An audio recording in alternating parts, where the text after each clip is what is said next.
These lectures are part of the Great Courses series. They are produced by the Teaching Company. The Great Courses cover a broad array of university-level disciplines. The lectures in each course are either 30 or 45 minutes long.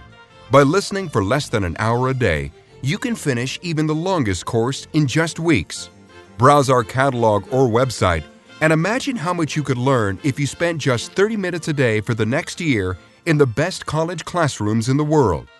The lecturers are university professors carefully selected by the Teaching Company and its customers for intellectual distinction and teaching excellence. These lectures are titled Philosophy of Mind, Brains, Consciousness, and Thinking Machines, Part 1. The lecturer is Patrick Grimm, Distinguished Teaching Professor of Philosophy at the State University of New York at Stony Brook, where he has taught for more than 30 years. After graduating from the University of California at Santa Cruz, Professor Grimm was named a Fulbright Fellow to the University of St. Andrews, Scotland, from which he received his B.Phil. He received his Ph.D. in philosophy from Boston University. Before teaching at Stony Brook, he spent a year as a Mellon Faculty Fellow at Washington University. Professor Grimm has published extensively on the topics of theoretical biology, linguistics, decision theory, artificial intelligence, and computer science. He is the author of The Incomplete Universe, Totality, Knowledge, and Truth, and a founder and co-editor of more than 20 volumes of the Philosopher's Annual. Professor Grimm has also recorded Questions of Value for the Teaching Company. Professor Grimm is best known for his groundbreaking work in philosophical computer modeling and for his critical, logical arguments in the philosophy of religion. His work spans the fields of ethics, philosophical logic, game theory, philosophies of science, law, mind, and language, and contemporary metaphysics. Professor Grimm received the SUNY President's and Chancellor's Awards for Excellence in Teaching and was named Distinguished Teaching Professor in 2001. In 2006, he was the Weinberg Distinguished Visiting Professor at the University of Michigan. He has also held visiting fellowships at the Center for Complex Systems at Michigan and at the Center for Philosophy of Science at the University of Pittsburgh. Professor Grimm prepared the course guidebook that comes with these lectures. The course guidebook includes a detailed outline of each lecture, a timeline, a glossary, biographical notes, and a bibliography. To get the most out of this course, you may find it useful to follow along with the outlines or review them before or after each lecture.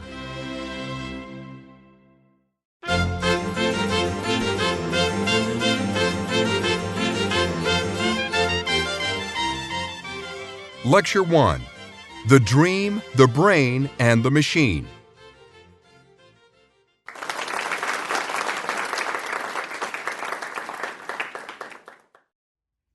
I'm Patrick Grimm, and I'll be your guide through philosophy of mind. The philosophy of mind represents intriguing questions regarding minds and brains that run from the mysteries of consciousness to prospects for thinking machines. There are little bits we know, a range of things we have intriguing hints about, both conceptual and scientific, and a great deal of which we remain abysmally ignorant. That's what the course is all about, some of the amazing things we do know, and the many questions that remain. Let me introduce the kinds of topics we'll be covering by starting with a handful of examples. I'll focus on 3 exhibits, A, B, and C, as if this were a court case. These 3 exhibits will give something of the flavor of the exploration. The first exhibit, Exhibit A, is a series of dreams, a particular series of dreams of a particular person at a particular time. The second exhibit, Exhibit B, is a brain, the very special brain of a very special person. The third exhibit, Exhibit C, is a piece of machinery built from plans over 150 years old. It's currently on display in London. First, the dreams. The year is 1619. The 30 Years' War is continuing between the Catholic forces of the Holy Roman Empire and the Protestant princes of Northern Europe. It's the night of November 10th, the eve of the feast of St. Martin of Tours.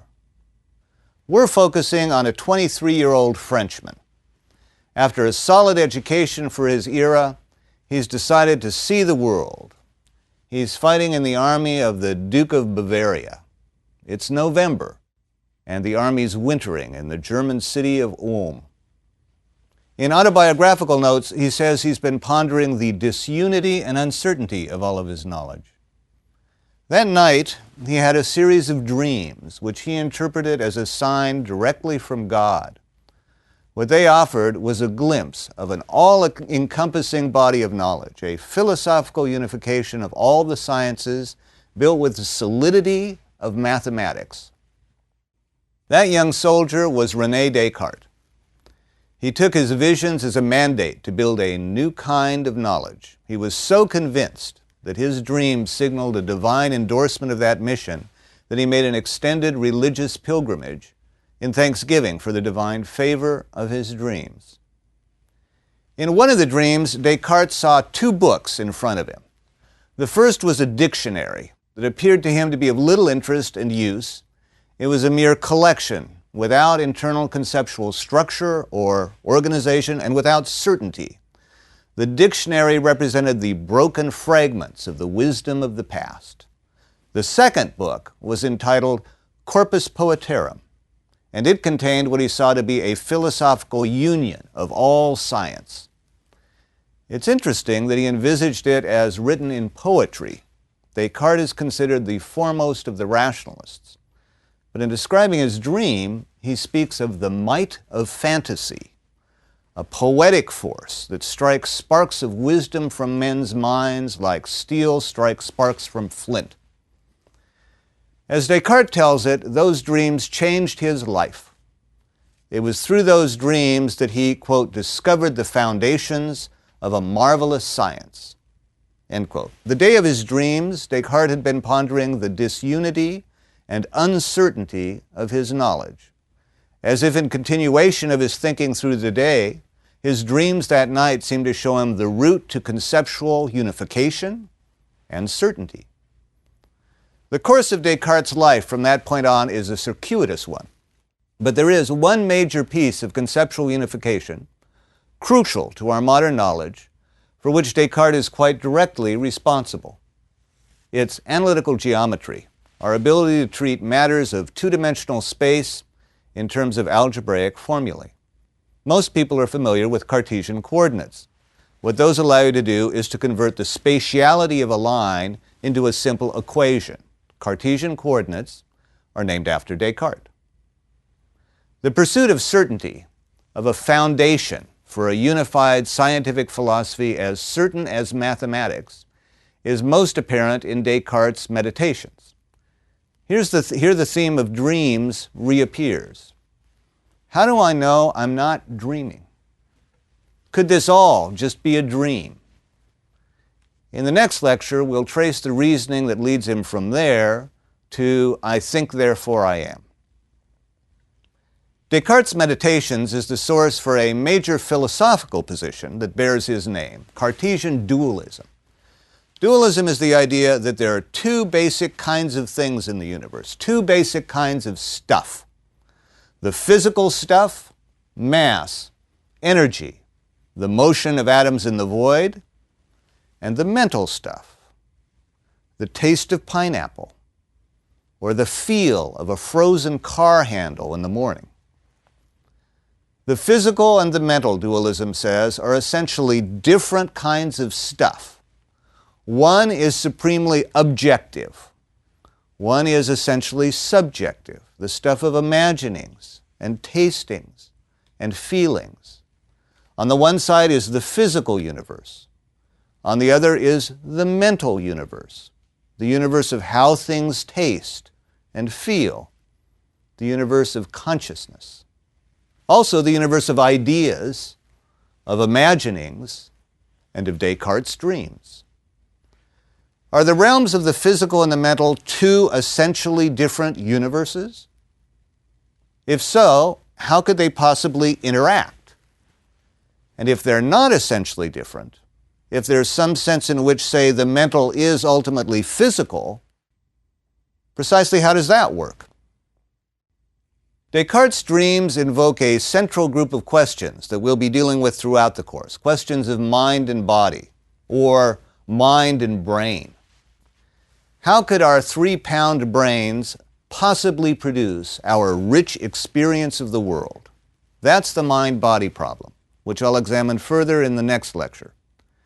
How could consciousness ultimately be physical? And what does it mean if it isn't? The first exhibit was a dream. The second exhibit is a brain. On April 17, 1955, Albert Einstein checked into Princeton Hospital complaining of chest pains. He died the next morning of a burst aortic aneurysm. He was 76. The autopsy on Einstein was performed by Thomas Stoltz Harvey, a young pathologist. Einstein had left explicit directions that his remains be cremated and scattered in secret. He was used to being idolized. He hated it. He didn't want some idolization of his body to continue after his death. Despite those instructions, and despite the fact that Dr. Harvey wasn't any kind of brain specialist, he removed Einstein's brain. He also removed Einstein's eyes.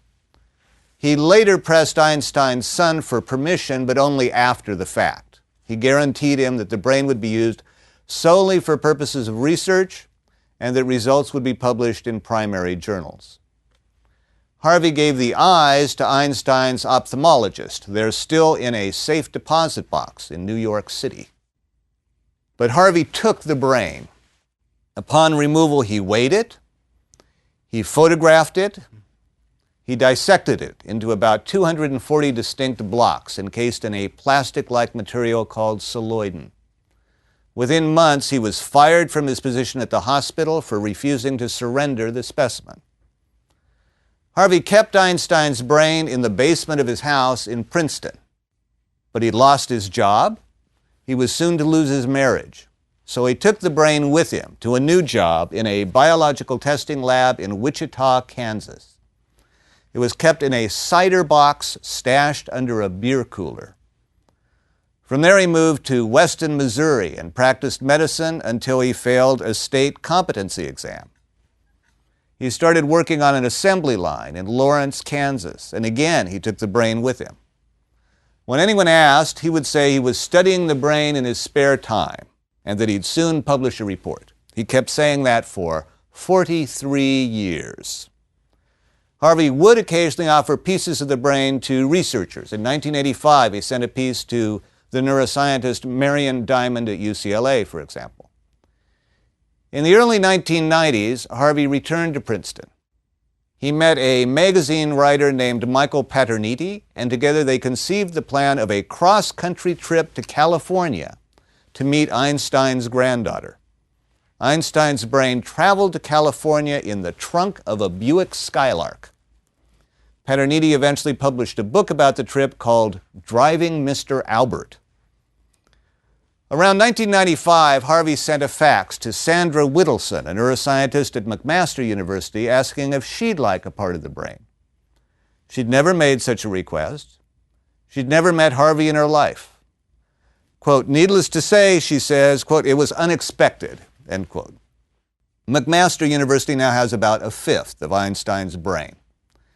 And in one of the few responsible acts of his life, Thomas Stoltz Harvey then returned the remainder of Einstein's brain to the pathology department at the University Medical Center at Princeton.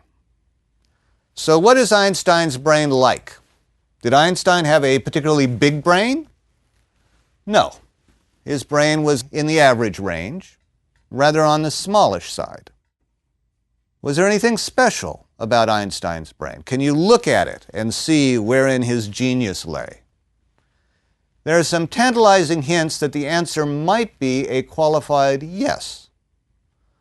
One part of Einstein's brain, you may remember, had been sent to Marion Diamond at UCLA. Her group published a study indicating that the brain had an unusually large ratio of glial cells to neurons. It's not clear that's correct. Controversy remains regarding Diamond's study. But even if it were true, we have to admit that we don't really know what it is that glial cells do. A later study by Whittleson's group at McMaster University is perhaps more interesting. What it shows is that Einstein's brain was different in terms of overall anatomy. If you put your hand above and a little behind your ears, your hand will be over your parietal lobes. Einstein's brain was within normal limits everywhere except there.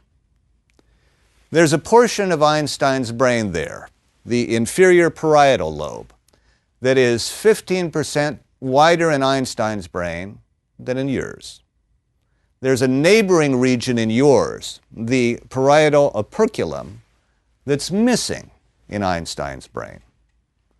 What it looks like is that part of his brain grew larger, taking over the area that would have been occupied by another part of the brain. That is indeed Whittleson's interpretation, that what we're seeing is an early childhood expansion of part of Einstein's brain at the cost of a neighboring region. What does that mean in terms of function? The tantalizing fact is that the area of Einstein's brain that is 15% wider is an area associated with mathematical thought, visual spatial cognition, and the imagery of movement. Einstein is known for using visual imagination to arrive at his theories. He asked, what would it be like if space-time were curved? What would it be like to ride on a ray of light? The area that's missing may be associated with speech production. We know that Einstein didn't start talking until he was 3. We know that he would obsessively repeat sentences up to the age of 7.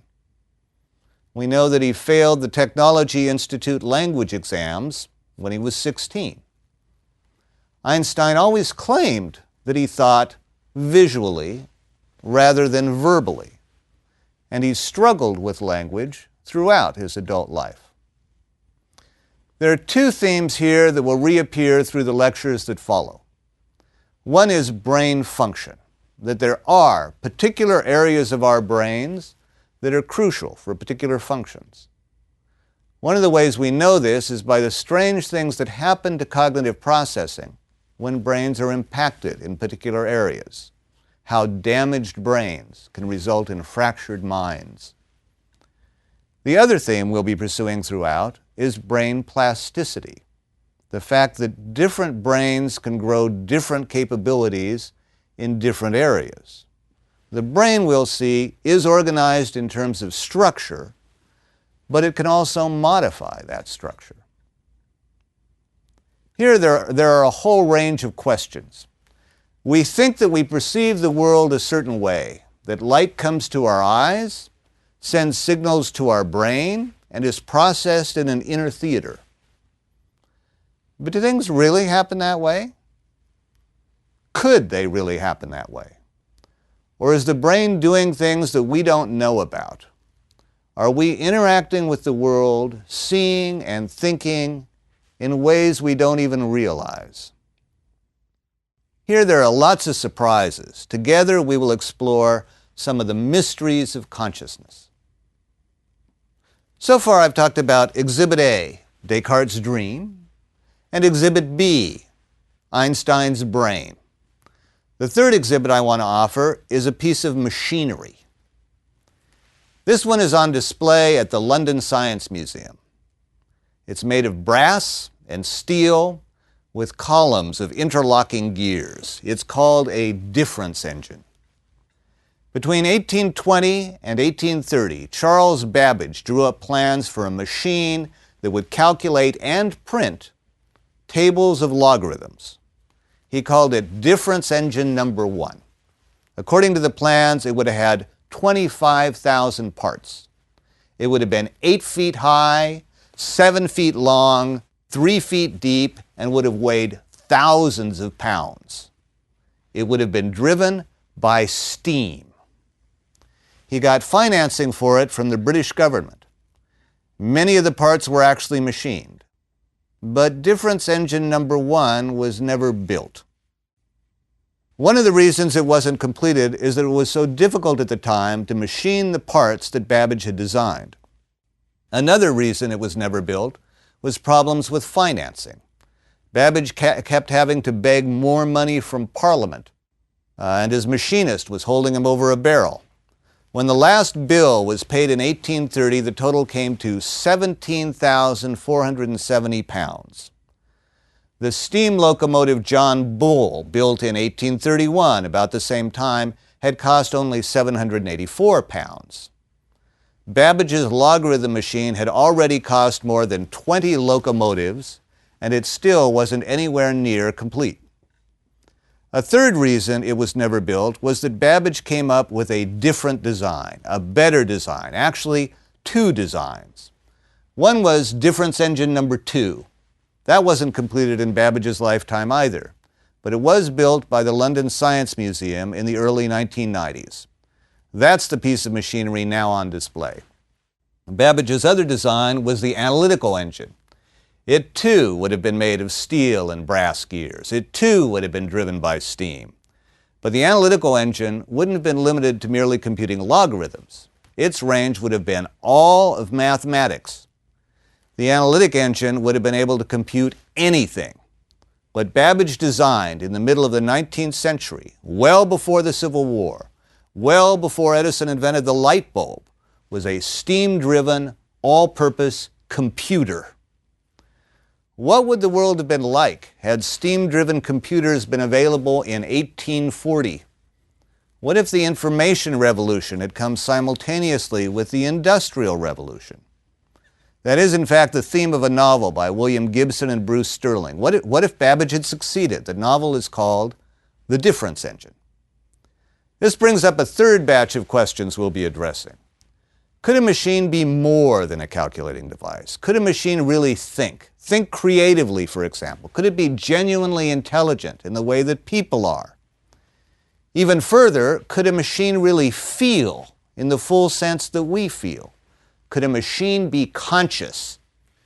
If that seems outrageous to you, let me offer you a question from Marvin Minsky, one of the pioneers of artificial intelligence. Aren't you a machine?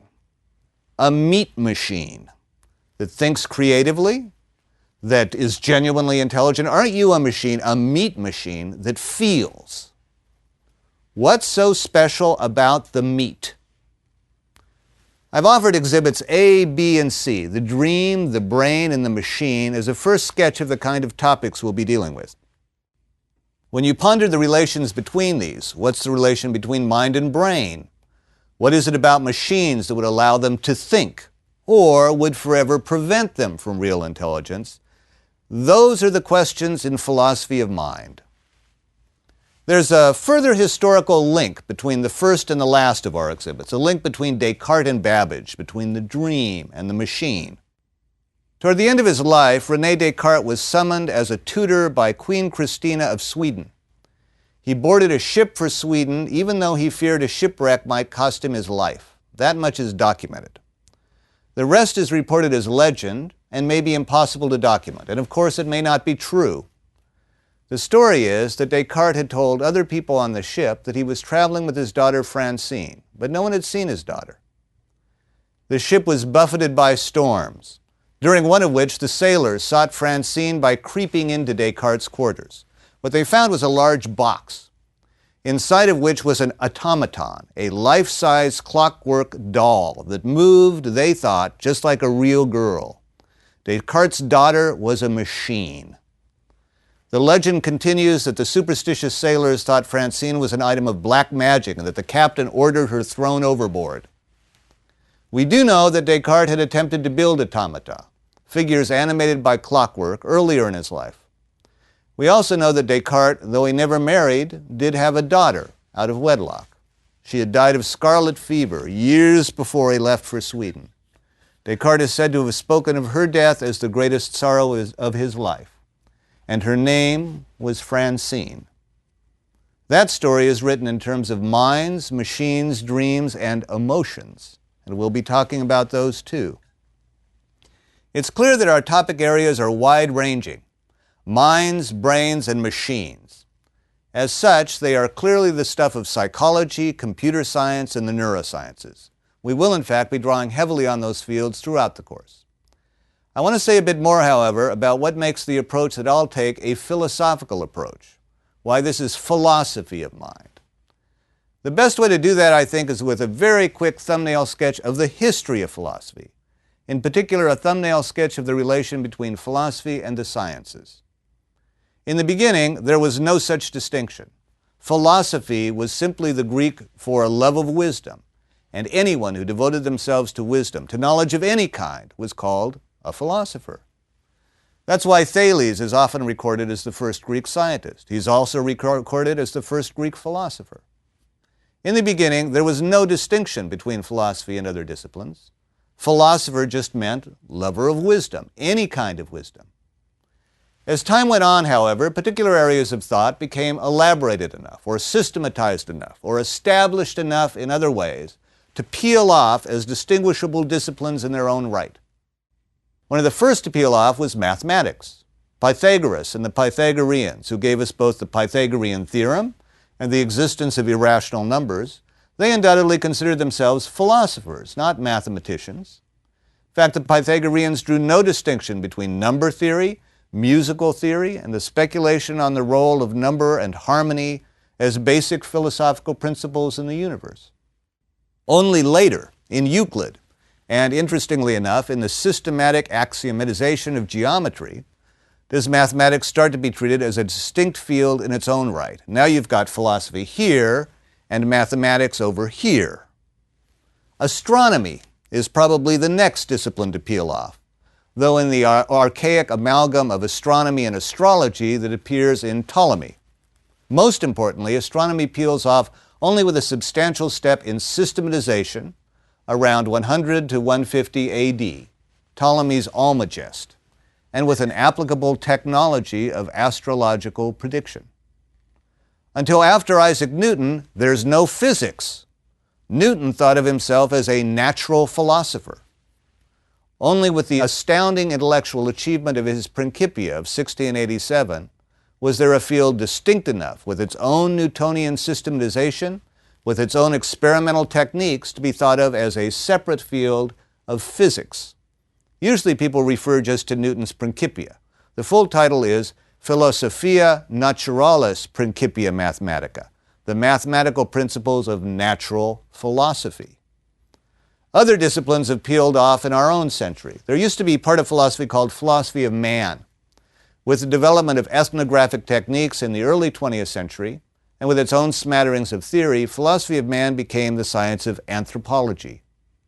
The key here is the same throughout. Once an area has some real systematization, agreed theoretical basics, and/or experimental techniques, it becomes a science on its own.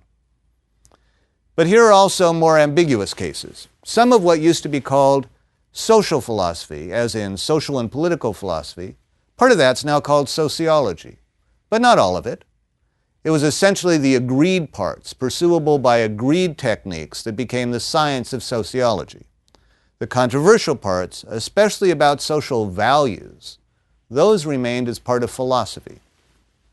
Much the same happened with philosophy of language. Some of that became linguistics, a science in its own right, but there are plenty of questions that remain. It was only the easy and systematizable questions that became the science of linguistics. The story is essentially the same in that part of philosophy called philosophy of mind. William James taught philosophy at Harvard from the 1880s to 1907, and he's of course known as a proponent of philosophical pragmatism. But it was through his influence that parts of philosophy of mind started to be seen as developed enough to count as a science, the science of psychology. James once said, "The first lecture in psychology that I ever heard was when I delivered." William James published The Principles of Psychology in 2 volumes in 1890. It still reads as half philosophy, half psychology. William James was a philosopher and psychologist. His brother Henry James, the novelist. But The Principles of Psychology was so well written, with such literary flair, that people quipped that William James was the real novelist of the 2 brothers, a novelist who wrote about psychology.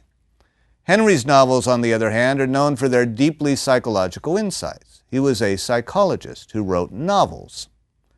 A publisher convinced William James to create a shorter book to use as a classroom text, which came out as Psychology, the Briefer Course. The original longer book became known as The James. The briefer course became known as the Jimmy.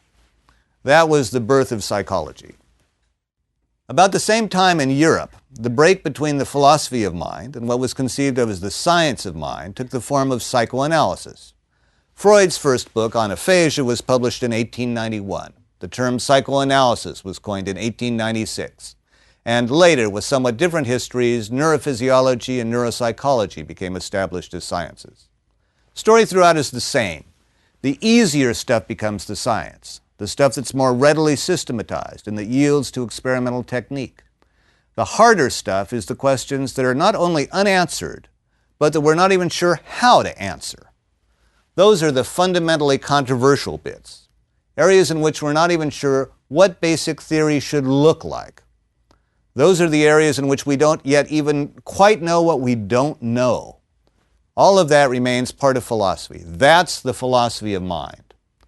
The goal of philosophy of mind is a unified understanding of mind and its place in the world. The focus is on conceptual clarification, the disentangling of complex questions, and the careful examination of alternative approaches. Its major tool is rational argument. Philosophy has always thrived on controversy. One goal of this course is to clarify the core areas of controversy in philosophy of mind. What are the arguments behind dualism that have led most contemporary philosophers to reject it? What is it that we see when we see color? Are there reasons to think that consciousness is forever beyond the reach of science? I'll sometimes be arguing for a particular approach to questions like these, but I'll never be laying down a single dogmatic answer. In each case, I'll be trying to capture the excitement of intellectual controversy by laying out issues in terms of a range of intellectual options and alternatives. Here's a rough roadmap for the course. The first 6 lectures will lay out basic concepts, classical theories, current hypotheses in philosophy of mind. Functionalism has emerged as a dominant trend in current research and will follow its lead in the next 6 lectures. Those concentrate on perception, our conceptions of ourselves, and minds as they function in the world. Real robots play an interesting role in that exploration. In a third section of the course, I'll focus on questions of intelligence, yours and mine, but also the idea of artificial intelligence. Just how much alike and just how different are brains and computers. The final 6 lectures of the course focus on subjective experience and the continuing mystery of consciousness. At every point, I'll be talking about philosophical theories, but also about the structure of brains and the most recent data from the neurosciences.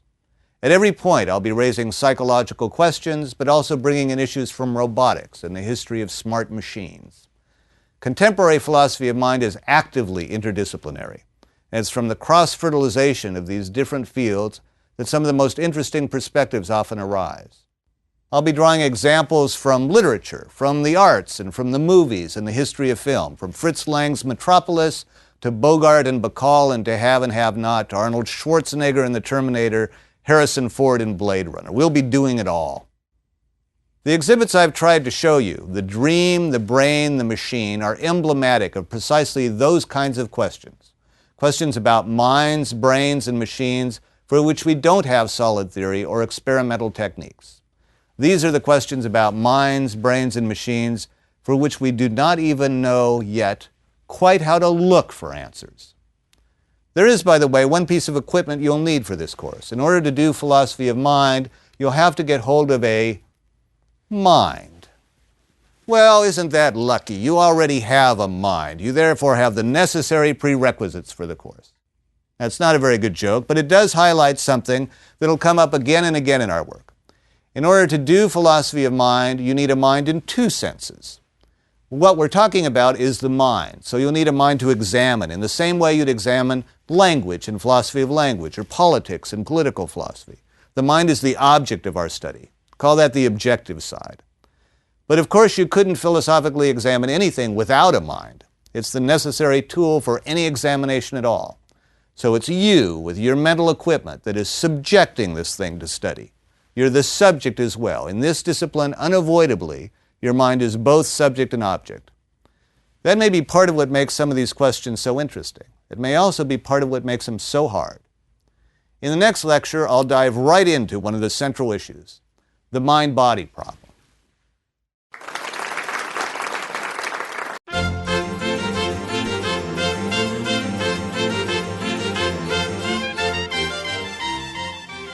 Lecture 2, The Mind-Body Problem.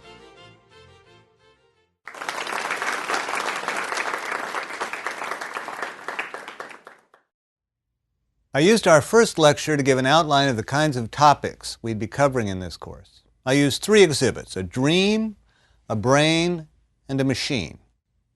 A problem that came up clearly to the fore in that discussion was the mind-body problem.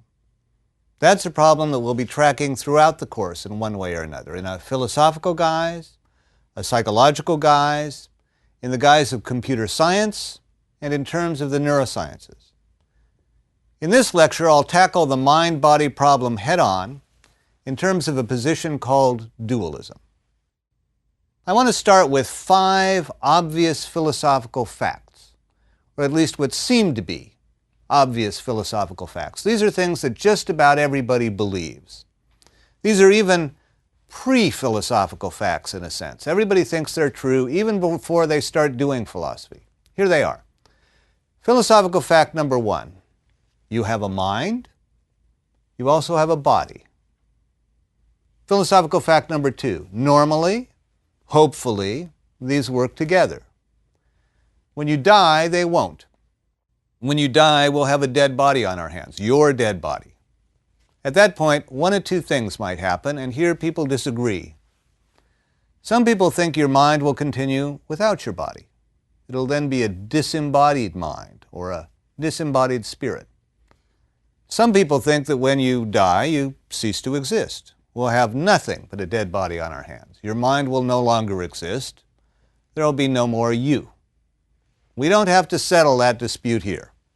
Philosophical fact 2 is just that normally, hopefully, and while you're alive, your mind and body work together. Philosophical fact number 3, your body is physical.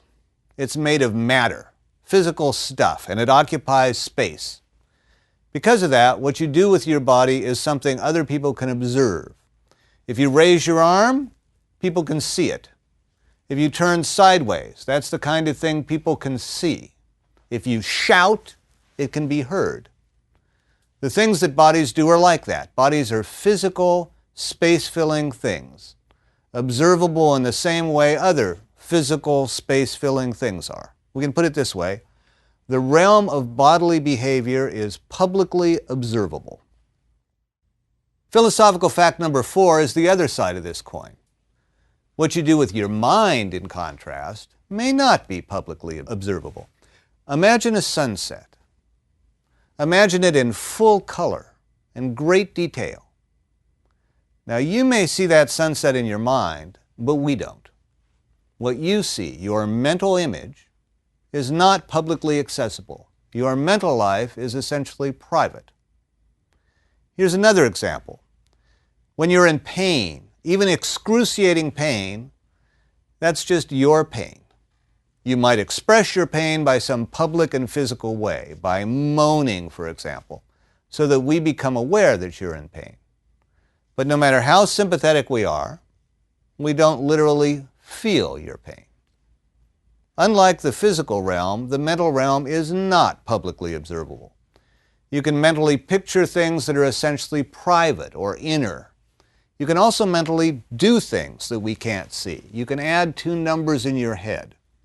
You can make plans for the future. As long as you don't tell us, we can't get to those. Philosophical fact number 5. The mental realm, then, is somehow private. Something that goes along with that is what's called privileged access. Suppose there are 3 of us in the room. I'm sitting with Jim and Mary. Nobody's hidden. We're just sitting in the open and talking.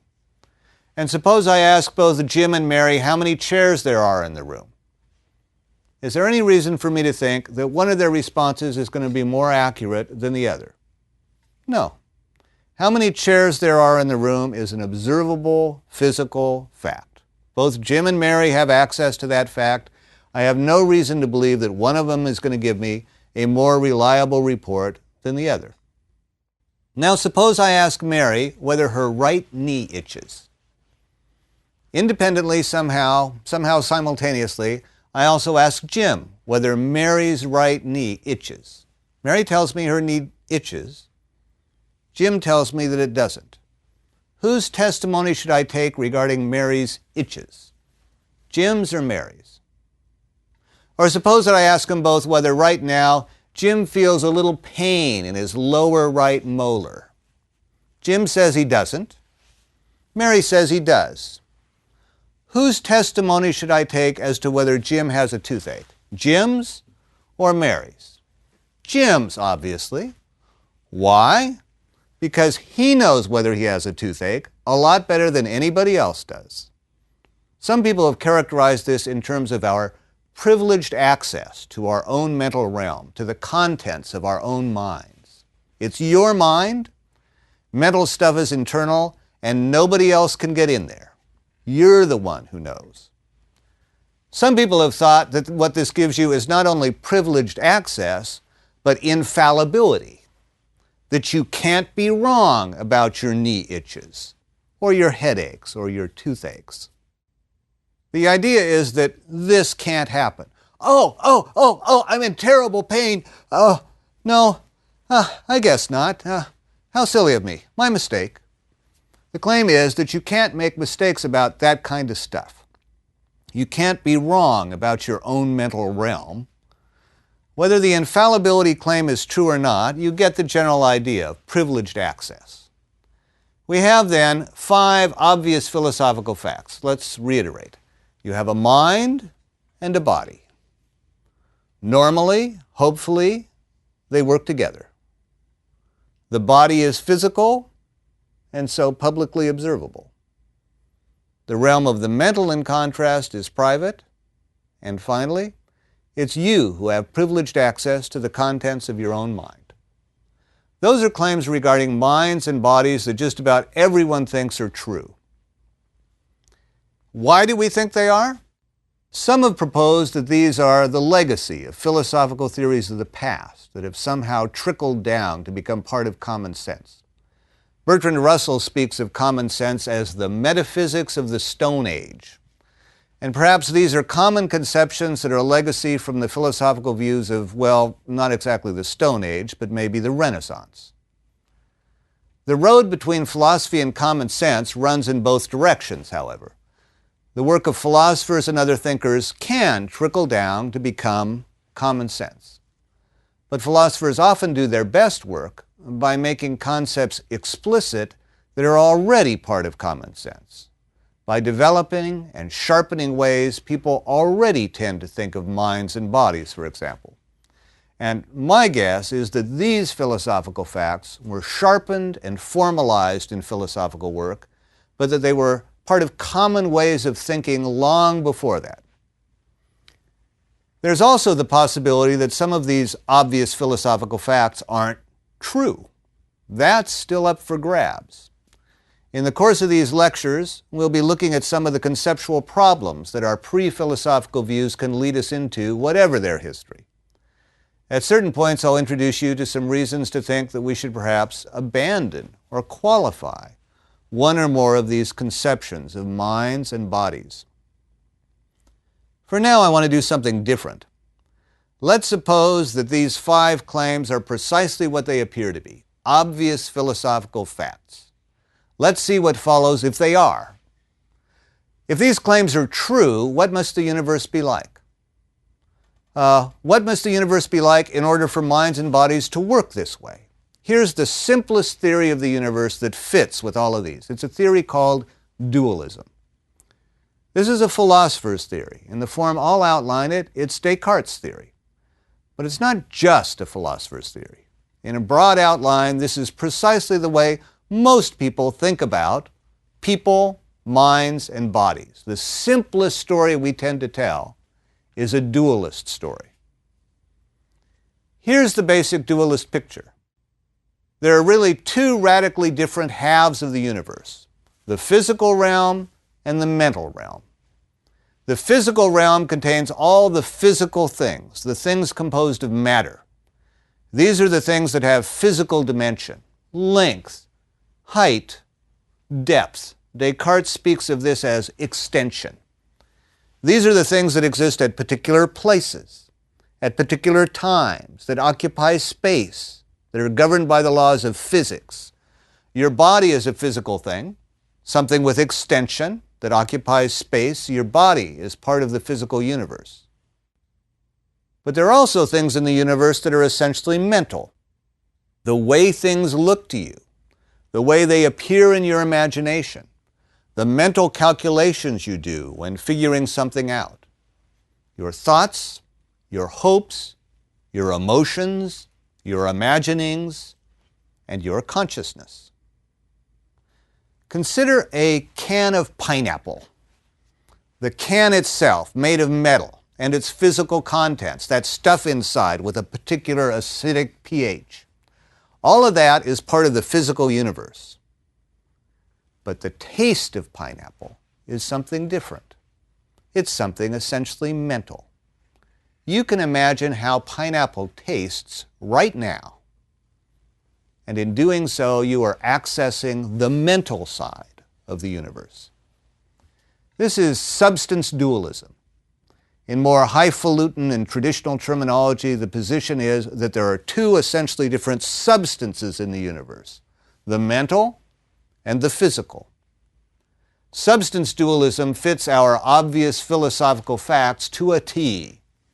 The physical is the objective stuff of the universe. The mental is the essentially subjective realm. The physical is something that exists independently of us, publicly observable by all, and about which we can be wrong. The mental is a private and internal realm to which only we have access, and about which we cannot be wrong in the same way. Descartes holds precisely that view. Substance dualism is also called Cartesian dualism. Your body is part of the physical universe. Your mind is something essentially different, part of a very different universe, the universe of mental phenomena.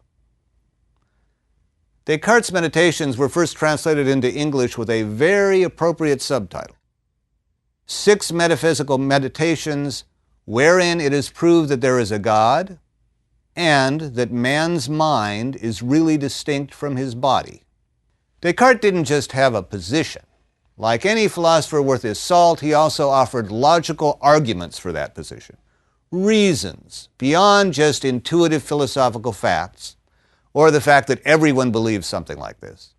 Descartes offered reasons for thinking that this is what the universe really has to be like.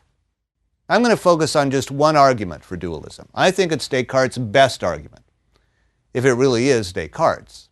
Finding this argument in Descartes' text is actually very difficult. It's attributed to Descartes by one of his contemporary critics, by Antoine Arnauld. In the end, what I'm offering as Descartes' best argument may actually be Arnaud's. What we care about, however, isn't where an argument comes from. What we care about is how good it is and what it shows. And this is a powerful argument for dualism. If it works, the argument really has 2 conclusions. One conclusion is that mind and body really are 2 different things, that your mind is in no way the same thing as your body, nor the same thing as any part of your body. Your mind could not possibly be your brain. The second conclusion is that what's essential to you is not your body, but your mind. The argument's a complicated one. It demands an experiential journey of a certain sort. So sit back and let the argument flow over you. Crucial to the argument is a basic philosophical principle that's most clearly expressed not in the work of Descartes, but in the work of the philosopher Gottfried Wilhelm Leibniz. The principle is this: if 2 things are identical, if 2 things are really the same thing, then anything true of one is true of the other. This is the most obvious half of Leibniz's indiscernibility of identicals. If 2 things are identical, if they're really the same thing, then anything true of one is true of the other. They are, after all, the very same thing. It follows immediately that if we find 2 things where something is true of one of them and isn't true of the other, they can't be identical. They can't be the same thing. Keep that principle in mind as we follow Descartes through his meditations. Here's where the experiential journey comes in. In the last lecture, I told you about Descartes' dream. During that day in 1619, he said he had been pondering the uncertainty of all of his knowledge. In his dream that night, the dictionary represented the disorganized and unreliable bits and pieces that had been passed down to us as human wisdom. What Descartes wanted was a breathtaking alternative. What he wanted was dead certainty. What he wanted to do was build up a unified worldview from a firm foundation, a foundation that we could be absolutely sure of. Descartes' technique was correspondingly breathtaking. If you want absolute certainty, you have to start by throwing out everything that might in any way be subject to doubt. If you throw out everything that you could possibly be wrong about, what's left, if anything's left, will be something that's absolutely certain. That'll be something about which it would be impossible to be wrong. So let's follow the Cartesian methodology of trying to doubt everything. Suppose that everything I believe is a lie. Suppose it's all false. Suppose the sky isn't blue. There's no real sky. Suppose all the people I think I know are merely figments of my imagination. How could that happen? In the Matrix movies, human beings are fed false subjective experiences. They're deceived into thinking that they're leading normal human lives moving about in an actual world. In reality, their bodies are being exploited as energy sources, cocooned line upon line in a giant battery, out of any real touch with any real world. So suppose I'm a captive of the Matrix. Suppose there's a race of robots, or a master computer, or a mad doctor, or an evil demon that's manipulating my subjective world, feeding me false experiences, out to deceive me in any way it can. I think I'm lecturing about Descartes, but maybe I'm not. The evil demon might be making things appear that way when they're not. I'm not really talking to anybody. I'm mumbling in my sleep, or merely dreaming that I'm talking. I guess I can't be certain that I'm really talking. We're using Descartes' method in pursuit of absolute certainty, and I could be wrong about that. Even that goes on the trash heap of possible doubt. I think I've got two legs, but maybe I don't. Maybe the evil demon is deceiving me into thinking I have two when I only have one, or none. In fact, I could be wrong about just about anything about my body. I think I see what I look like by looking in a mirror. But maybe I don't look like that at all. Maybe those images are all a fabrication.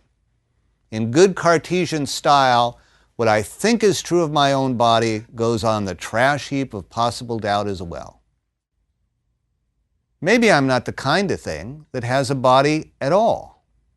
Maybe there's no physical universe at all in the sense I think there is. The evil demon may have fooled me into thinking even that. You see how devastating the acid of Cartesian doubt really is. That's step one in the experiential journey, the Cartesian route of doubting everything. There are a couple of forms of the next crucial step of the argument. Is there anything I can't doubt? Well, here I am, just like Descartes, doubting everything in sight. Can I doubt even that? Can I doubt that I'm doubting? Interestingly, and for the first time, the answer is no. If I were to doubt that I was doubting, I'd still be doubting, right? So doubt about doubting would still be doubting. As long as I'm doubting, I can't doubt that. Aha! Finally, something I can't doubt, the fact that I'm doubting. Here's an alternative form of the same step. Is there anything I can't be deceived about? Well, consider the fact that I'm thinking about being deceived. Or just consider the fact that I'm currently thinking. could the evil demon be deceiving me about that? I'm not really thinking at all, but he's making me think I am. Oops, then I really am thinking, right? So as long as I'm thinking, he couldn't be deceiving me about that. That's the crucial second step in Descartes' meditation. I can't doubt that I'm doubting. I can't be deceived about whether I'm thinking. Two things seem to follow. The first is that if I'm doubting, I must exist. In order to doubt, you've got to have something that does the doubting. If I'm thinking, I must exist. Cogito ergo sum. I think, therefore I exist. This piece of argument is called the cogito. It's the cogito that Descartes hopes is going to be the cornerstone of certainty.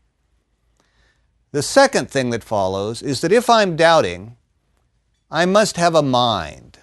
If I'm thinking, I must have a mind. Doubting and thinking are something that minds do. So, I think, therefore I exist. I think, therefore I have a mind. It's time to put the pieces of the argument together. We started with Leibniz's principle. If two things are identical, if they're the same thing, anything true of one is true of the other. From there, we followed Descartes' trail of doubt, finding something central that I cannot doubt, that I am doubting. Something I can't be deceived about, that I'm thinking. From those it follows that I must have a mind. The final step puts these two things together. The evil demon may deceive me into thinking I have a body when I don't. But he can't deceive me into thinking I have a mind when I don't. I can doubt I have a body, but I can't doubt I have a mind. So here is something true of my body. I can doubt it exists. Here's something that's not true of my mind. I can doubt it exists. So different things are true of my body and my mind. I can doubt one of them exists, but I can't doubt the other exists. By Leibniz's principle, it follows that they can't be the same thing. My mind cannot be the same thing as my body, or any part of my body. Then, let me repeat just that crucial transition in the argument. If two things are the same, everything true of one must be true of the other. So, if my body and my mind were the same, everything true of one must be true of the other. But I can doubt that my body exists. I can't doubt that my mind exists, so they cannot be the same thing. If you think your mind is any part of your body, if you think your mind is your brain, for example, the argument works just as well. If they were the same, everything true of one would have to be true of the other. But you can doubt even that you have a brain. Maybe that's all part of the illusion. You can't doubt that you have a mind. So your brain and your mind cannot be the same. So here's where we stand. The simplest theory that makes sense of our obvious philosophical facts is dualism. The theory that there are these two essentially different parts of the universe, the realm of the mental and the realm of the physical. What that theory tells us is that these are essentially different kinds of things. According to Descartes, physical things are always extended and occupy space. Physical things like billiard balls and sandwiches and automobiles always have a particular size and shape and are located in some particular physical place. Mental things, Descartes says, do not have physical dimension in the same way. There seems something right about that. Consider the taste of pineapple, that very particular taste. How tall is it? How wide? Mental things don't have physical dimensions like that. Consider subtraction. Where is that located? Chicago or New York?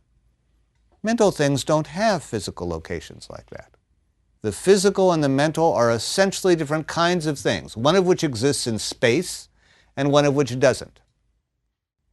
We have dualism as a position suggested by our obvious philosophical facts. We also have the Cartesian argument that dualism has to be true, at least with regard to minds and bodies. But we're doing philosophy, and there's a major philosophical problem right here. The problem is that despite its intuitive appeal, and despite Descartes' argument, we also have good reasons to think that dualism couldn't possibly be true. The core problem is this. If the mental and the physical realms are essentially different, if they represent such radically different kinds of things, how could they possibly interact? Here's the problem in the form pressed against Descartes by critics in his own time. Consider what happens when one thing causes another. For example, when a billiard ball hits another one, knocking it into the corner pocket. We have a physical billiard ball which rolls on a physical table toward another physical billiard ball, makes physical contact with it, and transfers its physical force to the other ball, a physical cause producing a physical effect. But the mental realm is supposed to be something entirely different from the physical. Mental things aren't even located in space, remember? So how could something mental produce a physical effect?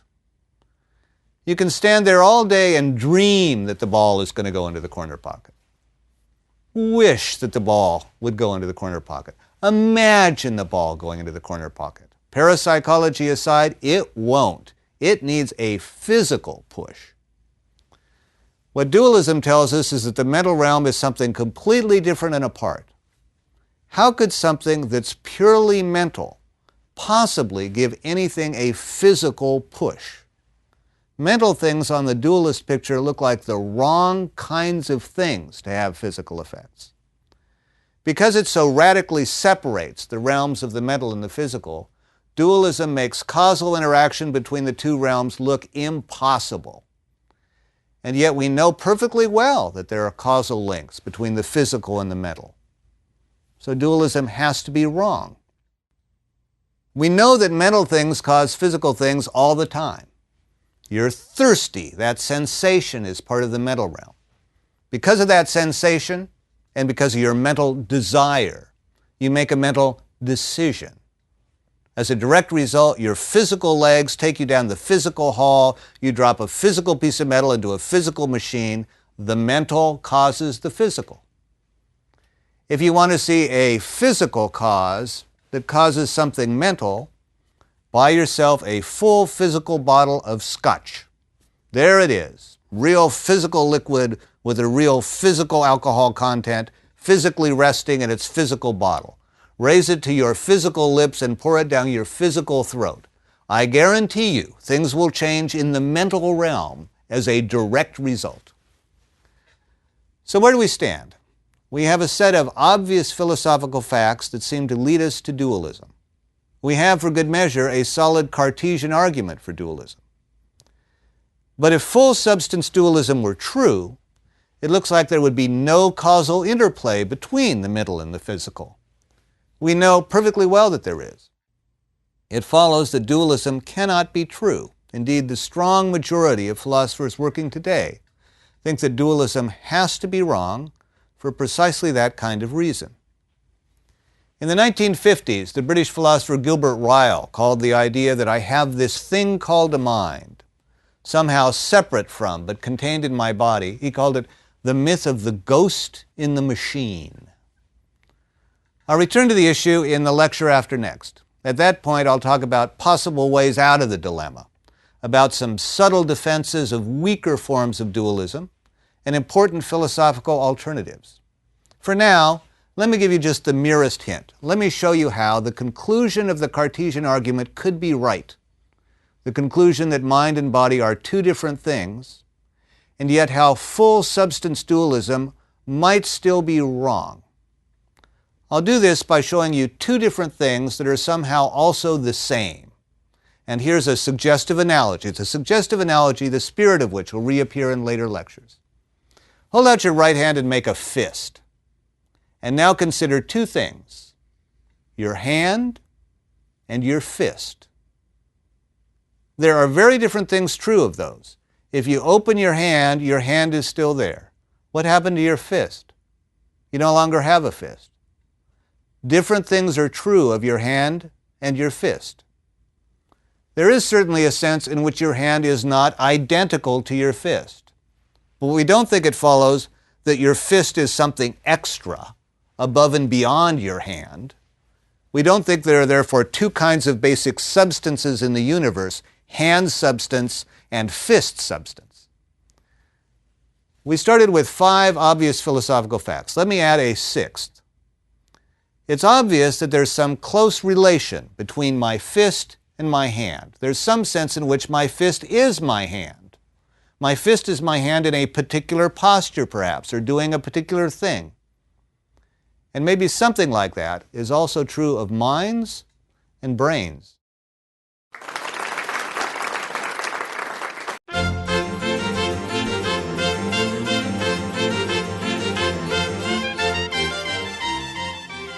Lecture 3, Brains and Minds, Parts and Wholes.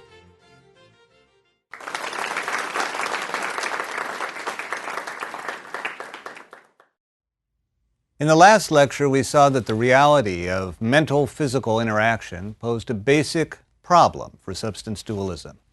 If these really were two radically distinct, essentially different kinds of things, how could they possibly interact?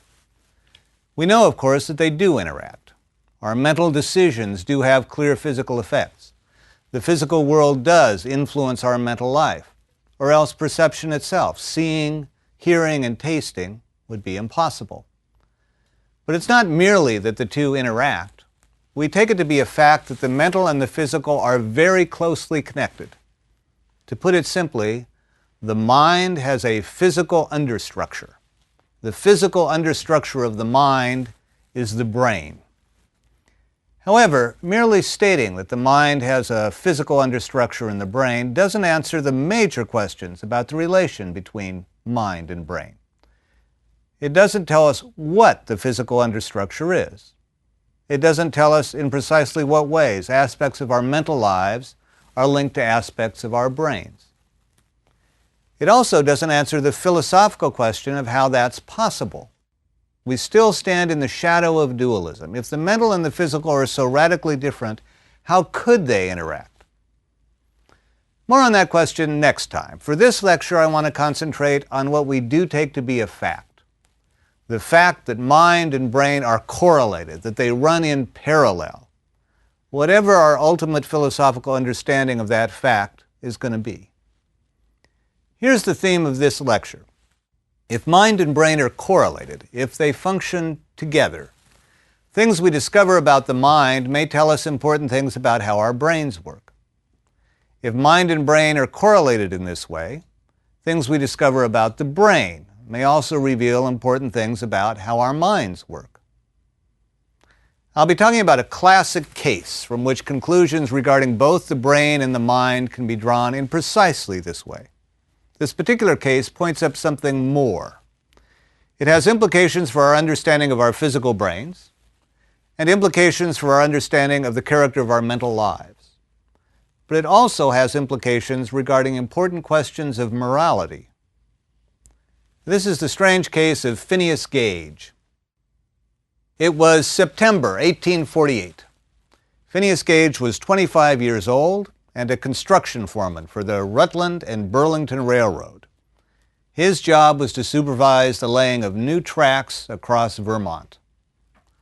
One of the things Gage was in charge of was blasting. The way they did this in the mid-1800s was to drill holes in the rock, pour in gunpowder, insert a fuse, cover the gunpowder with sand, tamp it down, and set it off. Gage worked with an assistant. He poured in the gunpowder, the assistant put in the sand, Gage tamped it with an iron rod. On September 13th, 1848, he was distracted for a minute. The assistant didn't put in the sand. Gage went to the next step, dropping in the rod to tamp it. The rod was 1 1/4 inches in diameter. It was about 3.5 feet long. It was pointed on one end. He dropped it directly into the gunpowder, and the gunpowder exploded. The rod shot up through his head, through his face, brain, out the top of his skull, and off into the sky. The amazing thing was that Phineas Gage wasn't dead. Even more amazing was the fact that he was conscious and able to talk. A doctor who examined Gage about an hour after the accident describes the broken fragments of skull and of being able to see the pulsations of the brain. Gage was entirely lucid throughout the examination, answering questions and describing what had happened to him. He had survived having a 3.5-foot iron rod rammed through his head. But Phineas Gage was nonetheless a changed man. Before the accident, he had been considered polite and reliable, the most efficient and capable man in the railroad's employ. He was still an able-bodied and intelligent adult. He had no impairment of movement or speech. He had no memory problems regarding either his life before the incident or after. But he now acted in inappropriate and irresponsible ways. Dr. John Harlow describes the new Gage as, this is a quote from the time, fitful, irreverent, indulging at times in the grossest profanity, manifesting but little deference for his fellows, impatient of restraint or advice when it conflicts with his desires, at times pertinaciously obstinate, yet capricious and vacillating, devising many future plans which are no sooner arranged than they are abandoned." End quote. The new Gage flaunted authority and couldn't be trusted. The railroad wouldn't rehire him. At one point, he became an exhibit in P.T. Barnum's museum in New York. He wandered from job to job as far as South America, eventually ending up in San Francisco. There are indications that he suffered from seizures toward the end of his life. It may have been one of those seizures that finally killed him, 13 years after the accident, at the age of 38. There was no autopsy on Gage's brain when he died, but his skull still exists, as does the rod that went through it. On the basis of those, several attempts have been made to reconstruct the trajectory of the rod through his head, how he could have survived, and what explained the radical change in his personality. One of those reconstructions was done by the neuroscientist Hannah Damasio and her students.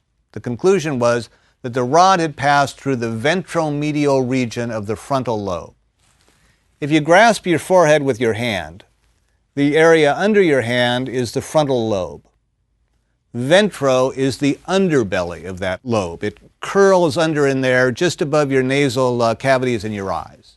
Medial means that we're talking about the midline of the brain, drawn lengthwise. The area impacted by the rod on this reconstruction was the middle underside of the front part of the brain, the ventromedial region of the frontal lobe. Working on the hypothesis that the mind and brain are linked, cases like that of Phineas Gage raise a range of important questions. They raise questions of two kinds. One set of questions concern the physical side of the mind-brain linkage, questions as to how brains function. Another set of questions concern the mental side of the mind-brain linkage, questions regarding the character of our mental lives. As I'm going to develop it, these questions include questions regarding the true character of our own moral experience. Let's start with the physical questions, exploring these with some help from the mental side as well. We're working with the assumption that the brain is the physical understructure of the mind. But is that physical understructure a matter of distinct bits and pieces, of differently functioning parts, or is it a matter of some unified whole? Is the mind one thing or many? Is the physical brain beneath it a matter of differently functioning bits or a homogeneous whole? We have two options here.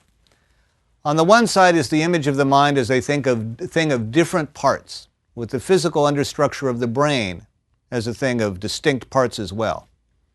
The idea that the soul is a matter of different parts goes back to Plato. Plato envisages a tripartite soul composed of reason, appetite, and thumos, a force of courage shown in battle. Plato thought of these as different functions and associated them with a physical understructure. For example, he speaks of thumos as being located in one's chest. Faculty psychology, the idea that the mind functions in terms of distinct mental faculties, is evident in medieval writings but becomes most fully developed in the 1800s.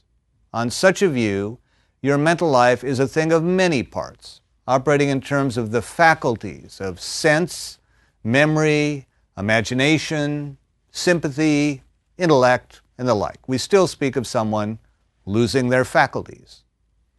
If the mind has different faculties, and the brain is the physical understructure of the mind, you might well expect to find those faculties in different parts of the brain. The other option is an image of mind as a homogeneous whole. If the mind is one thing, and the brain is the physical understructure of the mind, we might expect the brain to be working as a homogeneous whole as well. Our mental lives don't usually feel like a thing of bits and pieces. William James speaks of a stream of consciousness. Even as my attention shifts from one thing to another, even as I start working on a problem in logic rather than listening to music, it clearly feels as if it's one thing, one uniform stream of consciousness that's moving from one activity to another. When the transitions are less than smooth, we express discomfort. I don't know what's wrong with me today. I feel so scattered. But no matter how scattered or distracted I am, it clearly feels like one me that is scattered or distracted. If the mind has this kind of unity, perhaps we shouldn't expect a differentiated physical understructure. Perhaps we should expect to find a brain that does everything everywhere, a locus of uniform, all-purpose mind stuff. Which picture of the mind and the brain is right? The faculty psychology view of mind and brain, as composed of bits and pieces, or the holistic view of the mind and brain as a unified whole? The strange case of Phineas Gage played an interesting historical role in that debate. Here's some of that history. A few decades before Phineas's accident, the idea that the brain is a thing of parts, that distinct functions are localized in distinct places in the head, had been made into a so-called science. Today we consider it the pseudoscience of phrenology. In the early 1800s, Francis Gall attempted to identify precisely what faculties were located where. He did this on an experimental base, although it was an extremely limited and crude experimental base, even by the standards of the day. Gall's science of phrenology also came with a technology. It could be used as a diagnostic tool to analyze parts of your character. He thought there should be characteristic differences in the skull, detectable from the outside, which correspond to developed areas in the brain. If a particular faculty was particularly well developed, we should be able to tell by detecting a bump in that area of the skull. If a particular faculty or character trait was underdeveloped, we might see a dip or a valley. So phrenologists would feel your skull and find a bump in the acquisitiveness area or a dip in the memory area. That would show that you liked money or you had a bad memory. From bumps on your head, they claimed they could tell how good a friend you were, how good a husband, how spiritual or conscientious or self-destructive you were. Put a finger on the nape of your neck and slowly trace a path up from there toward the top of your skull, mostly on the left side. You'll feel a bump. How big is that bump? Do you have a big bump there or just a small bump? Phrenologists interpreted that as your amativeness bump, your romantic bump, your sexual love bump. Go up from there another inch or two toward the top of your left ear. Do you have another bump there or not? Are you climbing a hill in that area or are you passing over a plain? If you have a bump, it's a combativeness bump, an indication of combativeness or even potential violence. If you don't have a bump, you must be a peace-loving type. Sex and violence, laid out right there on the back of your skull, bumps on the back of your skull. I said that Gall's phrenological map had a very limited experimental base. Here's just how limited. Gall based the amativeness bump on studying two recently widowed young women. Boy, they probably had a lot of amativeness, and they had big bumps. The mapping of the combativeness organ was based on the fact that Gall thought it was smaller in certain Asian populations, and he thought those Asian populations were passive and non-combative. That's a pretty poor sample and a pretty bad methodology. So much for reading your potential for sex and violence off your skull. Phrenology was a pseudoscience, unscientific even by the standards of the 1800s. It was a popular fad for a while, in the same way that reading Ouija boards and stage hypnotism were fads. Phrenology eventually took its proper place alongside crystal balls and palm reading. Because Gall's phrenology was so clearly pseudoscientific, the idea on which it was based got a bad press. What? The brain does different things in different areas? Baloney. That's the stuff of Gall's character bumps on the skull. That's the stuff of pseudoscience. Bad press for a localization theory was good press for a unified whole theory. Phrenology has to be wrong, so it must be that the brain functions as a unified whole. At the time, the case of Phineas Gage was also used as an argument for the homogeneous whole theory. When that rod went through Phineas's head, it clearly damaged a massive amount of brain tissue. But did he die? No. Did he lose the power of speech? No. He continued to function with all major faculties intact. Holists pointed to Phineas Gage as evidence that it must not matter if you knock out major parts of the brain. That must mean the brain is just filled with undifferentiated mind stuff, and Gage had enough left to fill in any functional gaps. If you attend to the details of the Phineas Gage story more carefully, as we have, you know that it did matter that parts of Gage's brain were knocked out. There was much of Gage that remained, but he was a changed man nonetheless, and changed in very definite ways. Why? Because the brain is differentiated in terms of localized function. It was a very particular functional area that was obliterated in Gage's brain. Today, Phineas Gage is used as a primary exhibit not for the homogeneous whole theory of the brain, but for the localization theory. The localization theory now guides all brain research. It's reconfirmed daily with CAT scans and PET scans and functional MRIs, scans of activity in living brains that were impossible in the days of Francis Gall or Phineas Gage. Phrenology was a pseudoscience, but Gall's fundamental guess was right. It's not true, of course, that those areas are detectable from bumps and valleys on the skull. And Gall was almost always wrong about what function was in what area. We know that language abilities are located in Broca's and Wernicke's areas on the side of your head, a little above your ears. Gall thought the language faculty was just beneath the eye. There is one strange coincidence. If you put your hand on the very top of your head, you go a little forward and then a little down to the left toward the top of your forehead, you'll be in Gall's region of mirthfulness. That's where he thought your organ of humor was located. Researchers at the UCLA Medical Center have described the results of applying a tiny electric current close to that point in the left brain of a 16-year-old girl. With stimulation at that spot, she began to laugh. You guys are so funny standing around. A short time later, they stimulated the same spot again. There was a picture of a horse in the room, and she suddenly thought that was a terribly funny horse. On that particular area, perhaps by chance, Gall seems to have gotten it right. Well, we've explored so far some of the questions that cases like this raise on the physical side of the mind-brain linkage, questions as to how brains function. Cases like this also raise questions concerning the mental side of the mind-brain linkage, questions regarding the character of our mental lives. We know there were particular parts of Gage's physical brain that were lost. What precisely were the parts of his mental functioning that were lost? There are 2 points about the changed Gage that are clear from the historical record.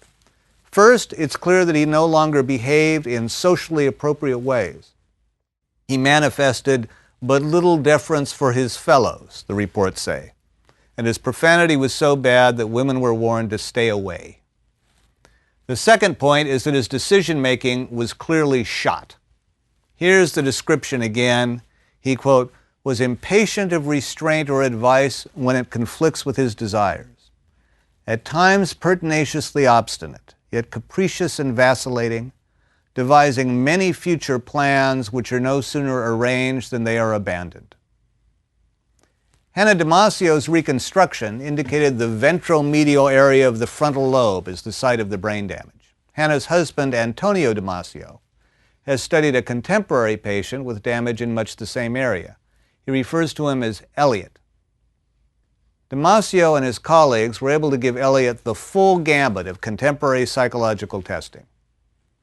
Elliot does quite well on all standard intelligence tests. We'll talk about intelligence testing in a later lecture. Standard memory tests indicate no memory problems. Tests on motor abilities, on language comprehension and generation, perceptual abilities, all come out normal. What about judgments regarding behavior, including moral and ethical judgments? Abstract tests of judgment indicate nothing out of the ordinary. Eliot's moral principles are no different from yours or mine. He can envisage alternatives. He's conscious of consequences, including social consequences, just as we are. But when Eliot has to make day-to-day decisions in his own life, he is a mess. He can't organize his time to task in a normal job. He'll fail to do the important things because he's distracted by the small things. People advise him against taking certain courses of action. He pays attention. He even agrees that he shouldn't do those things, then he turns around and does them anyway. In Eliot's case, his unbelievably bad decision-making resulted in a chain of life disasters, repeated job loss, divorce, and bankruptcy. It's not his intellectual or moral judgment about decisions in the abstract that's impacted. It's his practical decision-making as it relates to his own life. He's a lot like Phineas Gage, capricious yet vacillating, making future plans only to abandon them. It's as if Eliot has everything that's necessary for responsible and ethical action except the ability to put it into play. I think this tells us something about the structure, the mental components of our own personal and moral decision-making, and of our own moral lives. We've said that our mental lives appear to have a unity. Certainly that seems true of our personal and moral decisions. We face a difficult situation, we consider the alternatives, we consider consequences for the people involved. We deliberate in terms of moral principles, we decide what we should do, and we do it. This is what Aristotle called practical reasoning. Reasoning often gives us a statement as a conclusion, a concluding statement, which on the basis of our reasoning we take to be true. But practical reasoning does something more. It doesn't just result in a statement. Practical reasoning results in an action. For most of us, most of the time, this kind of practical reasoning operates smoothly. We reason about an issue, decide, and therefore act. We act from judgment. The entire process seems seamless. Cases like that of Eliot and Phineas Gage show us that the process is not as smooth as it may appear to be. Moral action is more complicated than we think. Underneath lies an elaborate machinery that links a number of distinct mental capabilities. The component parts of that machinery become obvious only when something goes wrong, like it does in the case of Eliot or of Phineas Gage. These are cases of volitional or willing dysfunction.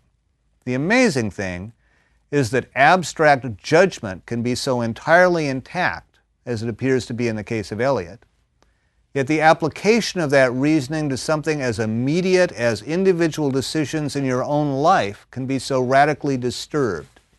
It's as if the whole chain of practical reasoning is there, except the very last step, the thing that it's all for, the willed action that it's meant to produce. We often talk of people not knowing right from wrong, but cases like that of Eliot show us that there are people who know right from wrong, and yet behave as if they don't. Their abstract moral and social judgments are perfectly normal, but what they do has come unhooked from what they know. The flawless flow from knowledge to action that we take for granted has been broken. There's an interesting aside here on the history of the insanity defense. The criterion of insanity adopted in American law in 1882 says that someone has a legitimate defense of not guilty by virtue of insanity if they did not know the nature and quality of the act, or did not know that it was wrong, because laboring under a defective reason from disease of the mind. On that definition, in order to get off on grounds of insanity, there had to be something you didn't know. A more modern criterion added a second prong, recognizing that insanity could impact either what you know or your ability to control your actions. The more modern criterion allows someone a legitimate defense of not guilty by virtue of insanity if they lacked substantial capacity to appreciate the criminality of their act, that's like the knowledge prong, or they lacked substantial capacity to conform their conduct to the requirements of the law, either of those as a result of mental disease or defect.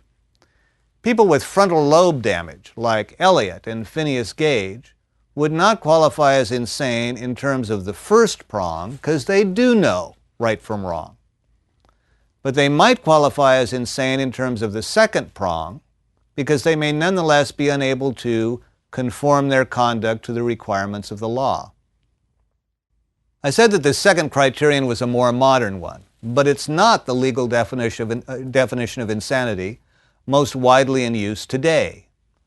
The second definition was the one that was used in trying John W. Hinckley, who tried to assassinate Ronald Reagan in 1981. Hinckley was found not guilty by a Washington jury. People thought the verdict was wrong, and they put the blame on that definition of insanity. They thought the problem was the second prong, the volitional prong. As a result, American law took a giant step backwards.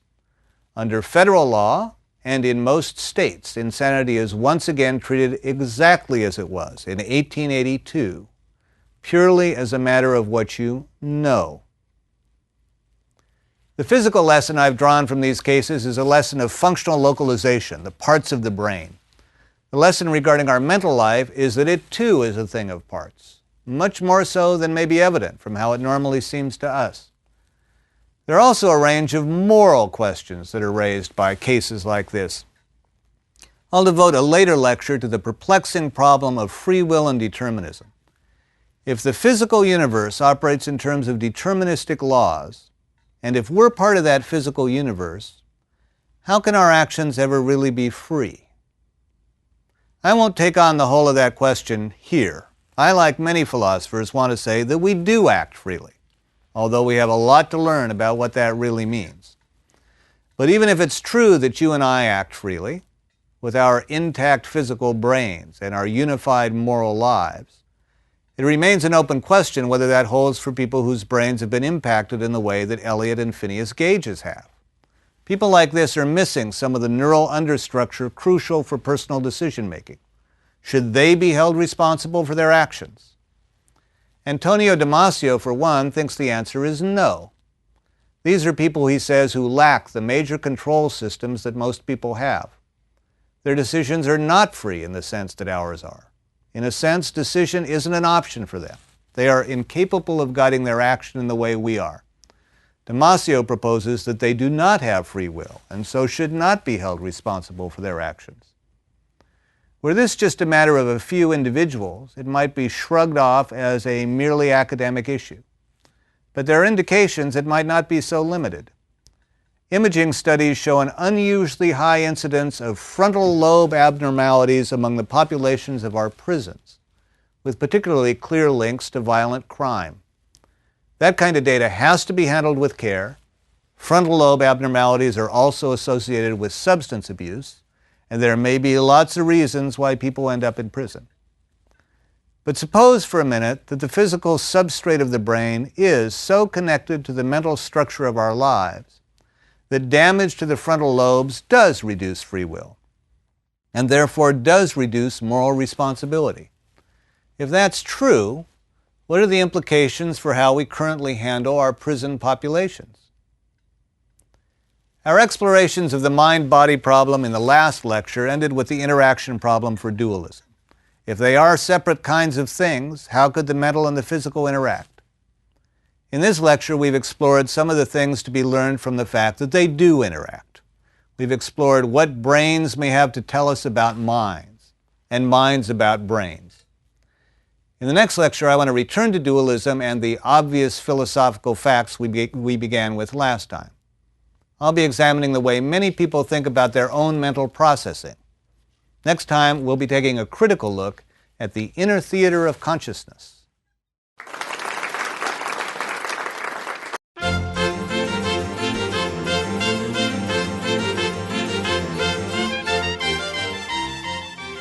Lecture 4, The Inner Theater.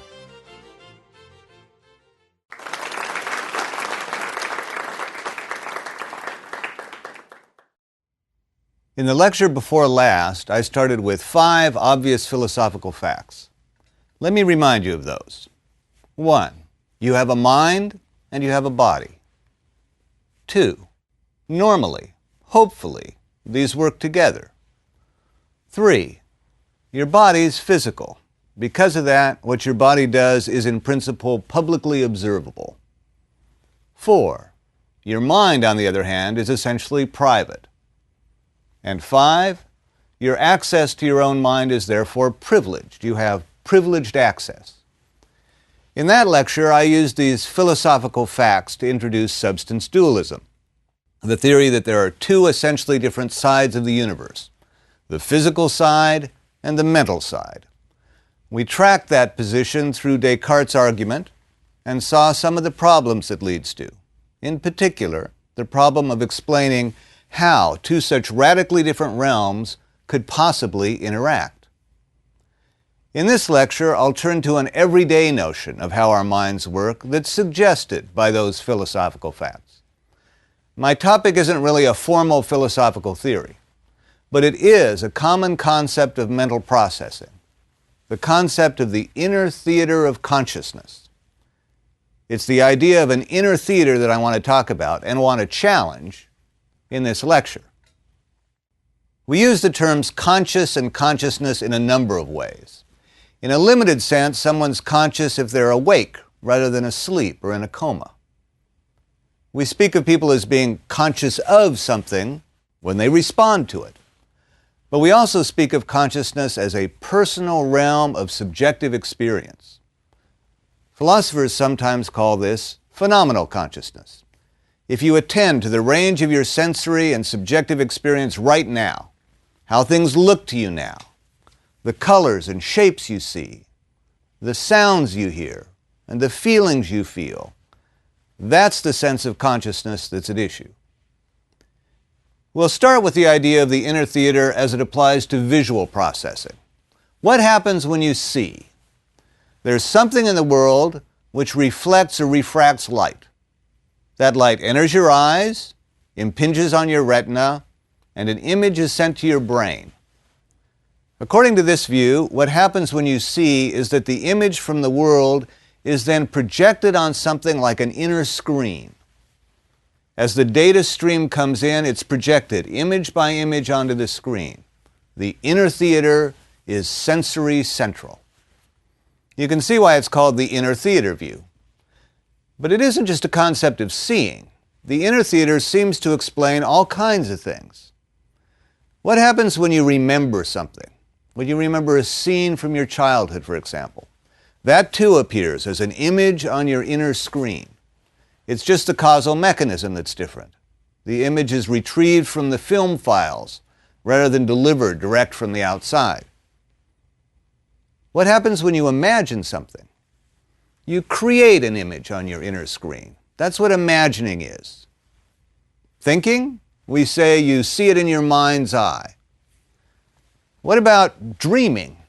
It's something like memory, something like imagining, perhaps something like a projector that's projecting random images. Deep asleep, you watch images on your inner screen. Illusion? Hallucination? What's being projected on your inner screen has come unhooked from the image source, from what's really out there in the world. There's also another aspect of the inner theater. It's also the place where we initiate movement, where we make decisions. Sensory data comes together on our inner screen, and on the basis of that, we decide to act in certain ways. Our decisions are carried out by way of messages sent to our muscles. So the inner theater explains a whole range of mental functions.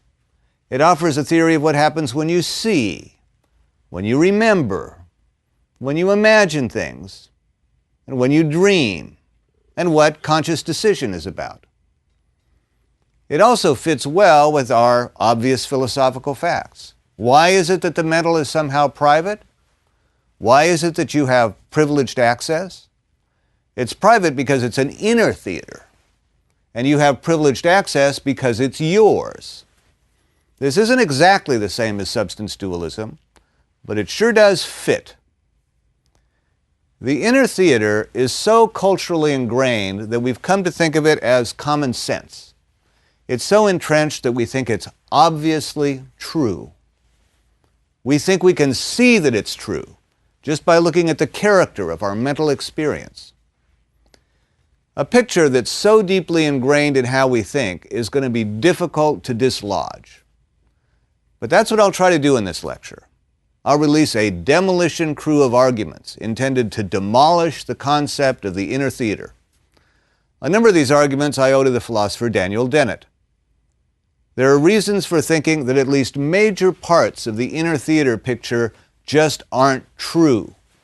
It's a story we tell ourselves about our mental functioning, but it turns out that things aren't really like that at all. What I'll give you first are some empirical reasons for thinking the theory isn't true. Pieces of scientific data that seem to indicate the picture has to be wrong in major ways. An even stronger set of arguments are conceptual. These are arguments that not only isn't the theory in fact true, but it couldn't be true. And yet the picture is so tempting and so ubiquitous that even when you see reasons to think it isn't true, that it can't be true, you can't help but slip back into it in unguarded moments. I'm not sure that the demolition crew will succeed, by the way, but I hope they convince you that the inner theater theory shouldn't just be assumed to be true, that it is at least open to question whether major parts of it are right or wrong. Let me start then with some empirical reasons for thinking the inner theater theory can't be right. All of these have to do with time. If there's an inner theater of consciousness at which we receive sensory messages from the outlying senses, the images should show up on the screen in the order they come in from the exterior sources. The messages come in A, B, C, and show up on the screen, A, B, C. The fact is that something much more complicated than that is happening. There's an experiment in the literature reporting an experience we can produce in the lab that's called the cutaneous rabbit. Although originally discovered by accident, the cutaneous rabbit is a clear and repeatable effect. Here's what happens in this experiment. I give you an evenly timed series of taps on your wrist, very fast, at 50 millisecond intervals, 50 thousandths of a second. Those are followed immediately by a series of taps halfway up your arm, halfway up your forearm, and a final series on your elbow. I'll have given you a series of rapid, evenly spaced taps at 3 different spots on your arm. But it won't feel like 3 sets of taps in 3 separate places. It'll feel instead something like a small animal hopping its way in small, evenly spaced steps all the way up your forearm. It'll feel like a little rabbit hopping from the spot I started tapping on your wrist to the place I stopped at your elbow, with lots of evenly spaced hops in all those areas in between that were not tapped at all. There's also an auditory version of the illusion, the auditory rabbit. Here it is as developed by David Shore, a psychologist at McMaster University. This is a little tricky and much more subtle. It may not work, but we'll give it a try. The illusion requires that you be centrally spaced between 2 well-balanced speakers, one on the left and the other on the right. If it doesn't happen to work for you now, the outlines guide you to a website where you can experiment further. Here are a quick series of clicks in the left speaker. Those should have sounded like they just came from one side. Here are a quick series of clicks on the right. But now, if the conditions are right, you may hear a fast series of clicks that move quickly but evenly all the way from one speaker to the other. Not just on the left and then on the right, but moving from left to right. Here it is again. Left, right, and all the way in between. What you actually hear in the third case is just the clicks on the left followed immediately by the clicks on the right. But when it works, people say it sounds like someone dragging a thumb across the teeth of a comb, with the sound transitioning through the space in between from one speaker to the other. Here's why the cutaneous and auditory rabbit experiments offer a problem for the inner theater of consciousness. According to that theory, messages should come in ABC and show up on the screen ABC. But suppose you feel 12 rabbit hops coming up your arm. 1, 2, 3, 4, 5, 6, 7, 8, 9, 10, 11, 12. Hop 1 corresponds to the initial place we tapped on your wrist. Hop 6 corresponds to the place we tap halfway up your forearm. Hop 12 corresponds to our final tap on your elbow. But think about those taps 2, 3, and 4 that you felt moving up from your wrist to your mid-forearm. If those came into your inner theater in order, they would have to come in before we tapped your mid-forearm. But the effect only happens if we tap the second place, the one you feel later. So how did hops 2, 3, and 4 know that we were going to tap your mid-forearm a second later? The auditory rabbit presents the same problem. With just the clicks in the left speaker, there's no illusion of movement. It's only when we immediately follow clicks in the left with clicks on the right that the sound moves through the spaces in between. So think about the clicks happening between the left speaker and the right. If order in the inner theater matched order in the world, there would have only been clicks on the left at the point people hear clicks in the middle. The illusion happens only if those are followed by clicks on the right. How would our perceptual system know that there were going to be clicks there too? The only way to explain these kinds of results is to say that it's only after the later taps and only after the later clicks that the illusion of motion is created. It's as if some part of the brain processes both the clicks on the left and the clicks on the right, and then, later, produces the illusion in the inner theater of movement from left to right. But that means that the inner theater isn't the stimulus reception area it's cracked up to be, receiving input bit by bit and throwing it up on the screen bit by bit. The theater, if there is one, is much further down the line. Reception happens somewhere else. Reception of clicks on the left and on the right. Something else then cooks up a story, an illusory story about moving sensations that only then is sent to conscious awareness in the inner theater. The cutaneous rabbit works in terms of taps that you feel. The auditory rabbit works in terms of clicks that you hear. But the same thing happens with what you see, and you are already quite familiar with it. In the visual case, it's called the phi phenomenon. All movies and animations depend on it. As the film goes through the projector, what's actually flashed on the screen are a series of still pictures. But that's not what it looks like, at least not since the time of silent films. With the right timing, Lauren Bacall moves oh so smoothly toward Humphrey Bogart. Belle and the Beast are nothing more than a series of static drawings, but they look like they glide smoothly across the dance floor. The only difference in television or video is that the series of images is created by a pixelated scanning procedure across the screen, left to right and top to bottom. In the very simplest experimental case, phi can be produced by dots, which appear one after the other on a screen. With the right time interval, the right distance, and the right intensity of light, successive dots at different spots on the screen are perceived not as individual dots, but as a single dot that moves from one spot to another. The philosopher Nelson Goodman asked researchers on phi, what would happen if you changed the color of the dots? Would that destroy the illusion? Would it look like a green dot and later a red dot somewhere else, rather than one dot moving from one place to the other? What people often report is that it doesn't destroy the illusion at all. The dot still moves, but it changes color as it moves from one spot to the other.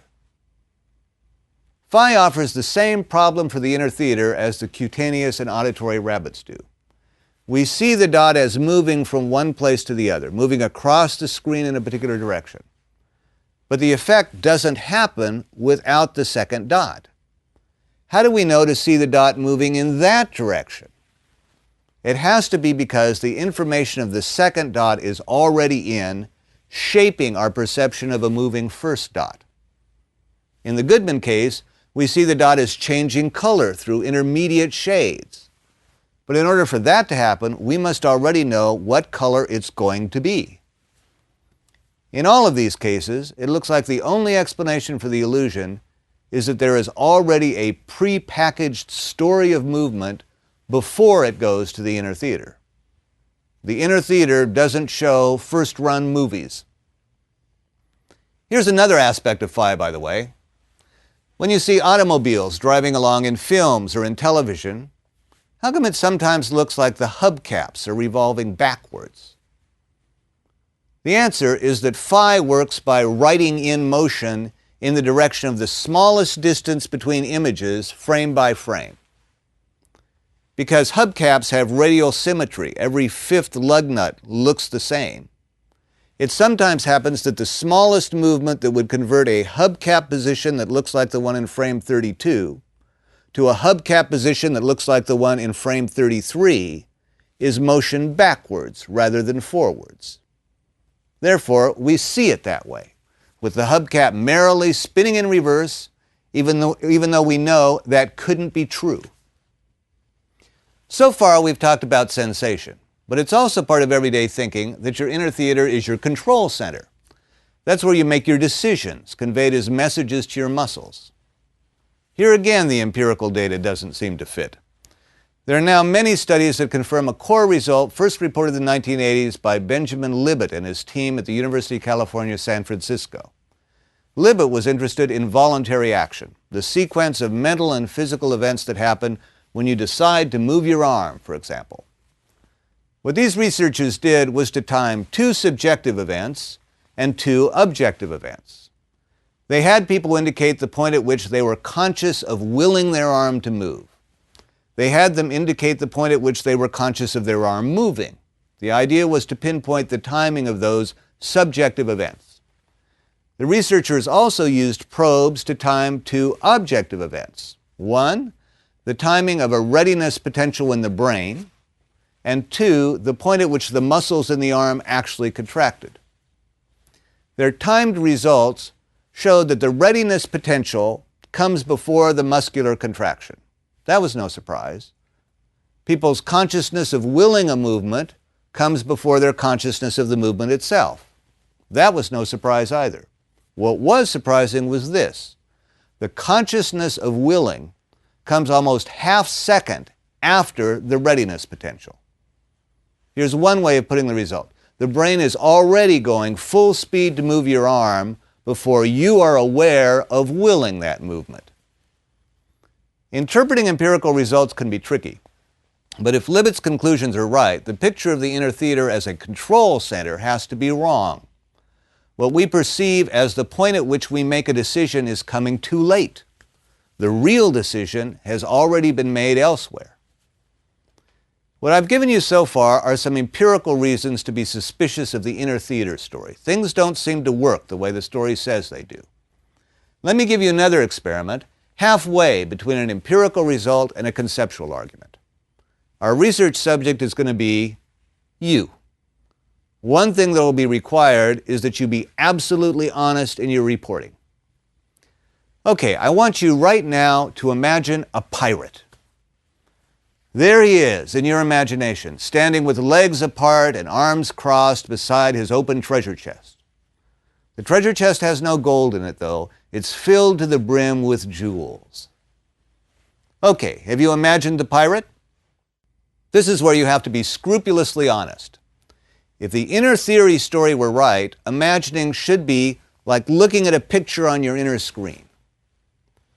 Without changing anything, without adding anything to your mental picture, does the pirate have a hat on? What color is his hair? Without changing anything, is he missing any fingers? How many buttons are there on his coat?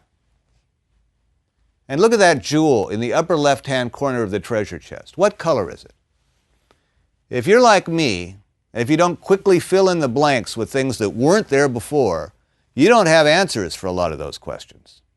But if you were looking at a picture of a pirate, you'd be able to answer those questions. You'd just have to look at it more closely. Maybe imagining isn't very much like looking at a picture. In fact, it's been suggested that what you have when you imagine something is less like a picture and more like a description. Not because it's in words, but because it is usually incomplete, just as a description is usually incomplete. If you have a picture of a pirate, there's either a hat in that picture or there isn't. But if you have a description of a pirate, it may be incomplete. It may not specify either that he has a hat or that he doesn't. When I imagined my pirate just now, I don't think there was anything at all about how many buttons he had on his coat or what color that jewel was. Maybe imagination isn't much like a picture in your inner theater after all. I think the most powerful arguments against the inner theater are conceptual arguments. It's these that convince me that the story is wrong, not only in its details, but in its essentials. Here's a historical consideration. We not only tend to think there is an inner theater, we think we know where it is. It's here in our heads, somehow behind our eyes. We can feel it there. But we have historical evidence that the location of our inner theater is purely a matter of cultural indoctrination. The Egyptians carefully prepared their mummies, making sure they had everything they needed for the afterlife. They carefully preserved the liver, the heart, the kidneys, but they fished the brain out of the skull and threw it away. Nobody needs a brain in the afterlife. They certainly wouldn't have done that if they thought it was the location of the inner theater of consciousness. Aristotle thought the seat of reason was in the heart. The function of the brain was merely to cool the blood, a sort of radiator at the top of your body. If you will pay attention to your own processing, I think you'll find that there is no aspect of your subjective experience that tells you that your inner theater is there. Your eyes are in your head, of course. Your ears are on your head, but that's just where the messages come from. As seen from the inside, the processing center itself could be anywhere. Or like Descartes thought, nowhere in space at all. Neurophysiologically, by the way, there's no evidence of any single place in the brain that it all comes together. We can localize a range of different mental functions. There are clearly separated language areas, auditory areas, and visual processing areas, but all current evidence indicates that any inner theater where it all comes together is something the whole brain does, not something itself located at any place in the brain. Here's another conceptual argument against the inner theater. It works a lot better for some senses than others. When I first outlined the standard inner theater view, I did so in terms of vision. You see because of what's projected on your inner screen. Memory, imagination, dreaming, and illusion are all a matter of projections on the inner screen as well. But the inner theater is supposed to be where all sensation comes together, not just sight, but sound, touch, smell, and taste. So how exactly is the story supposed to go with respect to the other senses? In the sight case, the images come in and are projected on the inner screen. In the case of taste, what happens? The images come in, well, no, the taste messages come in, and then what? They're not projected on a big screen because we don't taste things by seeing them on a screen. Are they projected onto some kind of taste screen? Are they projected onto a big tongue? Smells come in as what? And are projected as what? How do sounds come in? When you think about it, the inner theater really works only for sight. If it were a decent theory of perception, it should work equally well for the other senses. There, it just seems to break down, which makes you think it may not be that good a story for any of it. I've left the strongest conceptual refutation of the inner theater and the easiest for the last. Indeed, you may have seen it coming long ago. The whole purpose of the theory is to explain what happens when we perceive things. But it's a terrible failure. It doesn't explain what happens, and it systematically can't. The story is that the eyes send images into the brain where they're projected on the inner screen.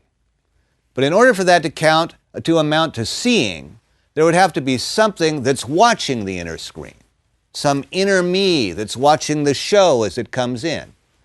That inner me is often called a homunculus, or a little man. I see things because he sees them on the inner screen. I hear things, I guess, because he's hearing them from the speakers in the inner theater. How's he smelling things? The theater must have smell-o-vision with little perfumes wafting in. How is he feeling things? Do we have a vibra-chair underneath him and little touchers on his skin? How is he tasting things? Are there little inner chemicals hitting his little inner tongue? When you fill in all the blanks that a real inner theater would demand, it's clearly ridiculous. It's also impossible. We would need not just one little man in your brain, but an infinite number. If we need an inner man to explain seeing, how are we to explain what happens when that inner man looks at the screen? How are we to explain the fact that he can see the inner screen? Inside the little man's head is another little screen, and I guess we'll need another little man inside him. And how does he see? Oh, there must be still another little man. We have an infinite regression of homunculi inside homunculi. It's ridiculous, it's impossible, and in the end, it's clearly pointless. The inner theater is supposed to explain how we see things, but it only works if we have the inner man inside and he sees the screen. How does he see things? That part doesn't get explained, so seeing doesn't really get explained at all. The theory just pushes the problem of seeing inside to the little man. We should have just admitted that we don't have an explanation. All the inner theater does is allow us to pretend we know things that we don't. However attractive the picture of the inner theater is, there are strong reasons to think it's wrong. There are empirical reasons to think that neither perception nor decision-making work the way the inner theater picture would tell us that they work. When we really consider what happens when we imagine things, imagination doesn't seem all that much like looking at a picture. For me, the strongest arguments are the conceptual ones. The picture just doesn't do its job. It breaks down fairly badly when it comes to senses other than sight, for example, and the infinite regression of homunculi shows that it ultimately couldn't explain what it's supposed to explain. Okay, the inner theater demolition crew have done their best.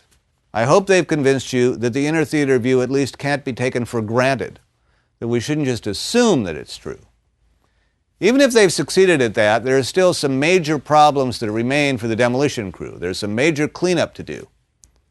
Here's one question they haven't answered. If the story is so wrong, why is it so tempting? I think the inner theater may be tempting because there are things that really do work the way images on the inner screen are supposed to work. The things that really do work that way are real images, pictures and paintings and photographs. We don't really have a good explanation for how we see things, or remember things, or imagine things, but we do know about paintings and pictures. We know that we see something when we look at a painting. So maybe seeing everything is like looking at a painting inside our heads. We know that we can create pictures of our own, of unicorns, of mermaids, of people with trees for arms. So maybe imagining things is like drawing a picture inside our heads. We can even be fooled by pictures. It looked like a door into another room, but then we find it was just a clever painting. We're fooled when we're hallucinating, so maybe we're fooled by a picture then too, a picture in our heads. On this suggestion, it's the fact that we have visual images of visual things, paintings and photographs, that makes the picture theory tempting in the first place. What about the other senses? Do we have smellographs that we can flip through like old photographs, smelling again the smell of Grandma's chocolate chip cookies? No. Do we have tastographs that allow us to taste those cookies again? No. Do we have touchographs? No. That may be why the inner theater doesn't even get off the ground in terms of the other senses. There's another problem that remains for the demolition crew, and it's much harder. If this is not how things work, how do they work? It would certainly help in trying to leave a bad picture of our mental processing behind to have a better picture to replace it with. If my suggestion is right, it's because we didn't have a better picture that we went for inner images in the first place. I'm afraid that better picture of how things work, the one that we need to replace the inadequate inner theater, that's a picture we don't yet have. It's the picture of minds and bodies that dualism paints that gives us the interaction problem. How could the mental and the physical possibly interact? It's something like dualism that gives us the problems of the inner theater as well. Maybe dualism is the problem. Are there other ways of looking at minds and bodies? Are there alternatives to dualism? That'll be the focus of the next lecture.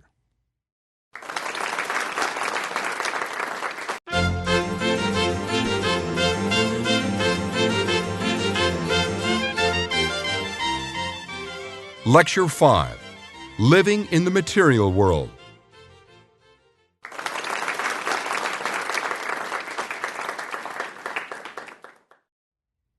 I first introduced dualism as the simplest theory that makes sense of a range of obvious philosophical facts. It's a theory with a logical argument behind it in the work of Descartes. But dualism has taken a number of serious knocks in previous lectures. I argued last time that a picture of our mental functioning that goes along with dualism, the picture of the inner theater, doesn't hold up very well under more careful examination. To the extent that the inner theater is part of our obvious philosophical facts, it may no longer be so obvious that these are genuine facts rather than just common assumptions. Dualism also faces the interaction problem. If substance dualism is true, if there are two radically different kinds of stuff in the universe, how could they possibly interact? In this lecture, I want to talk about some philosophical alternatives. If dualism isn't true, what might be true instead? But let me first talk about some alternatives within dualism. Descartes was a dualist. It's Cartesian dualism, after all. He was perfectly aware of the interaction problem. Even in his time, his critics made sure of that. You say the mind and body are essentially different kinds of things? Then how could they possibly interact? Descartes did in fact have an answer. It doesn't appear in the Meditation, but it does appear in his book on the passions of the soul. There Descartes admits that the two essentially different substances must interact. There is, he says, a place where mind and body are causally linked. Where? Descartes' answer was the pineal gland. If you dissect a brain all the way down, as Descartes actually did, you would find just about in the center of your head, sitting on top of the spinal column, a small reddish-gray organ about the size of a pea. That's the pineal gland. That's where Descartes proposed that the mental universe meets the physical universe. That's where mind meets body. Descartes had several reasons for settling on the pineal gland as the magic organ of interaction. First, most visible parts of the brain come in symmetrical pairs. You have two hemispheres, two clear sides of the hippocampus, a left and a right thalamus, but you have only one pineal gland. It's also true that the pineal gland sits above the spinal column like some precious thing on a pedestal. It just looks like some spot of central importance. Finally, Descartes thought that people were essentially different from animals, that people alone had souls, and he mistakenly thought that animals didn't have a pineal gland. But of course, when you think about it, none of this really answers the interaction question. The question is not where mind and body interact. The question is how they possibly could. Pointing to the pineal gland or any other physical structure doesn't solve that basic problem. It looks like we have to face facts. Causal interaction between the mental and the physical is real and obvious, but it poses a crucial problem for dualism. There are two things you could do in the face of that. One would be to give up dualism precisely because it makes causal interaction a mystery. Or two, one could keep one's dualism and give up the idea that there really is causal interaction between the mental and the physical. The first route is the modern one. That's the one I'll explore through most of this lecture, because causal interaction is so obvious, dualism has to be wrong. But at the time of Descartes, and for a significant period afterwards, people seriously explored the second route. So let's start here. It sure does seem as if there are two radically different dimensions of the universe. So maybe the idea of causal interaction is an illusion. One theory that was proposed is called epiphenomenalism. It works like this. Maybe we're wrong about interaction. Maybe physical events don't cause mental events, or vice versa. But maybe mental events nonetheless ride piggyback on physical events. They just come along for the ride. It's hard to get analogies that really work, but here's a try. As a horse runs, its shadow glides beside it. Maybe the brain is like the horse, doing all the work, and the mental realm is just its shadow. The rush of a locomotive makes a whistling sound as it goes by. Maybe the brain is like the locomotive doing all the work. The mind is just the whistling sound as it rushes by. Epi means above, and what epiphenomenalism maintains is that mental events float above physical events. There were proponents of epiphenomenalism even into the 1800s. Thomas Huxley was one of them, though he was better known as Darwin's bulldog for defending the theory of evolution. In the epiphenomenalist view, alcohol consumption doesn't cause mental confusion. What alcohol consumption causes is a particular brain state, which may in turn cause stumbling or slurred speech. It's just that the brain state casts a mental shadow. Mental confusion is an epiphenomenon of that particular brain state. Okay, does that solve anything? For me, it just points up another question. What we mean by cause. That's a big question. It's one I can't pursue here in full detail. What the epiphenomenalist admits is that every time I'm in a certain brain state, I find myself in a certain mental state. And if I weren't in that brain state, I wouldn't have that mental state. That certainly sounds like a causal connection. The analogies don't help much either. The movement of the train does cause that whistling sound, and the movement of the horse does cause the movement of its shadow. Why would we see this parallel between the mental and the physical if there weren't a causal connection? Another view explored at the time tried to answer that very question. It's called occasionalism. The classical proponent of occasionalism was Nicolas de Malebranche. In this view, physical events do not cause mental events. Admittedly, it looks like the two go together, But that's because on every occasion, God is there making both happen. It's as if God had a puppet in each hand, the physical puppet on one hand, the mental on the other. God is there, minute to minute, making them dance together, hence the illusion of interaction. Just one step away from occasionalism is parallelism, a view championed by Leibniz. Leibniz thought that the occasionalist view didn't offer a very dignified picture of God with these two puppets. The God of the occasionalist is constantly meddling in the affairs of the world in order to keep the mental and the physical in sync. Hasn't he got more important things to do? Instead, Leibniz asks us to consider two clocks running side by side in perfect synchrony. It may look like what one does causes the other to do the same thing, but that's not what's happening. It's just that they were wound up at the same time and they're sent running in parallel. That's what God does. He predetermines the physical universe and he predetermines the mental universe. Leibniz calls it pre-established harmony. The two are not connected, but they've run in parallel since the beginning, hence the illusion of interaction. Epiphenomenalism, occasionalism, parallelism. If all of those seem pretty desperate to you, you're in good company. That's the general verdict in the philosophical community today. If one has to go as far as these theories in order to save dualism, maybe dualism isn't worth saving. Maybe it's time to seriously rethink the whole question. What are the modern alternatives to dualism? I want to lay out some major contenders for you to think about. As we go through them, you should be asking yourself whether we've hit on a theory that sounds plausible to you, that sounds right. But you should also give yourself plenty of room to consider new arguments and to change your mind. So where do we go if we leave dualism behind? A major problem with dualism was that it gives no plausible story about interaction between the universe's two substances. But if interaction is the problem, it won't help to postulate more substances.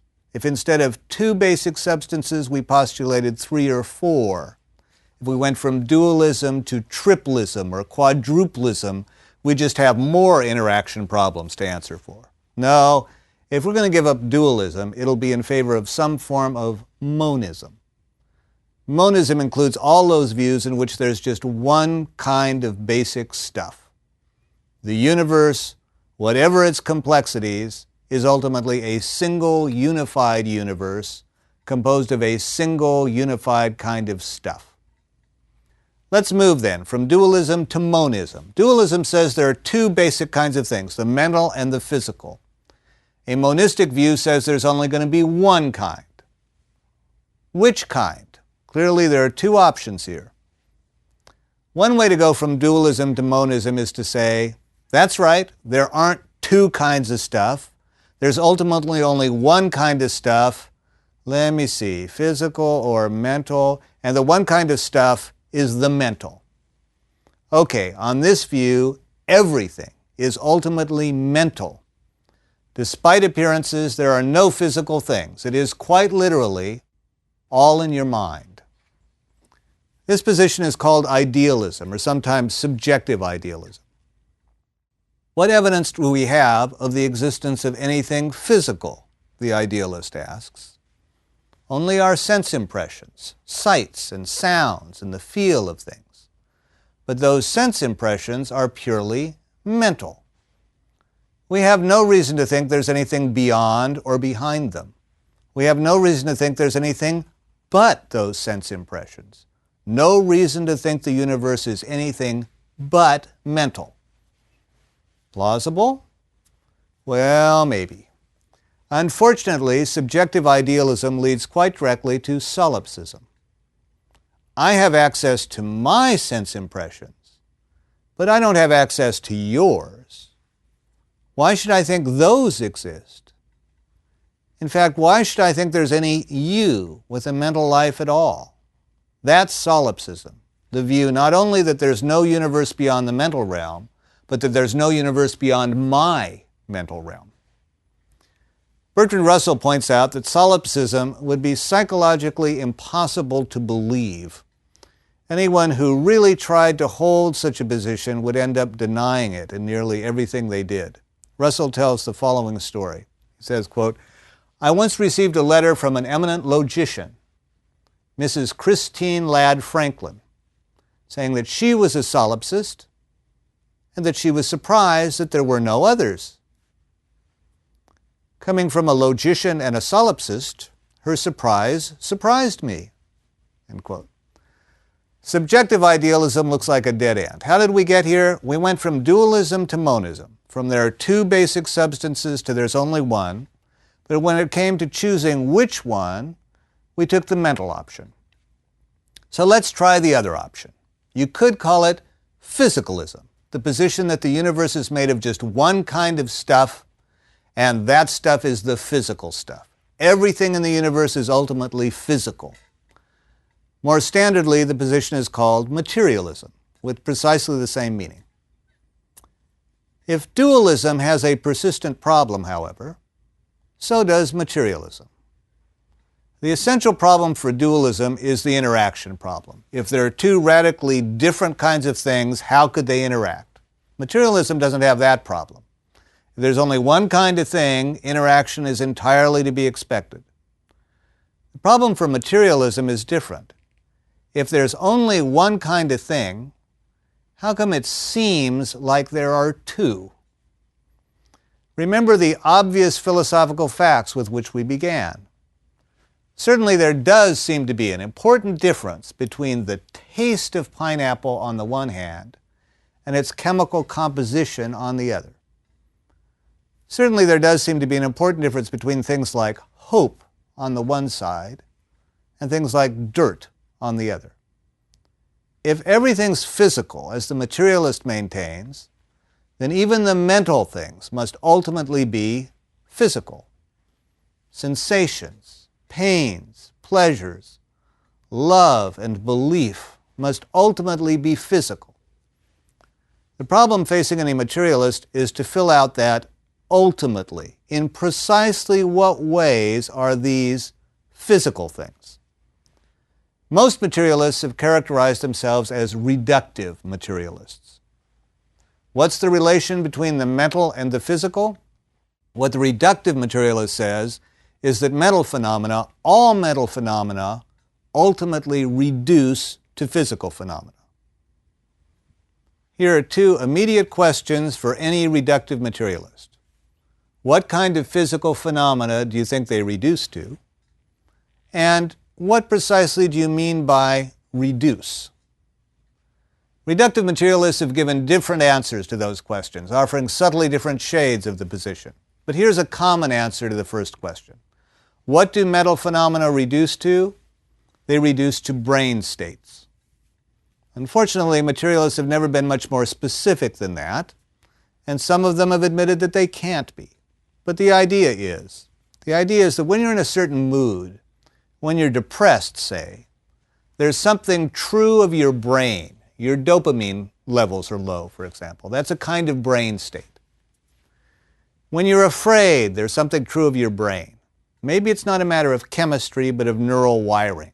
A particular part of your limbic system is activated. That's a kind of brain state. The general theory is supposed to hold for everything you do mentally and for all mental states. When you're concentrating or trying to remember a name, or you suddenly do remember that name, or you start to suspect that your neighbor's having an affair, in all those cases, there's something happening in your brain. It may be something chemical, or activation of a particular area of the brain, or a complex pattern of neural firing, and all of those are meant to be included as brain states. It's those brain states that the reductive materialist thinks mental phenomena reduce to. And what precisely does the reductive materialist mean by reduce? It's here especially that different theorists give different answers, but the core idea is a familiar one. You can make a good case that chemistry reduces to physics. Atoms of particular elements are combinations of specific particles in specific bonds. An atom of hydrogen, for example, is composed of a bonded proton and electron pair. The bonds and the particles are the stuff of physics. Molecules of particular kinds are just bonded combinations of specific atoms. That's what they are. Ammonia is formed from an atom of nitrogen bound with hydrogen in a particular way. Those molecules are the stuff of chemistry. The stuff of chemistry, then, can be defined in terms of the stuff of physics. Chemistry reduces to physics. If you did everything right, in fact, it looks like you'd be able to deduce the laws of chemistry from the laws of physics alone. You can make the case that molecular biology reduces to chemistry, just like chemistry reduces to physics. So molecular biology ultimately reduces to physics too. Note that there are really two relationships at issue in reduction. One is a relation between the things we are studying. DNA is a family of particularly interesting complicated molecules, which are composed of simpler molecules, which are composed of atoms and quantum mechanical bonds. That's a reduction of things to the smaller things they are composed of.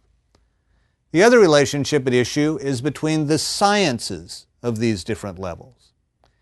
If we do things right, the idea goes, our theories of one level will reduce to theories of a lower level. If we do things right, our theories of the higher level phenomena will directly follow from our theories of the lower level phenomena. These two reductive relationships are precisely what the reductive materialist has in mind. Mental states, he says, reduce to brain states. All types of mental phenomena, our loves, our fears, our hopes, our beliefs, even very specific beliefs, are nothing more than types of brain states. Just as molecules are nothing more than bonded atoms, mental phenomena are nothing more than brain states. From the science side, the claim is that psychology reduces to neurobiology. In 1953, Francis Crick and James D. Watson discovered the molecular structure of DNA. They were awarded the Nobel Prize in 1962. Watson went on to play a major administrative role in the mapping of the human genome.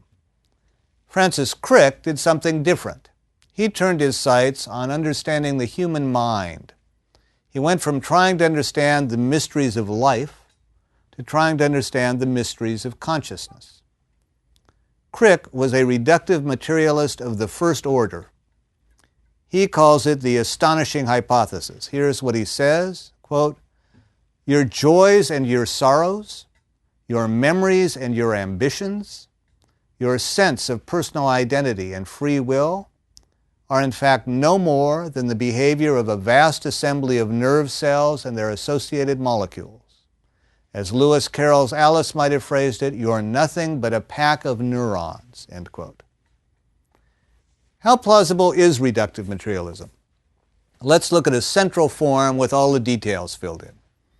This form of reductive materialism is sometimes called type identity theory. What the theory says is that all mental states, all types of mental states, are identical to particular types of brain states. Depression is a particular kind of brain state. Fear is a kind of brain state. Love and hope are particular kinds of brain states.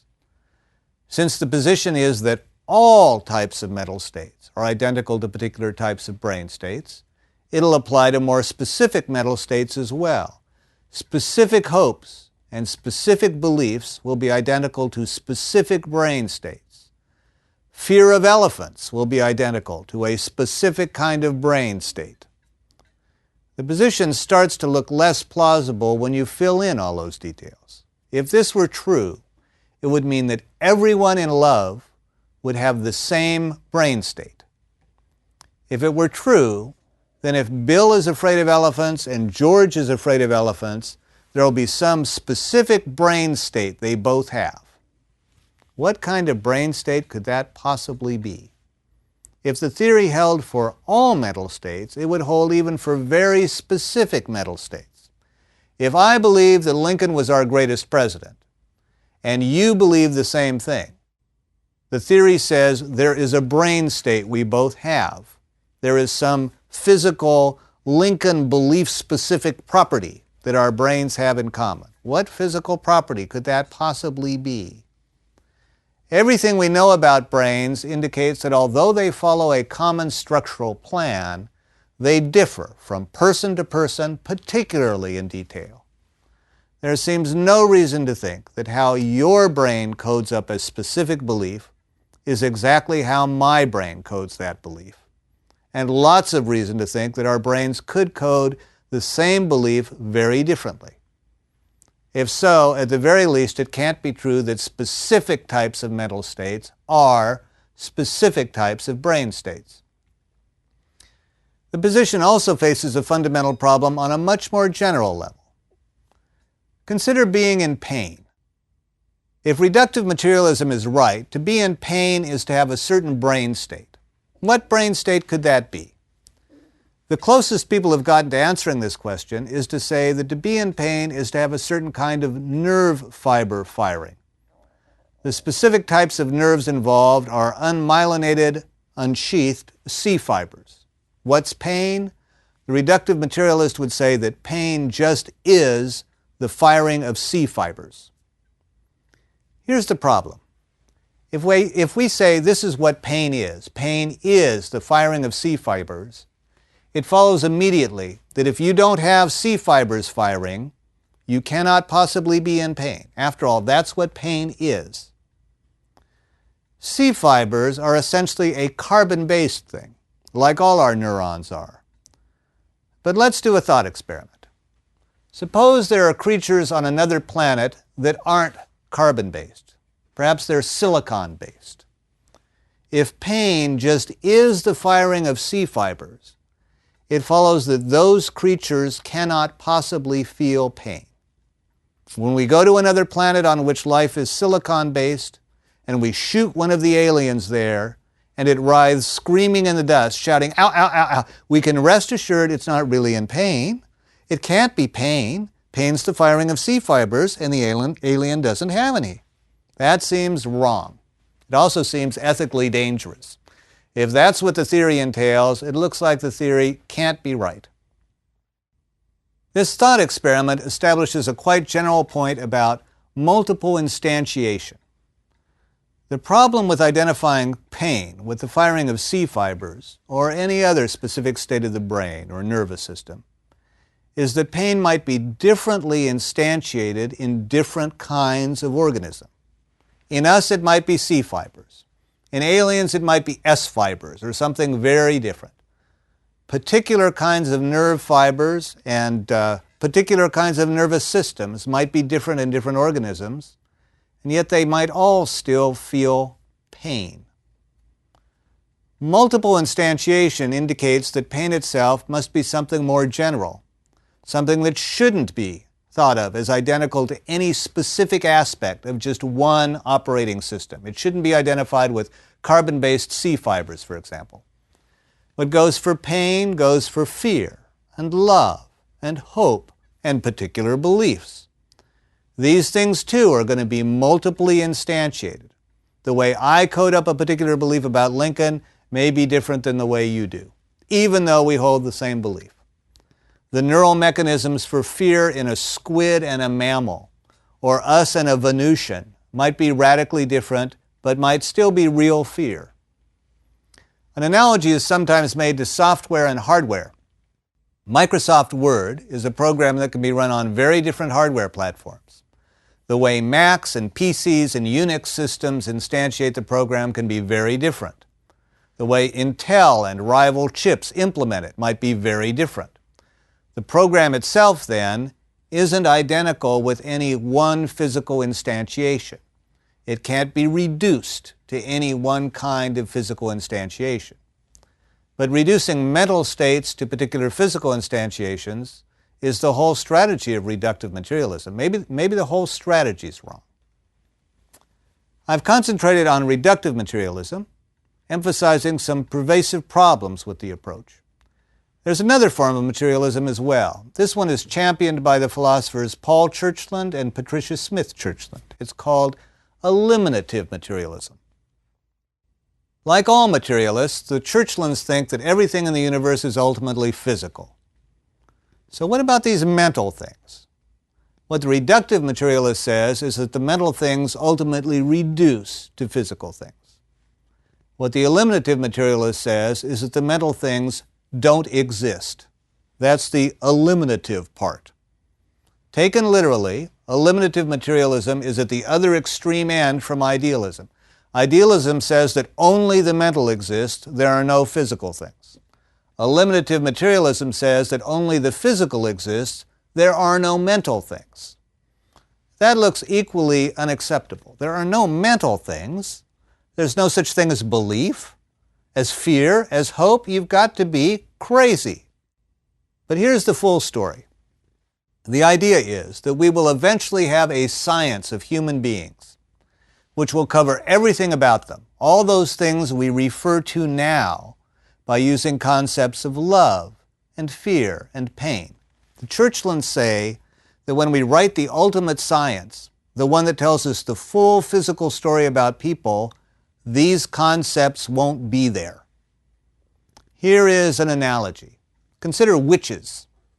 That concept was part of a theory of why certain things happened. For example, why people got sick, or why certain people acted certain ways. We've now developed better theories, theories of social ostracization, theories of certain kinds of contagious diseases, theories of mental illness. Those occupy, and they occupy better, the theoretical space that we used to deal with by using the concept of witches. It's not that we now have better theories of witches. We've built better theories that do without that concept entirely. We now know that witches don't exist, and they never did. Here's another analogy. Consider humors. Medieval medicine was written in terms of draining good and bad humors. We have better medicine now, but it's not that we have a better theory of humors. It's a theory that does without that concept entirely.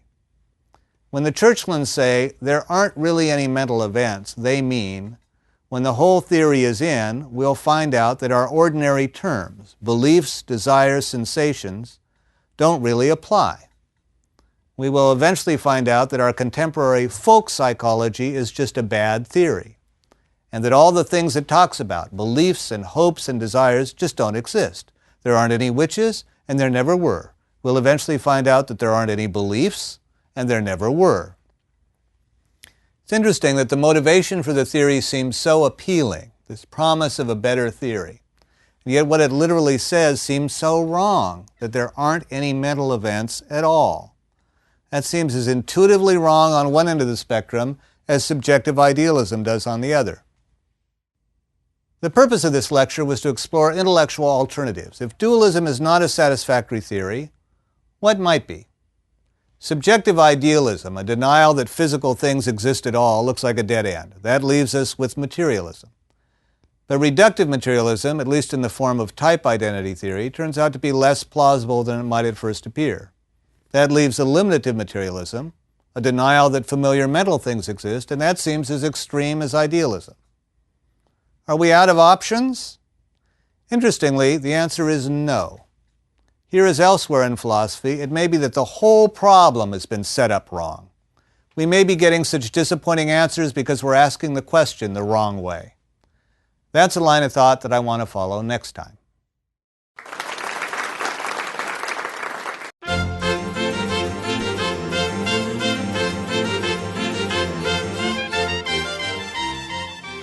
Lecture 6, A Functional Approach to the Mind.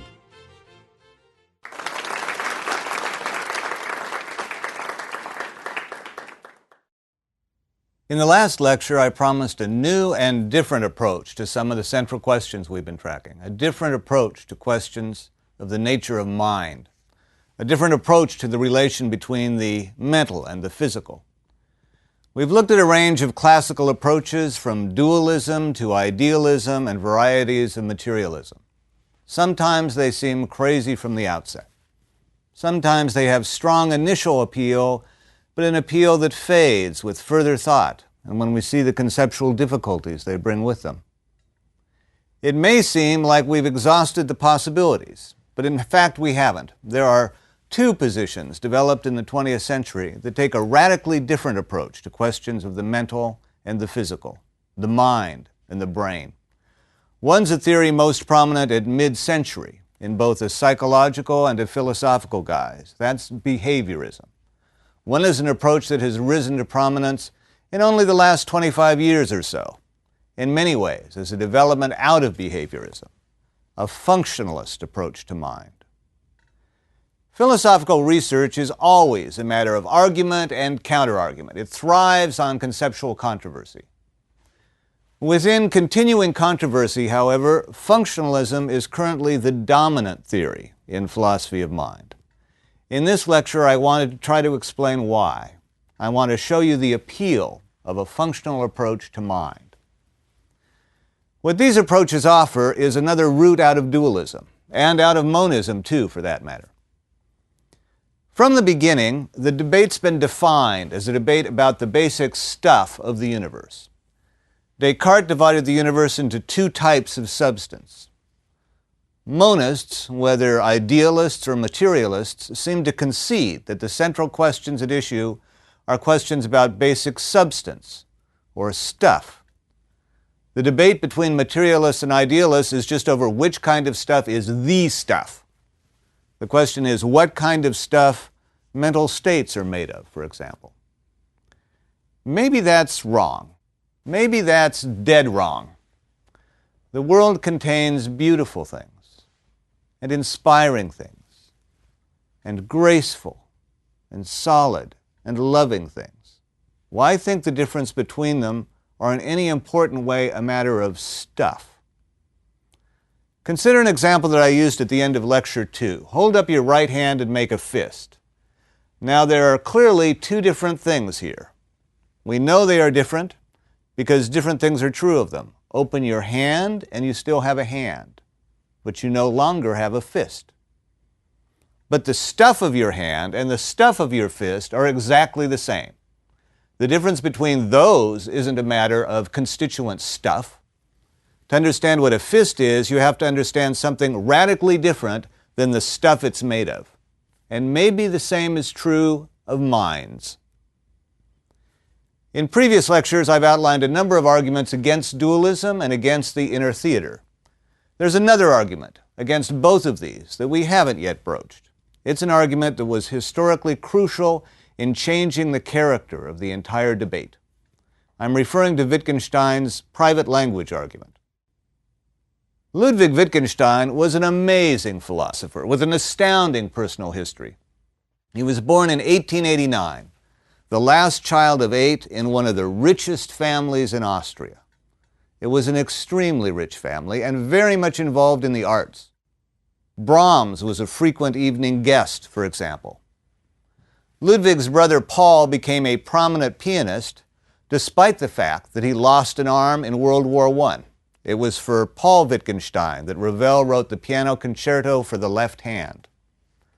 The Wittgensteins were patrons of the visual arts as well as music. One of the most often reproduced paintings by Gustav Klimt is a portrait of Wittgenstein's sister Margaret. So Wittgenstein's background is one of wealth, the arts, and depression. 3 of his brothers eventually committed suicide.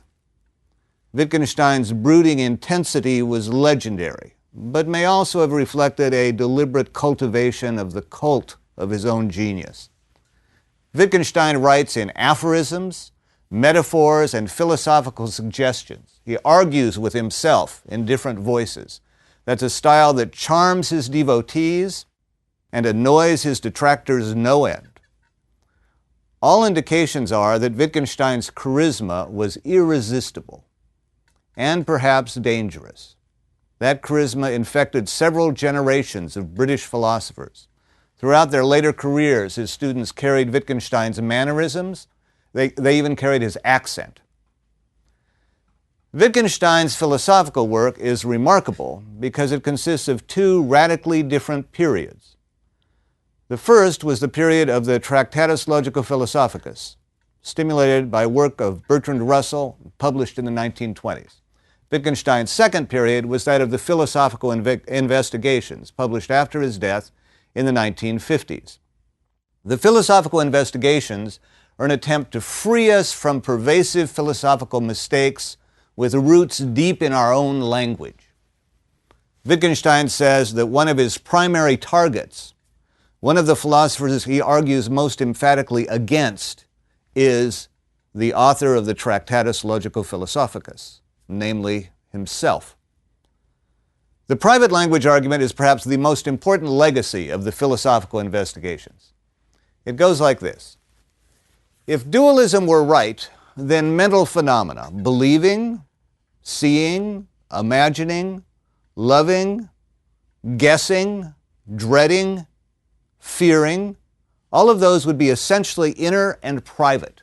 My believing, seeing, imagining, loving would be inherently inaccessible to you or to anybody. All of these would be private in the most complete sense possible. These would be aspects of my inner experience impossible to communicate to anyone else. But wait a minute. In saying what I just said, I used a number of words that we all know.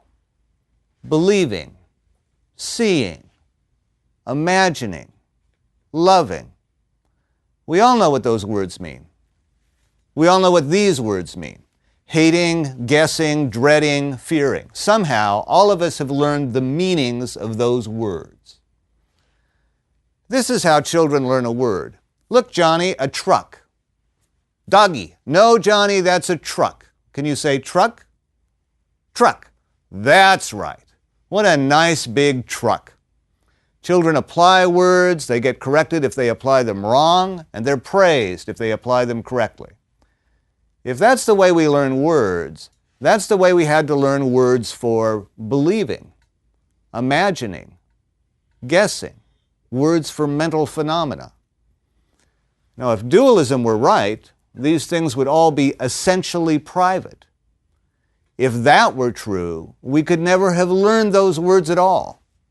We could never have learned the language of the mental, the language of belief and fear and pain and hope. That's the private language argument. If dualism were right about what these words mean, we could never have learned them. But we did learn them, and therefore dualism must be wrong. Historically, Wittgenstein's argument was part of an important shift in philosophical thinking in the 20th century. It's sometimes called the linguistic turn. Here's the general idea. If you're talking about belief or knowledge or perception, you're talking about what we call belief or knowledge or perception. What we're interested in are concepts that are embedded and expressed in language. If so, philosophical progress may demand careful attention to our language. If you want to know about belief, you shouldn't just sit there trying to peer inside at your beliefs. You should pay attention instead to how the concept of belief really functions in the language. That's what Wittgenstein is trying to do for mental terms in the private language argument. That's why he tries to approach questions of what mental phenomena are by what may seem to be a fairly indirect route, by talking about how we talk about mental phenomena. If what we're out to understand is the concept, attention to the language of mental states may not be so indirect after all. Wittgenstein also expresses the private language argument in terms of a parable, the parable of the beetles in the boxes. Suppose that we each have a little box into which no one else can peek. Everyone has a beautiful beetle in their box, but they can share it with no one. It's somehow impossible to see anyone's beetle but your own. No one has any way of talking about their beetles because the colors of the beetles, the shapes, the strange motions of the beetles are unique in all the world. But we try to talk about them. One day I turn to you and I say, my beetle is so glorp. You hesitate a minute and then say, yeah, mine too. Glorp, glorp, glorp. Some people say their beetles are glorp, but others say, no, mine is more nicky nicky. Wittgenstein says that those words could never get a meaning. No one would have any way of knowing whether the words glorp or nicky nicky were being applied in the same way or not. It would be a meaningless language. The punchline of the parable, like the punchline of the private language argument, is this. If dualism were right, terms for things inside our private mental realms could never get a meaning. But these terms clearly do have a meaning. Believes, doubts, loves, hates, is angry, gets the point. So dualism has to be wrong. It has to be wrong at least about how these terms work. Wrong about what they really mean. If these are terms in agreed public use, as they clearly are, then either the mental realm has to be more public than dualism says, or these words have to be about something other than an essentially private mental realm. If our language of belief and doubt and love isn't about a hidden inner realm, what is it about? Wittgenstein's positive proposals are much harder to interpret, but a number of his students, including Norman Malcolm and Gilbert Ryle, took him to mean this. What we are really talking about when we talk about mental states is not some private experience in some private inner theater, but behavior. That's what these words have to be about if they're ever to be learned. When we're talking about love or hate or having a new idea, we're really talking about behavior. This is called philosophical behaviorism, also called analytical behaviorism. The term behaviorism has a number of uses in both philosophy and psychology. Analytical behaviorism is a philosophical theory as to what mental terms mean.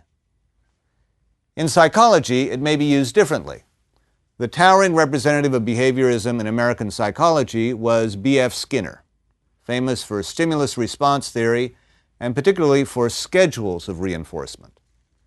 If you want to train an animal to do something, or a person for that matter, you should positively reinforce or reward certain behaviors and negatively reinforce or punish other behaviors. But the effectiveness of training doesn't just depend on how much positive and negative reinforcement you do. It depends in interesting and systematic ways on how and when you apply reinforcement. Skinner's work on schedules of reinforcement was a milestone. When he talked about behaviorism, however, Skinner was far from consistent. Sometimes he talked as if there were no mental states. There's no inside. It's a myth.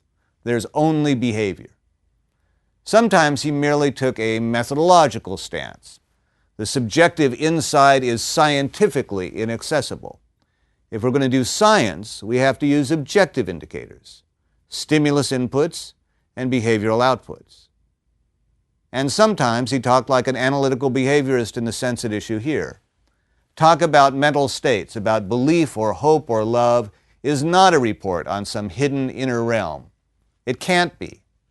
Talk about mental states is really just a roundabout way of talking about behavior.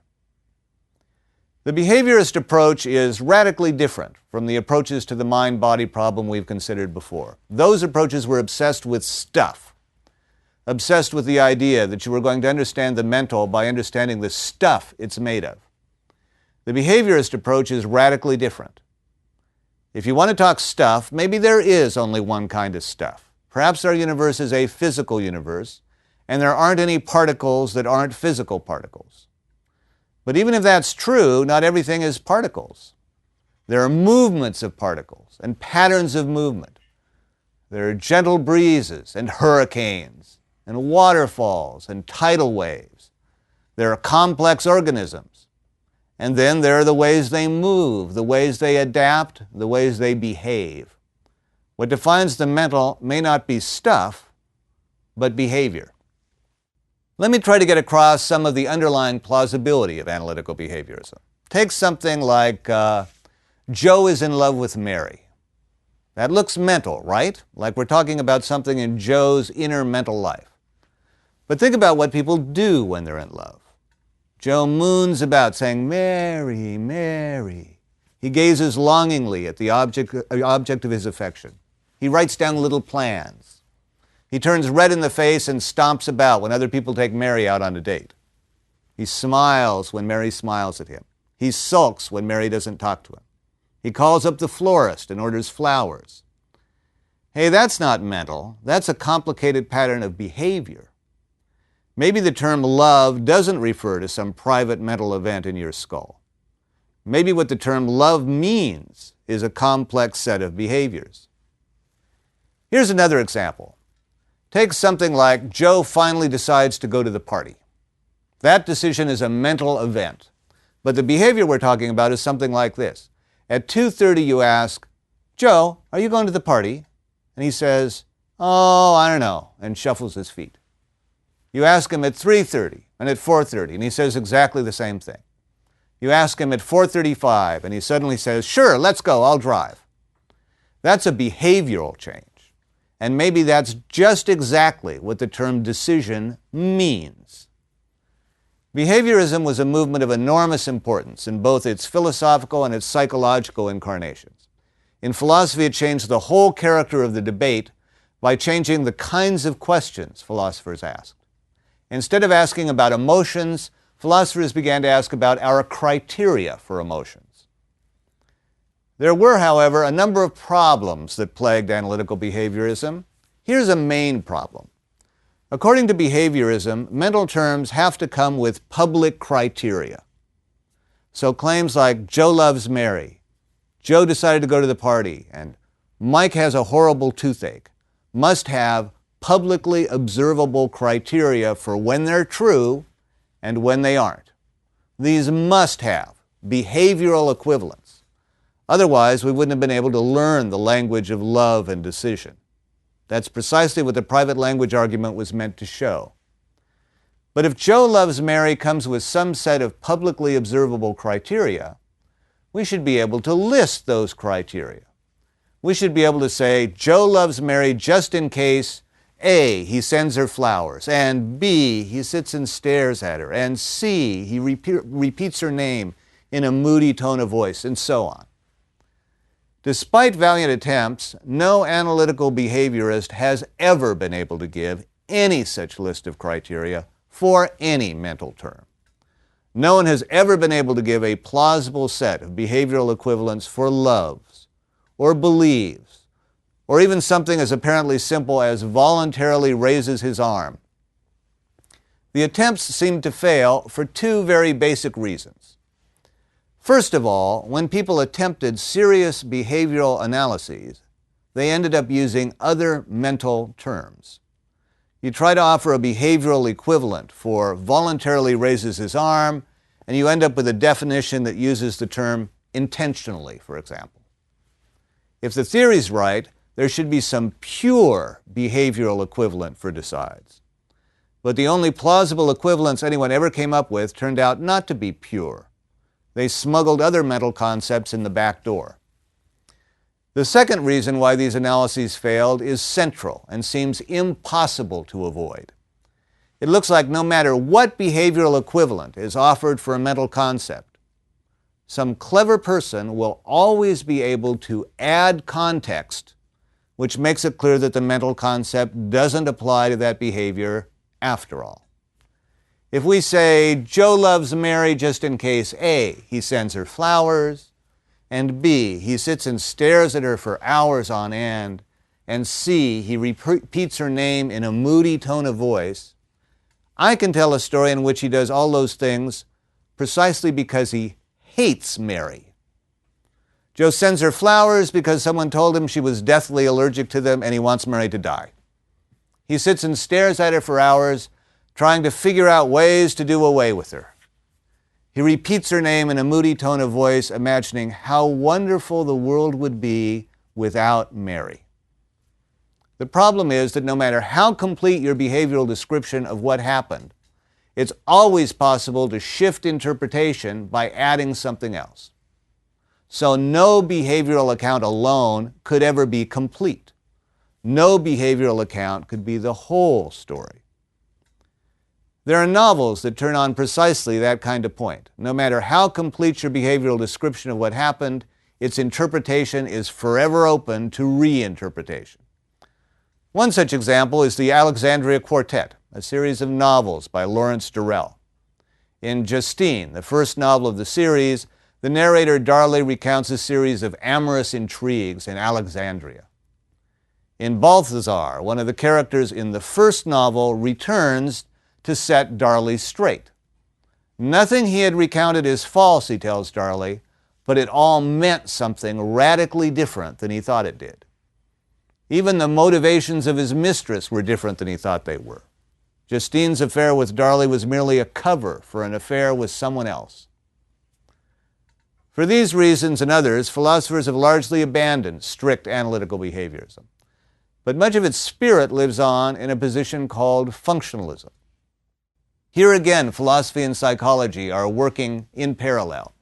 It's no longer true that psychology is predominantly behaviorist.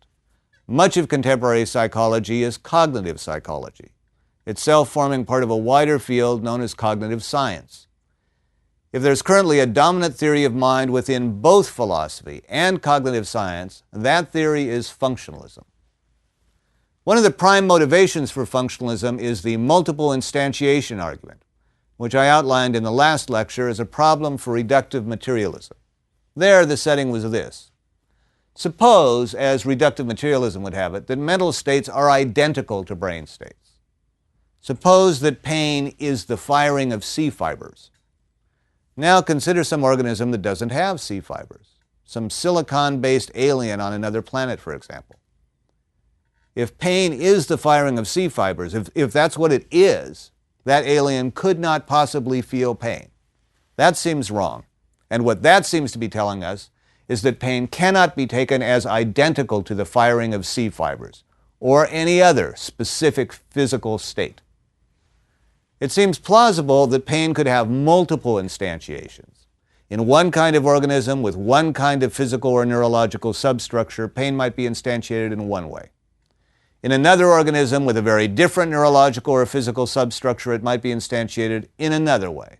Different instantiations in different structures, but it would still be pain. What goes for pain would go for other mental states as well. Anger might be instantiated in different ways in different organisms. Fear might be differently instantiated. Even if you share my belief that Lincoln was a great president, I'm quite certain that belief is instantiated in a different way in your brain than it is in mine. If mental states are not the physical states of the brain that instantiate them, what are they? The functionalist answer is that they are functional states of the entire organism. What does something have to be a mousetrap? Does it have to have that rectangular piece of wood? Does it have to have a little tin trigger with cheese? No. In order to qualify as a mousetrap, all it has to do is trap mice, no matter how it traps mice. Everything that traps mice, by whatever means, counts as a mousetrap. The concept of mousetrap is functionally defined. What the functionalist says is that our mental states are functionally defined too. A functional state is defined in terms of what it does.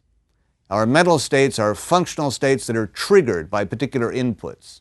They result in particular behaviors, but they also trigger other functional states down the line.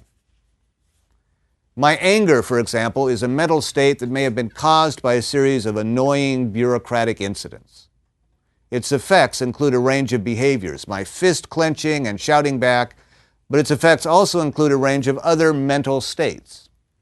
A lingering unease on my part, a painful memory, a tendency to bristle at the thought of facing those people again. The idea is that mental states in general are functional states of that sort. Unlike analytical behaviorists, functionalists are not particularly interested in giving definitions for specific mental states. When viewed as a functional state, both inputs and outputs of a mental state may be other mental states. A fully reductive definition out of the language of mental states may be simply impossible. The multiple instantiation argument is often presented with the analogy of software and hardware. Computer programs are functional states. They give a particular range of outputs for a particular range of inputs. Mental states are like programs in that sense. An anger program gives a certain range of outputs on a certain range of inputs. A remorse program gives different outputs. A belief program gives still others. The same program can be run on very different computers, the same software on very different hardware. Mental states are like programs in that sense too. The same mental state might be differently instantiated in very different organisms. The software-hardware metaphor is a useful analogy in explaining functionalism, but it's also more than that. Functionalism is quite closely tied to computers and computing, both in its historical inception and in some of its most interesting implications. Hilary Putnam was one of the prime movers in the development of contemporary functionalism. His prime example of what a functional state was like, and thus what a mental state might be like, was an example taken from the foundations of computer science. In talking about the history of artificial intelligence in a later lecture, I'll talk about Alan M. Turing and Turing machines. Turing was a British mathematician with a life fully as fascinating as Wittgenstein's. In fact, Turing and Wittgenstein were friends at Cambridge. Here is Turing's place in the story of functionalism. In the 1930s, Turing developed a general conception of what computation was all about. Long before we had any real computing machines, he developed an abstract conception of step-by-step calculation that came to be called the Turing machine. The crucial point for our purposes is that Turing machines are envisaged as operating step-by-step, symbol by symbol. At any one step, a Turing machine inputs a symbol, which puts it into some specific inner state, in terms of which it moves a single step and outputs a single symbol. Because Turing's conception is a totally abstract one, it doesn't matter how you might instantiate a Turing machine. It's the same machine in abstract terms, whether it works in terms of gears or electricity or something else. The amazing thing is how general that conception is. Turing was able to logically prove that anything computable step by step by any machine could be computed by something as simple as a Turing machine. Turing machines are multiply instantiable, and they can be seen as working in terms of functional states. Given certain inputs, they give certain outputs and trigger further functional states. That, said Putnam, is what mental states are like. Some of functionalism's most interesting implications can also be phrased in terms of machines. According to the functionalist account, mental states are functional states. Belief, memory, and hope are all functional states. It follows that anything that has the right functional states will have beliefs, memories, and hopes as well. That's what beliefs, memories, and hopes are. Because functional states are multiply instantiable, they might be instantiable in very different kinds of organisms, from ocelots to octopi. The same functional states might be realized in even radically different organisms on another planet.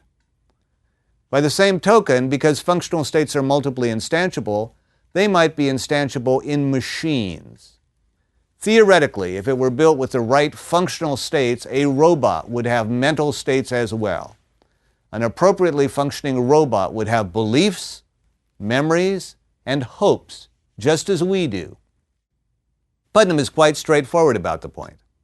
If psychology is the study of mental states, and if mental states are functional states, then we could study them in anything that could have those functional states. Reductive materialism seemed to say that we could do psychology by doing neurobiology. A clear implication of functionalism is that we could do psychology by doing robotics.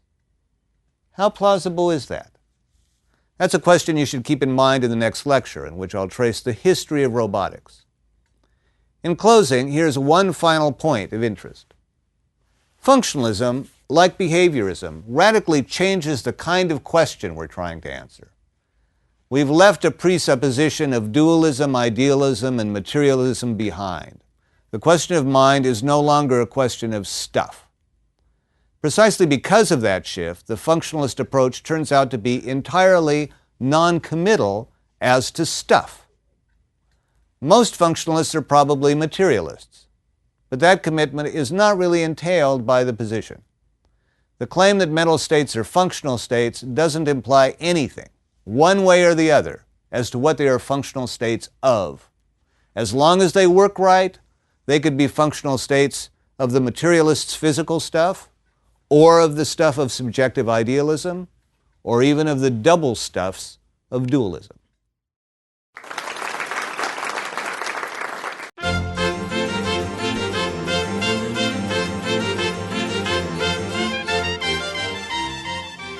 Lecture 7. What is it about robots?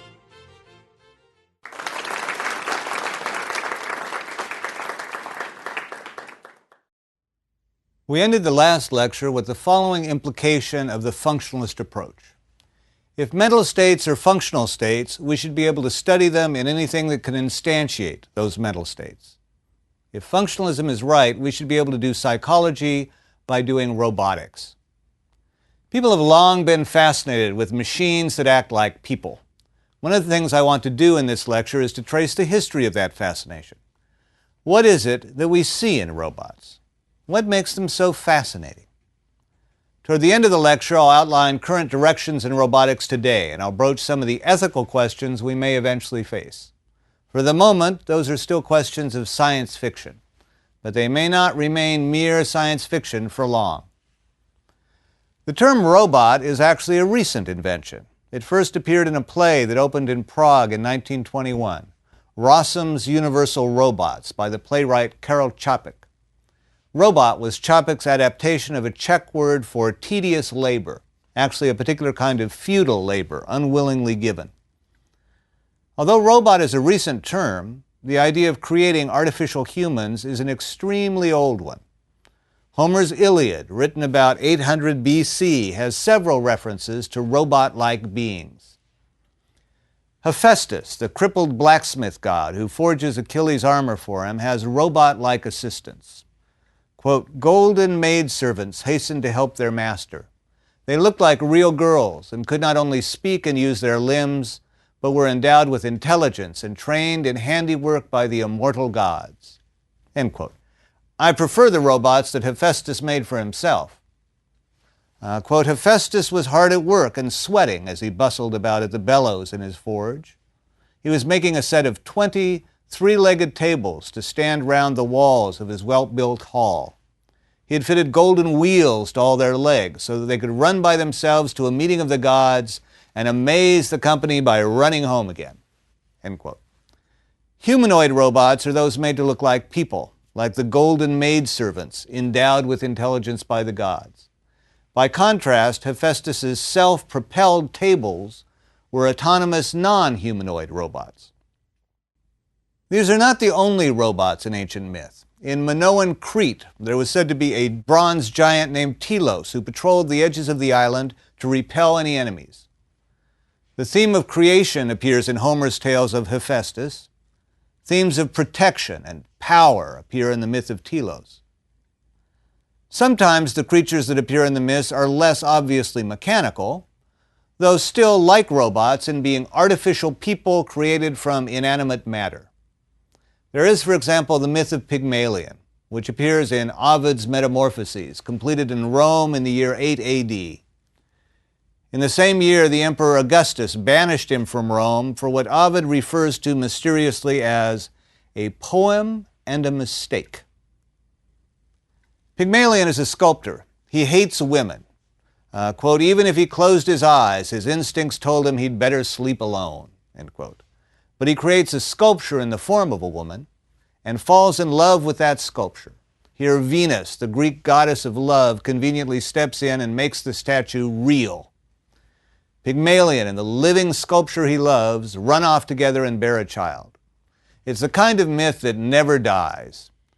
In the 1890s, the French painter Jean-Léon Gérôme painted Pygmalion embracing his statue as she comes alive.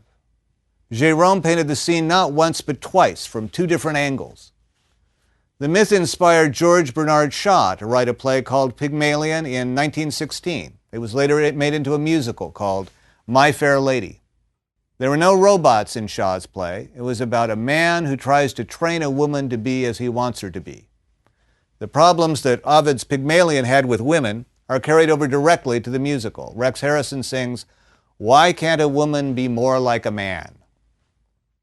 The Pygmalion theme appears again in the movie Blade Runner, an adaptation of Philip K. Dick's Do Androids Dream of Electric Sheep? In Blade Runner, Harrison Ford's character runs away with a woman he has proved to be artificial, complete with artificial childhood memories of a spider beneath her bedroom window. As the movie ends, they disappear into the wilderness to live happily ever after. At least that is in the upbeat theater version. Pygmalion represents a romantic side of our ancient fascination with robots. What's at issue is a fairly perverse combination of creation and the power of control, but also sexual attraction and love. There are also myths from other cultural contexts of artificial humans created robot-like from inanimate matter.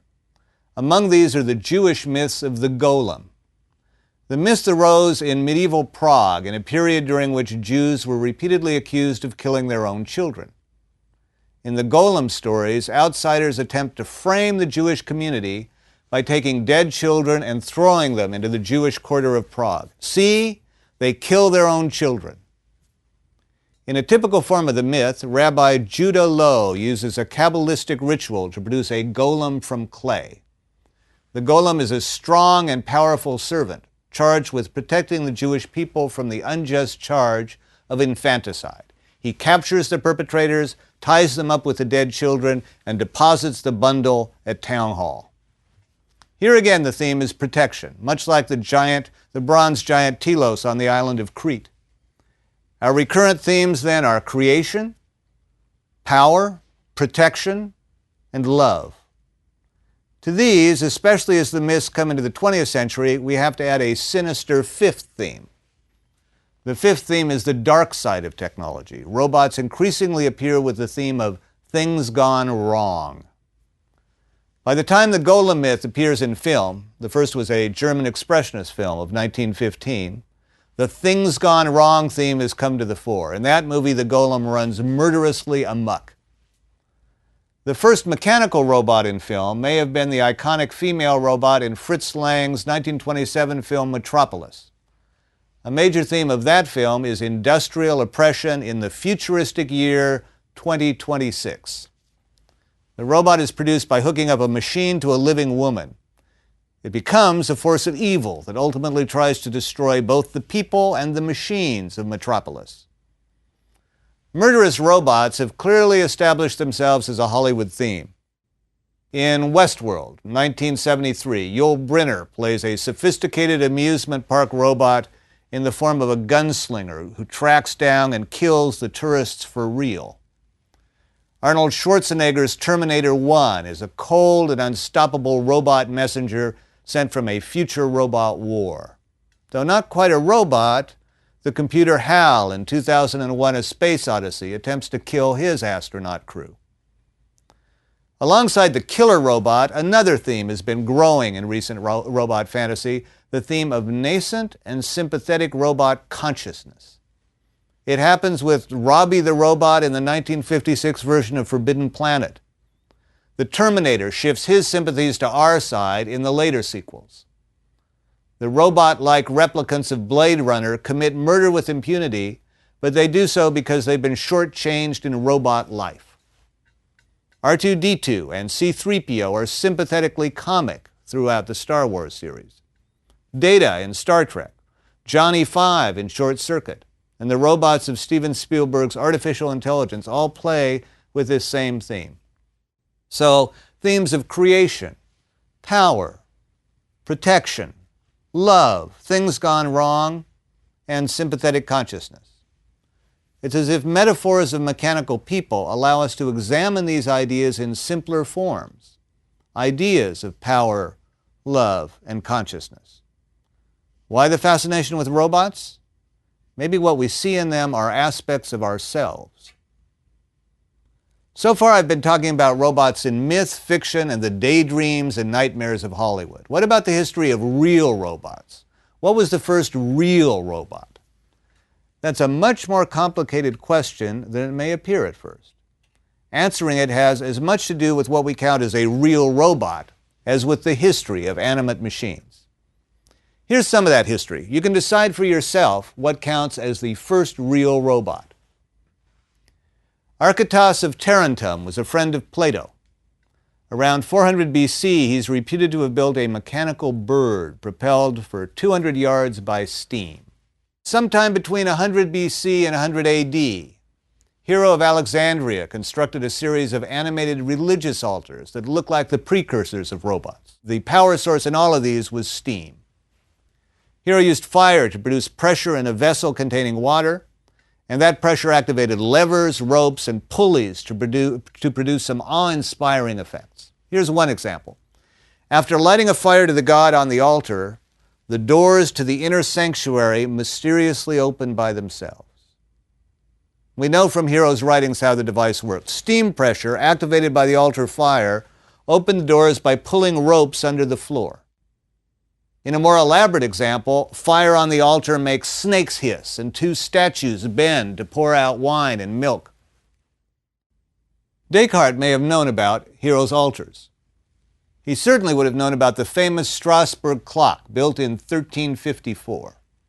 That clock incorporated several automata, including a metal rooster that opened its beak, put out its tongue, crowed, spread its feathers, and flapped its wings.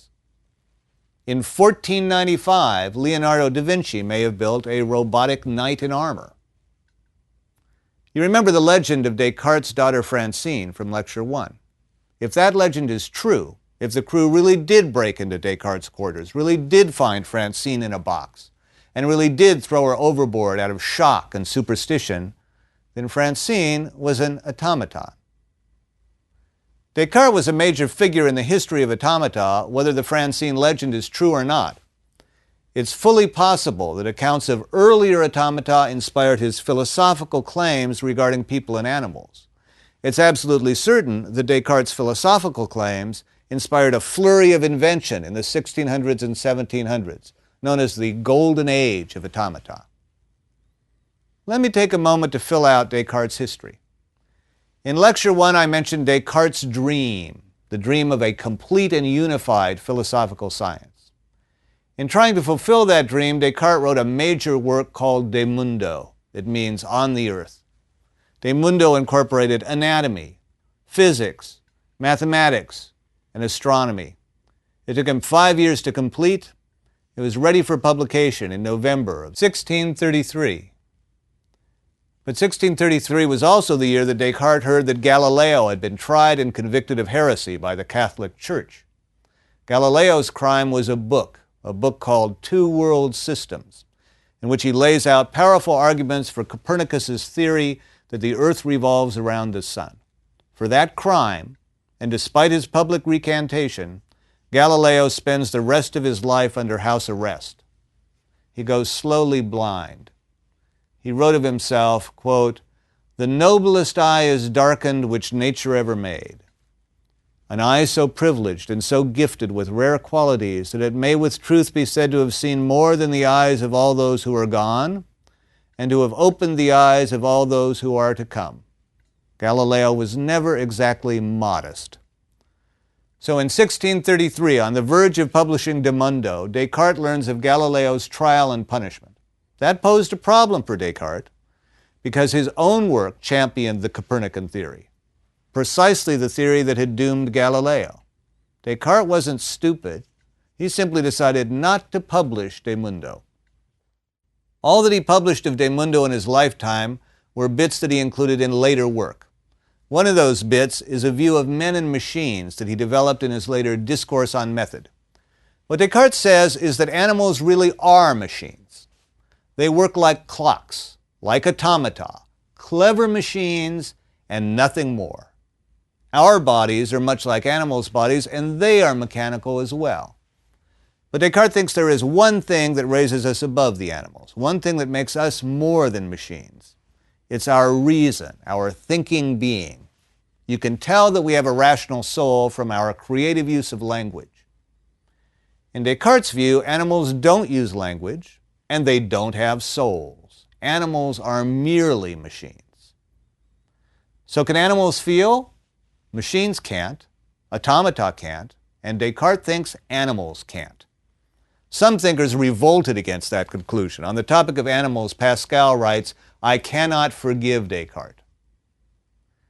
Descartes' views inspired an astounding burst of automata building over the course of several centuries. We can build machines. If animals are machines, we should be able to build them. Of all the automata built, the most famous of all was Vaucanson's duck. Jacques de Vaucanson first built a flute player. His flautist stood about 5.5 feet tall on a pedestal 4.5 feet high and 3.5 feet wide. It played the flute just as a human would, moving its mechanical fingers on the keys. But that's not the hardest part of playing the flute. The hardest part of playing the flute is wind control. For that, Wilkinson's mechanism included 9 bellows connected to 3 pipes leading to the figure's chest. His automaton played the flute with fully animated, fully articulated lips and tongue. But the big show was Wilkinson's duck. It was made of gold-plated copper, about the size of a real duck. Each wing had over 400 articulated parts. The duck could drink, splash in the water with its beak, rise, settle back on its legs. If fed grain, it would gulp it down like a real duck, and even poop. Wilkinson's duck has the distinction of being written about by several great men of letters, de la Mettrie, Voltaire, and Goethe. De la Mettrie called Wilkinson a new Prometheus. Voltaire writes, quote, "The audacious Wilkinson, rival of Prometheus, imitating nature's actions, seemed to use heavenly fire to kindle life in inanimate matter."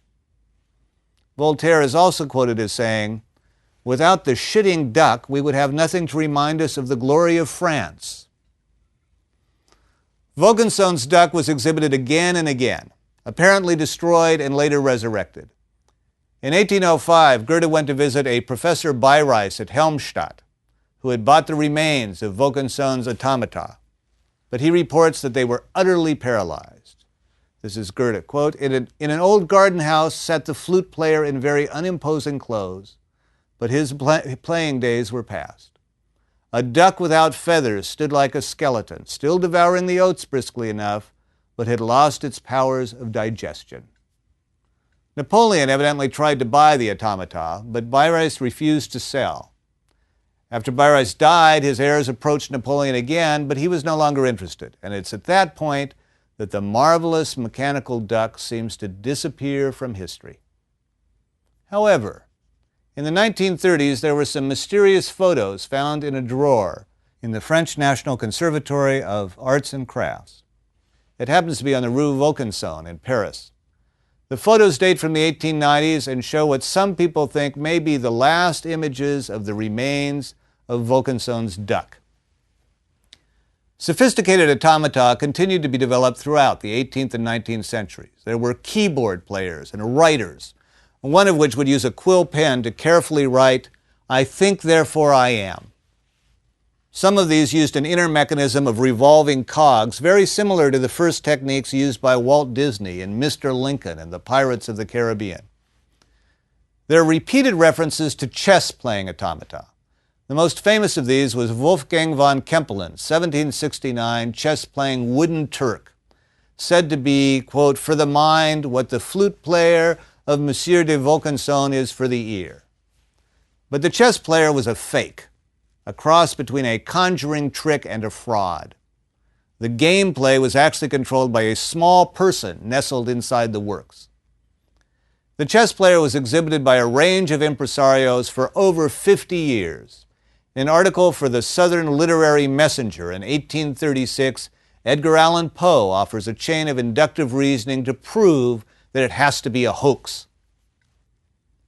These real automata clearly fall short of the robots of myth and fiction. They celebrate the act of creation and control, the cleverness of their makers in imitating life, but none exhibit the power or offer the protection of a telos or a golem. None seems appropriate as a love object, and none comes anywhere close to a sympathetic consciousness. A quite simple thing that all of these automata lack is autonomy. They are mechanical in all the implied limitations of that term. They follow a rigid routine, repeating the same set of actions again and again. The automaton writes, "I think, therefore I am," again and again. "I think, therefore I am. I think, therefore I am," but it doesn't think, and it doesn't write anything different until a person loads in a new program. Since the late 20th century, and with the resources of contemporary computing, the dream of robots has arisen again. Often the goal is one of genuine autonomy, robots that do act on their own. Let me briefly give some of the high points of current work. The first robots to be developed commercially were for industrial purposes. These are not humanoid in form. They're not autonomous. They can't even move from place to place. Industrial robots are often powerful programmed arms like those used for spot welding in the automobile industry. They can repeat the same routine 24 hours a day without tiring. More than 1 million industrial robots are now in use, half of them in Japan. Robotic development is critical to the space program. The robot's spirit and opportunity were designed to last just 90 days on Mars. They've continued to work for years. Surgery is increasingly being done with the use of robots. Because surgical robots can be small, they are less invasive than a human surgeon would be with big, clumsy hands. At present, surgical robots are not much more than remote-controlled surgical tools, lacking even a rigid program to call their own. However, there are also microbots being developed that will be able to swim through the human bloodstream. A vision is emerging of more humanoid robots for use in healthcare. Japan, like many advanced nations, has an aging population and is facing a crisis in elder care.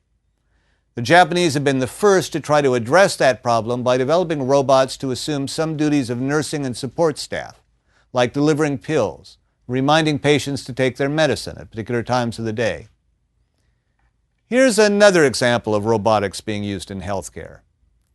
A range of studies show that cats and dogs can be therapeutic for those recovering from treatment or dealing with chronic illness.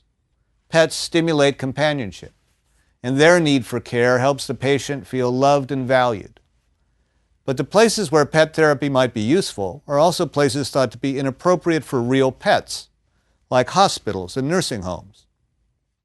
Could pet robots serve a similar role?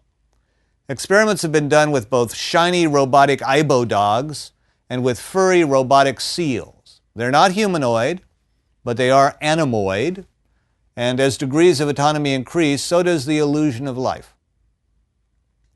There's also been some experimentation with emotional robots, or at least robots that can be interpreted by humans as expressing emotion. An early example was Kismet from the MIT lab. Kismet was an animated head that could move lips, eyebrows, eyes to express surprise, interest, affection, or distress. A second generation of emotional robots is represented by Cynthia Briazel's Leonardo, a fuzzy gremlin intended not only to exhibit emotion, but also to read emotions from your facial expressions. The goal was never to make a robot that actually felt emotion. It was merely to build a robot that could interact with people using the emotional language of gesture as well as speech. There's another area of robotic development that may be more troubling, using robots for military purposes.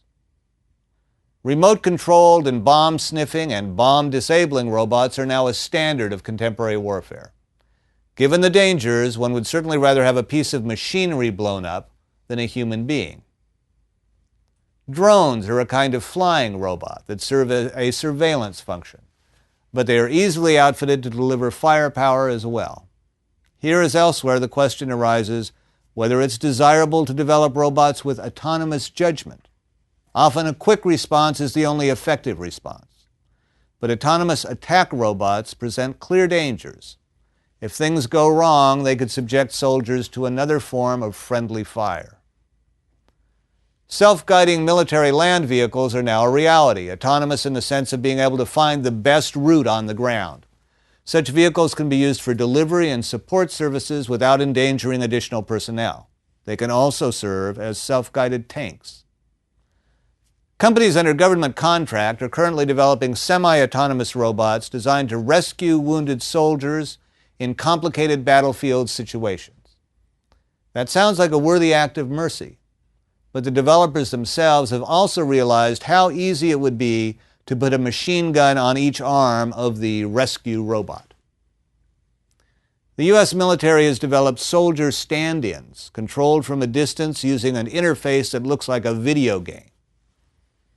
Do we want war to look like a video game? As war technologies have progressed over the centuries, there's been increasing emotional distance in the killing. Fighting hand-to-hand is emotionally intimate. Cannonballs and bullets are less so. In dropping bombs from overhead, you don't even have to see the victims. With physical distance comes emotional distance and emotionless killing. The idea of a robot army would be a further step in the progression, chilling in many ways.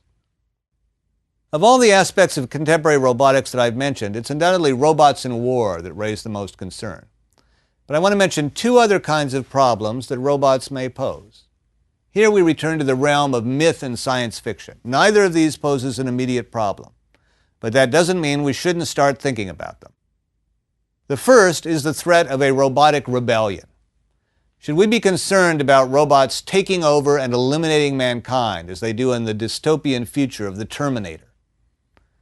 Isaac Asimov outlined the prioritized laws of robotics to prevent this kind of disaster. The first law is, a robot will not injure a human, nor through inaction allow a human to come to harm.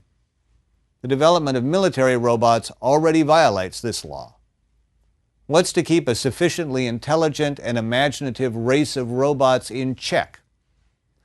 We have little to fear from the robots now on hand. You shouldn't stand in front of an industrial robot, but don't worry about your laptop or Roomba taking control.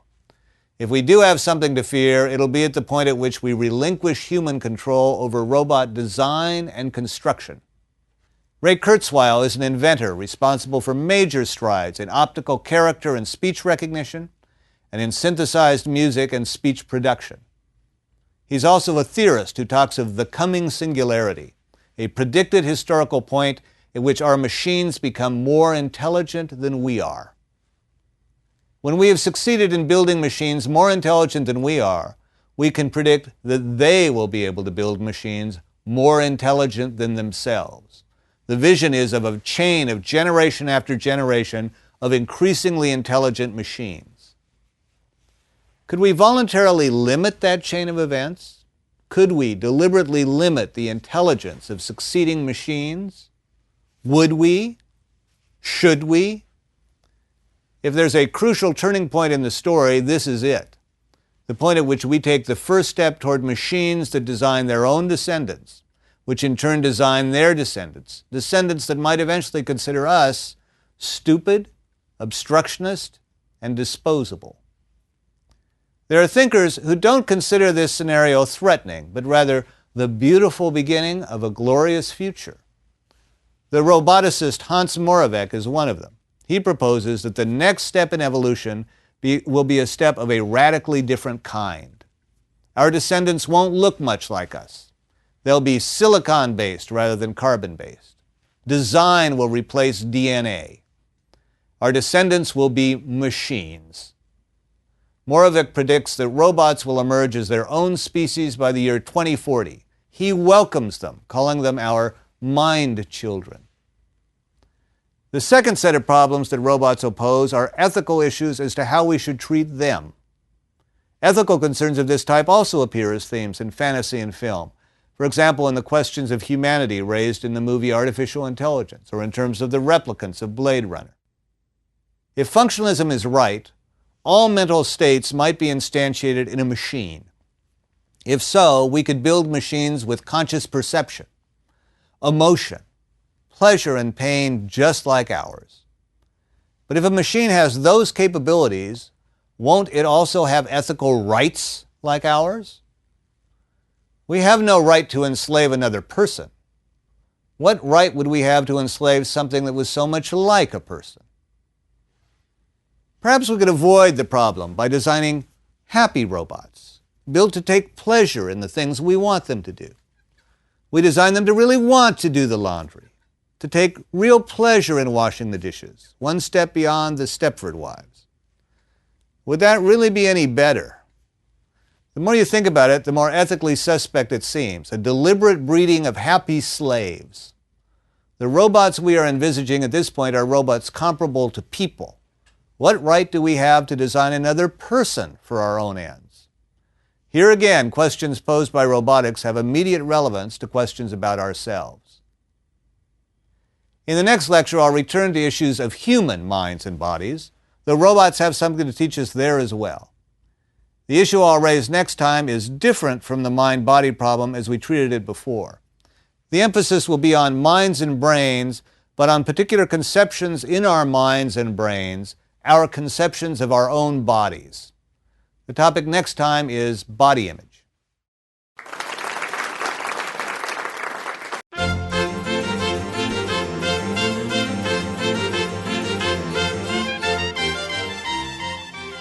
Lecture 8, Body Image.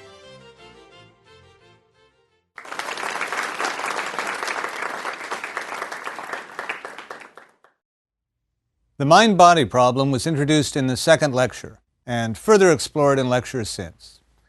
How could the forces and particles of physics produce the mental thing that's the taste of pineapple? How could the physical produce the mental? In this lecture, I'll look at the issue of minds and bodies from the other side. You have an impression of your own body, but that's a mental impression. Your body image is just that, a mental image. How is that body image formed? How does the mind produce a body? In exploring that question, I'll emphasize a perspective different from that in much of the history of philosophy of mind. Descartes thought of the mind as something separate from the body, as made of an entirely different kind of stuff. But even philosophers diametrically opposed to Descartes have often started with the idea of the mind as something separate or separable. A standard philosophical thought experiment is the brain in the vat. We know that your contact with the world is through impulses along your nerves, to your spinal cord, to your brain. Imagine then that we took a brain out of a person's body and kept it alive in a vat, carefully reconnecting all nerves to some artificial source of input. With sufficient computing skill, we could hook up the brain so as to create the impression of running through a field of daffodils, or swimming across an icy mountain stream, playing the part of Hamlet before a crowd of thousands. With sufficient computing skill, we could invent a complete fictional life for such a brain. The idea is central to the series of Matrix movies, but it was an established theme in philosophical literature long before. One question posed in terms of that thought experiment is this: how do you know that you are not a brain in a vat with a complete simulated life? How do you know that what you perceive is genuinely real?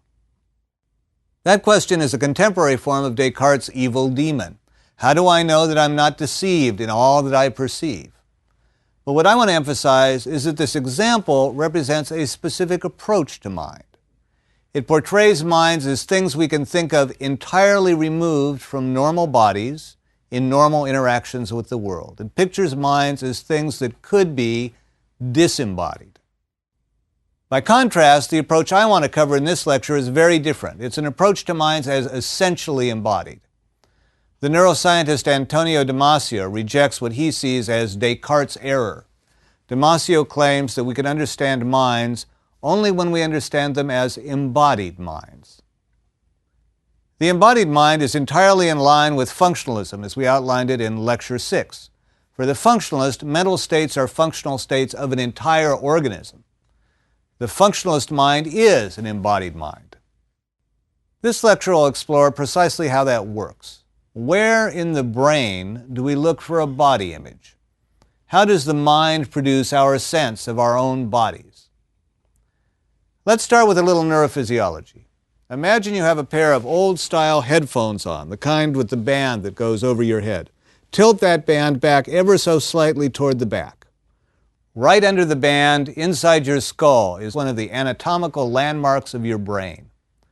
The central sulcus is the official borderline between the frontal and parietal lobes of your brain. The central sulcus is a deep fold or canyon in the wrinkled surface of the brain. It runs symmetrically on both sides of the brain, in both hemispheres, from above your ears to the top of your head. Along the back edge of that canyon runs the somatosensory cortex, which takes in touch sensations from various parts of your body. Along the front edge of that canyon runs the primary motor cortex, which outputs commands to the muscles of your body. Body input and body output face each other across the canyon of your central sulcus. The touch sensitivity of your body is mapped to that strip of somatosensory cortex. But different parts are mapped differently. Some parts of your body are more sensitive to touch than others. Your lips, for example, are packed with touch sensors. Your hands are as well. Your sensitivity to touch is significantly poorer on your back than it is on your face. With a trusting friend, some time, and a few toothpicks, you can actually quantify the degrees of sensitivity in different parts of your body. Here's how. Close your eyes, then have your friend touch your lower lip with 2 toothpicks a half an inch apart. Can you feel 2 distinct touches from the 2 toothpicks? Then have your friend move them closer, a 1/4 inch, an 1/8 of an inch, until you can no longer tell whether you were touched with 1 toothpick or 2. Record that measurement for your lip, the distance at which 2 touch points can no longer be distinguished. Have your friend do the same thing with the palm of your hands, the back of your hands, your shoulders. If you map your entire body, you'll find places where you cannot tell if touches almost an inch apart are 1 touch or 2. There are parts of the body where it's almost impossible to get the toothpicks close enough together not to be perceived as 2 distinct points. Now return to the somatosensory cortex, that strip of brain tissue that functions as a touch register along the back side of the central sulcus. Those areas of your body that are more sensitive to touch occupy a greater proportion of that brain area. Those areas of your body that are less sensitive occupy a smaller area. The area of your brain assigned to a given area is directly correlated with the degree of touch sensitivity we've just been mapping. If you took the data from the touch test, you could use modeling clay to make a model of this aspect of your brain's body image. It would be a model of a person in which the most sensitive areas are the biggest, those with the least sensitivity the smallest. The result would be a strange-looking little person with enormous hands and lips, but with a tiny body in almost all other respects. That little person is sometimes called a sensory homunculus, though a homunculus in an entirely different sense from that of the inner theater in Lecture 4. That little homunculus is something like what your brain thinks of your sensational body. Amazingly, that distorted sensory homunculus is draped across your brain. Not only does proportion of brain tissue in the somatosensory cortex correspond to the sensitivity of its associated body area, but the physical map of brain tissue corresponds roughly to the organization of your body. So, for example, the finger areas of the brain connect to the palm areas, which connect to the wrist areas, and then the arms. In your brain, eyes, nose, and lips are lined up in your brain just as they are on your face. The homunculus mapping in your brain isn't perfect. Each half of the body is mapped to the opposite side of the brain. The map is discontinuous, and part of it's upside down. The head, mouth, and pharynx occupy a full half of the somatosensory cortex, right side up in the lower portion. The rest of the body occupies the upper area, mapped upside down, with the feet on top and with a very peculiar discontinuity. The genital sensitivity area is tucked in beyond the feet at the very top. I talked about a sensitivity map for the human body. It's possible to create similar sensitivity maps for other animals. The sensory homunculus for the rabbit shows fairly large ears, but an even larger head and mouth. When it comes to body image, it's clear that what's most important for a rabbit are its eating parts. Here's a theme that we'll return to throughout the lecture. If areas of the brain are next to each other, there may be cases in which messages spill over to neighboring areas. That idea is the core of the work of V.S. Ramachandran, director of the Center for Brain and Cognition at the University of California in San Diego. Here's one way the idea plays out. The area of genital sensitivity, we said, was right next to that of the feet. If messages got crossed at that point, might there be an association between eroticism and feet? Ramachandran wonders whether cross-wiring at that point might explain foot fetishes. I've outlined the brain's sensory map of the body, the sensory homunculus laid across your brain, as if it were permanent. But some of the most interesting phenomena regarding body image turn on the fact that it's not necessarily permanent. Although there are identifiable areas of the normal brain that are usually associated with specific mental functions, The brain turns out to be amazingly plastic or adaptable. Under the right conditions, an area of the brain standardly associated with one function can be put to very different use. Areas of the brain can be recruited or remapped for different purposes.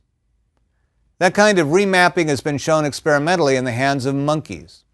When nerves are cut so that there's no sensory input to the brain from the thumb and first finger, the sensitivity areas of the other fingers invade and expand into that area in the brain. The rewiring is amazingly fast. The brain rewires itself within months. In precisely the same way, the brains of people who use their fingers for very fine coordination will differ from the brains of those who don't. Finger sensitivity areas will be larger, expanding at the expense of neighboring areas of the brain. This has been shown both for violinists and for those who read Braille. So it's not merely your talents that will change if you take up the violin or learn to read Braille. Your body sense will change, visibly in your brain. Your new body sense will emphasize the parts of your body important for your new skills. Areas in your brain will be allotted accordingly. One of the primary exhibits in the first lecture was Einstein's brain. Was Einstein's brain different from yours? Einstein's brain was actually a little smaller than average. But it did have anatomical peculiarities in neighboring areas, one of which is associated with aspects of language and the other with spatial visualization. According to one analysis, the anatomy of Einstein's brain indicates an expansion of the spatial visualization area at the expense of a neighboring area of language. Precisely the kind of plasticity and takeover we're talking about. Imaginative spatial conceptualization is the core of Einstein's work. And he himself said that he thought visually rather than verbally, but he struggled with language throughout his life. There are some amazing cases which emphasize just how far brain plasticity can go, how much of brain function can be made up by parts of the brain not intended for those functions at all. Experiments with ferrets, for example, have shown that it's possible to rewire visual perception to the auditory cortex. Ferrets can learn to see with those parts of their brains initially wired for sound. Human cases are even more astounding, especially in children. In order to deal with crippling epileptic seizures, surgeons removed half of 3-year-old Jody Miller's brain. They removed the entire right hemisphere, which controls the left side of the body. The immediate effect was full paralysis on the left side. But within days, the remaining brain rewired itself to reestablish control of the left side of her body. In 10 days, she was able to walk out of the hospital. Beside the modularized and compartmentalized picture of the brain, then, we must put the fact of adaptive plasticity. It's still true that normal brains use particular parts for vision, particular parts for hearing, particular parts for speech. But it's also true that the brain often has an amazing ability to recruit other areas to pressing purposes. One of the most fascinating manifestations of brain plasticity and body image is the phenomenon of phantom limbs. In London, high above Trafalgar Square, stands the statue of the great British naval hero, Lord Horatio Nelson. It has only one arm. The other is an empty sleeve. Nelson took a musket ball in the right arm in an unsuccessful military expedition in 1797. The arm was amputated to the shoulder. Nelson referred to what was left as my fin.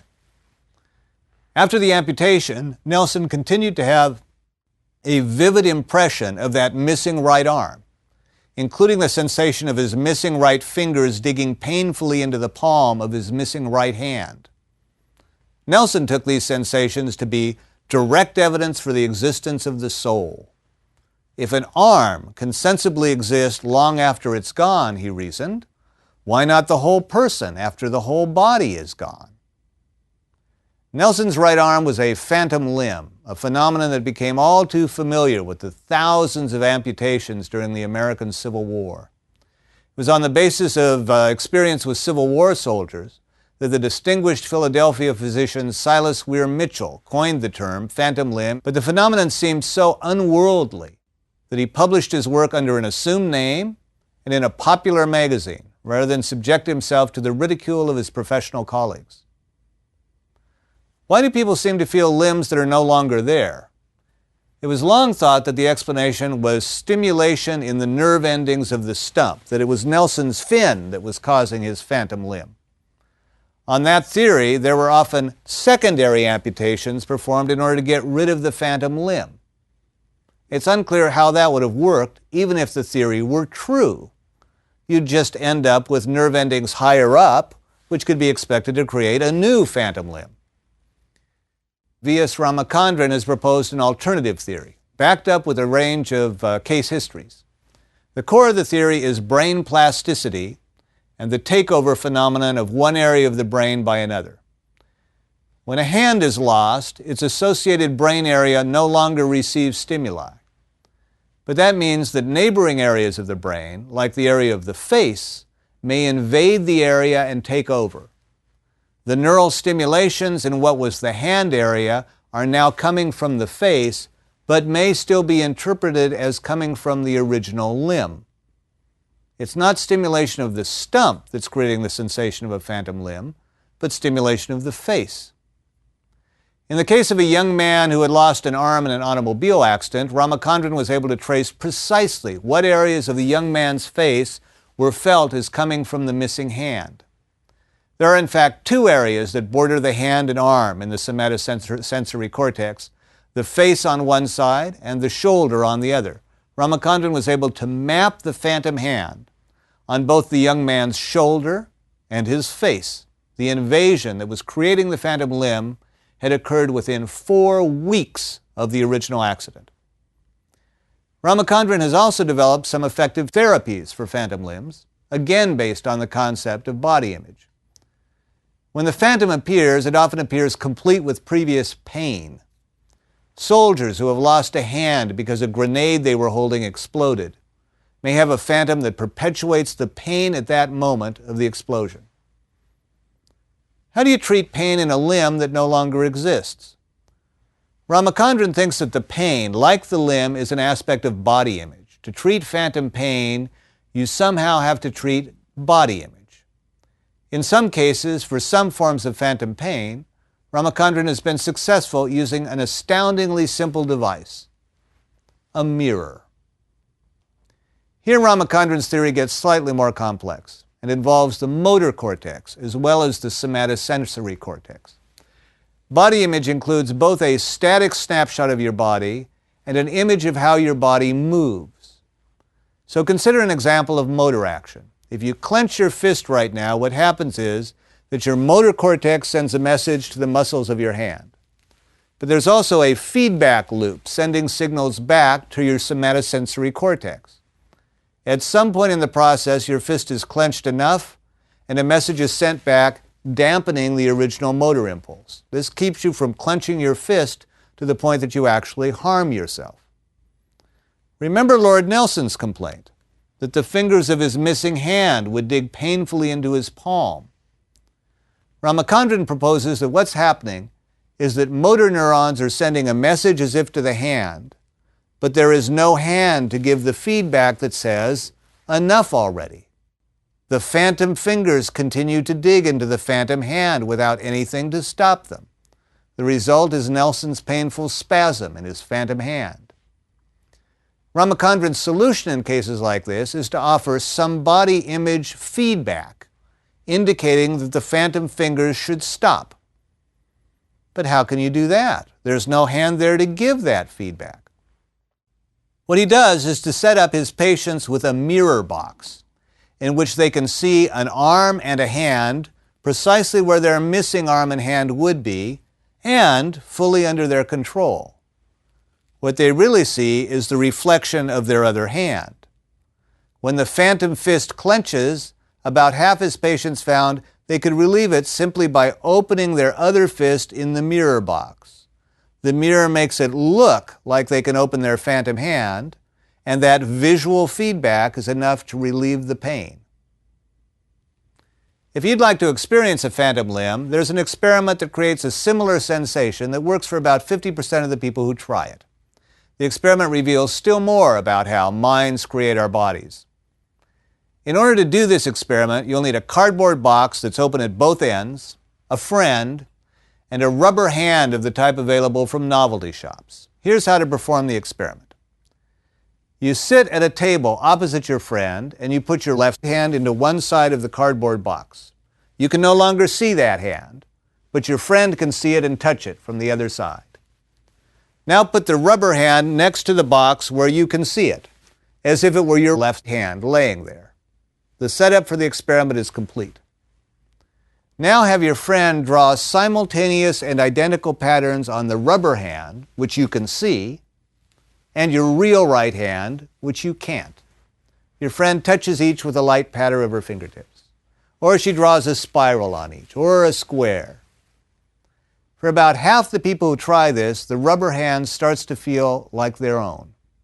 They feel themselves in the rubber hand, despite the fact that they know all about the setup, despite the fact they know it's a rubber hand. Their body image has changed. This obviously inanimate thing starts to feel like part of their body. The sensation can appear even without a rubber hand.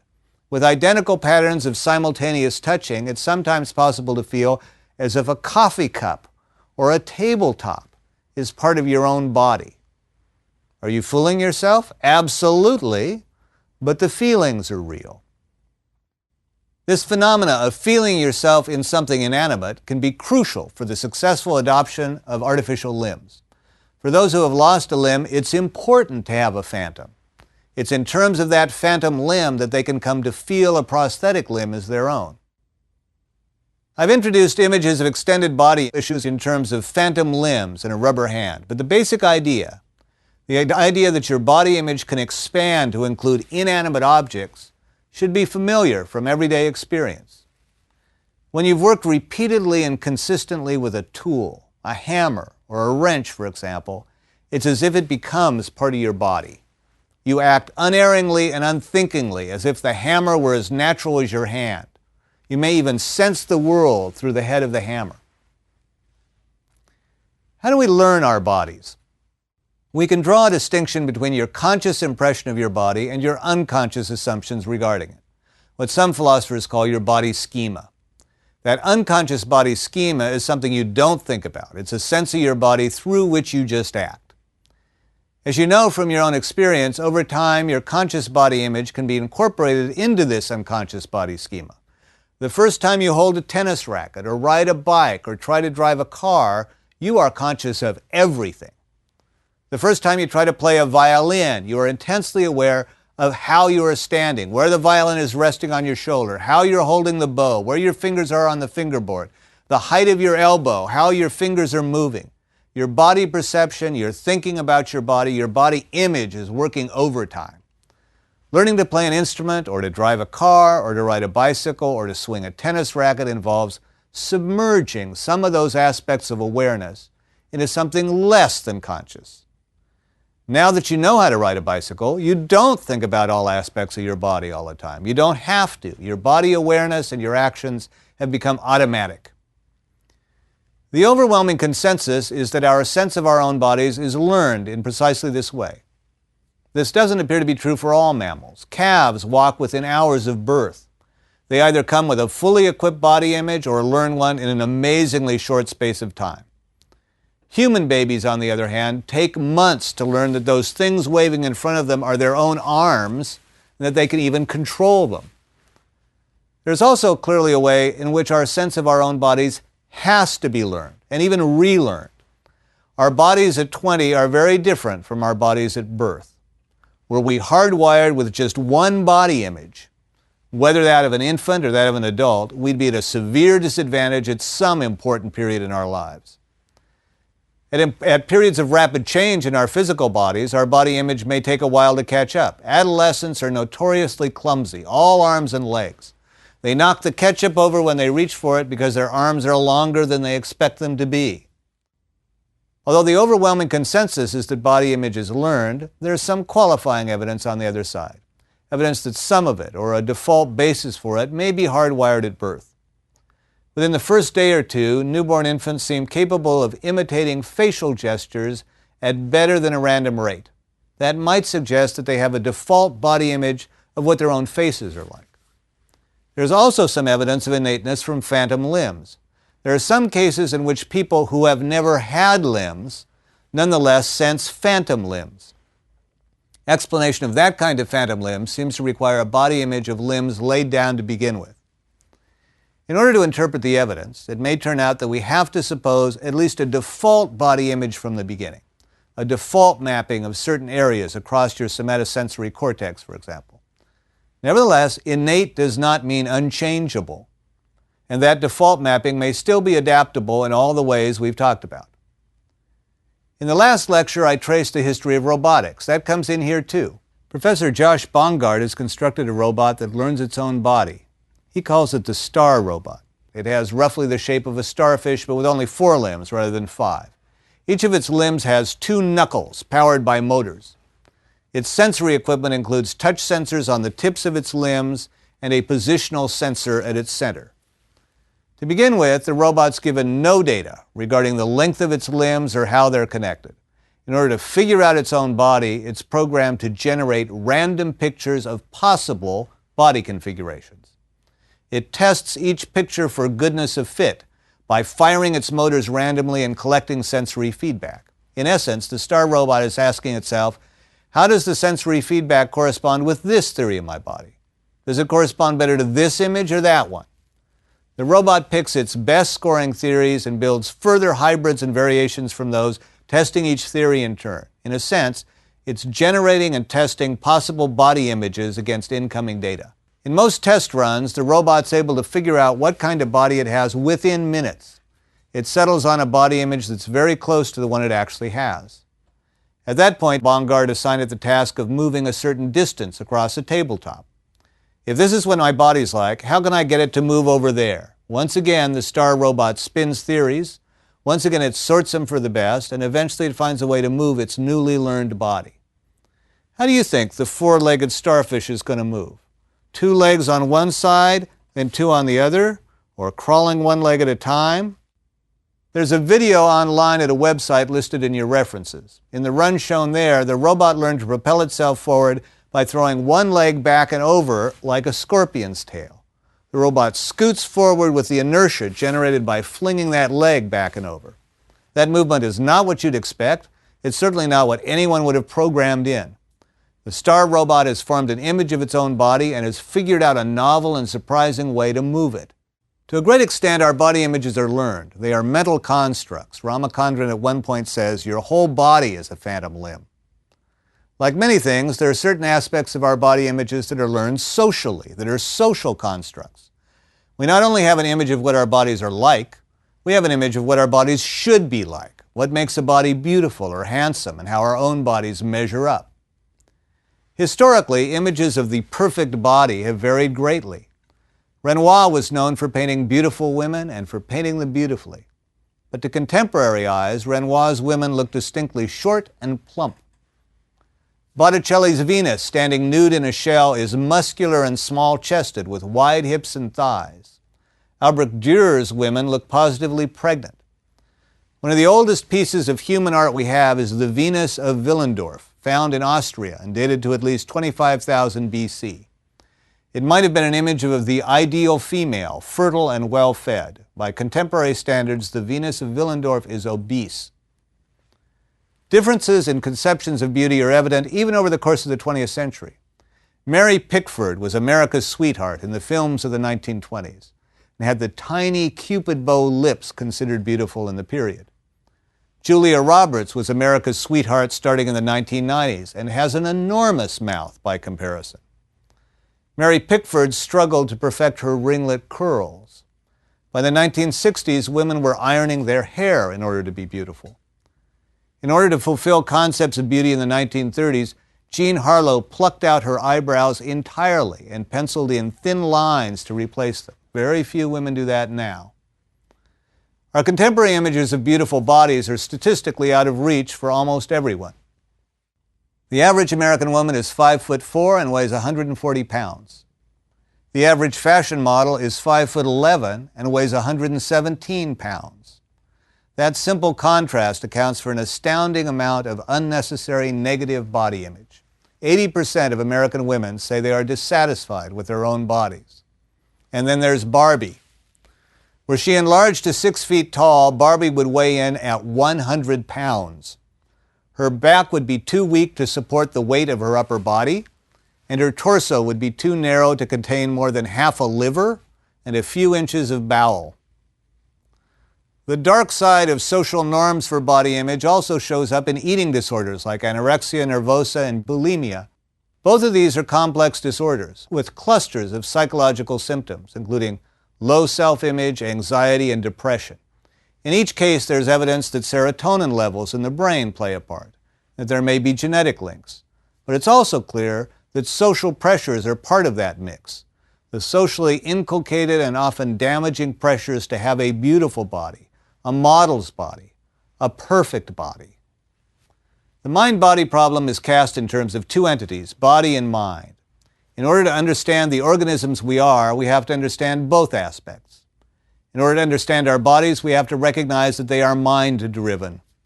In order to understand the mental, we have to recognize that our minds are embodied. The theme in this lecture has been our sense of our own bodies. In the next lecture, I'll take a further step, exploring our sense of self.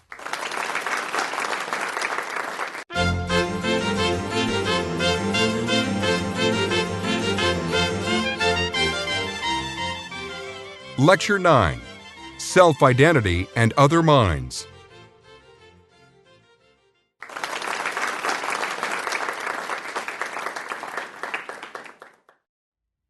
Descartes thought there's one thing of which I can be absolutely certain. I think, therefore I am. William James added that there's one thing about our conscious experience that we're never uncertain about.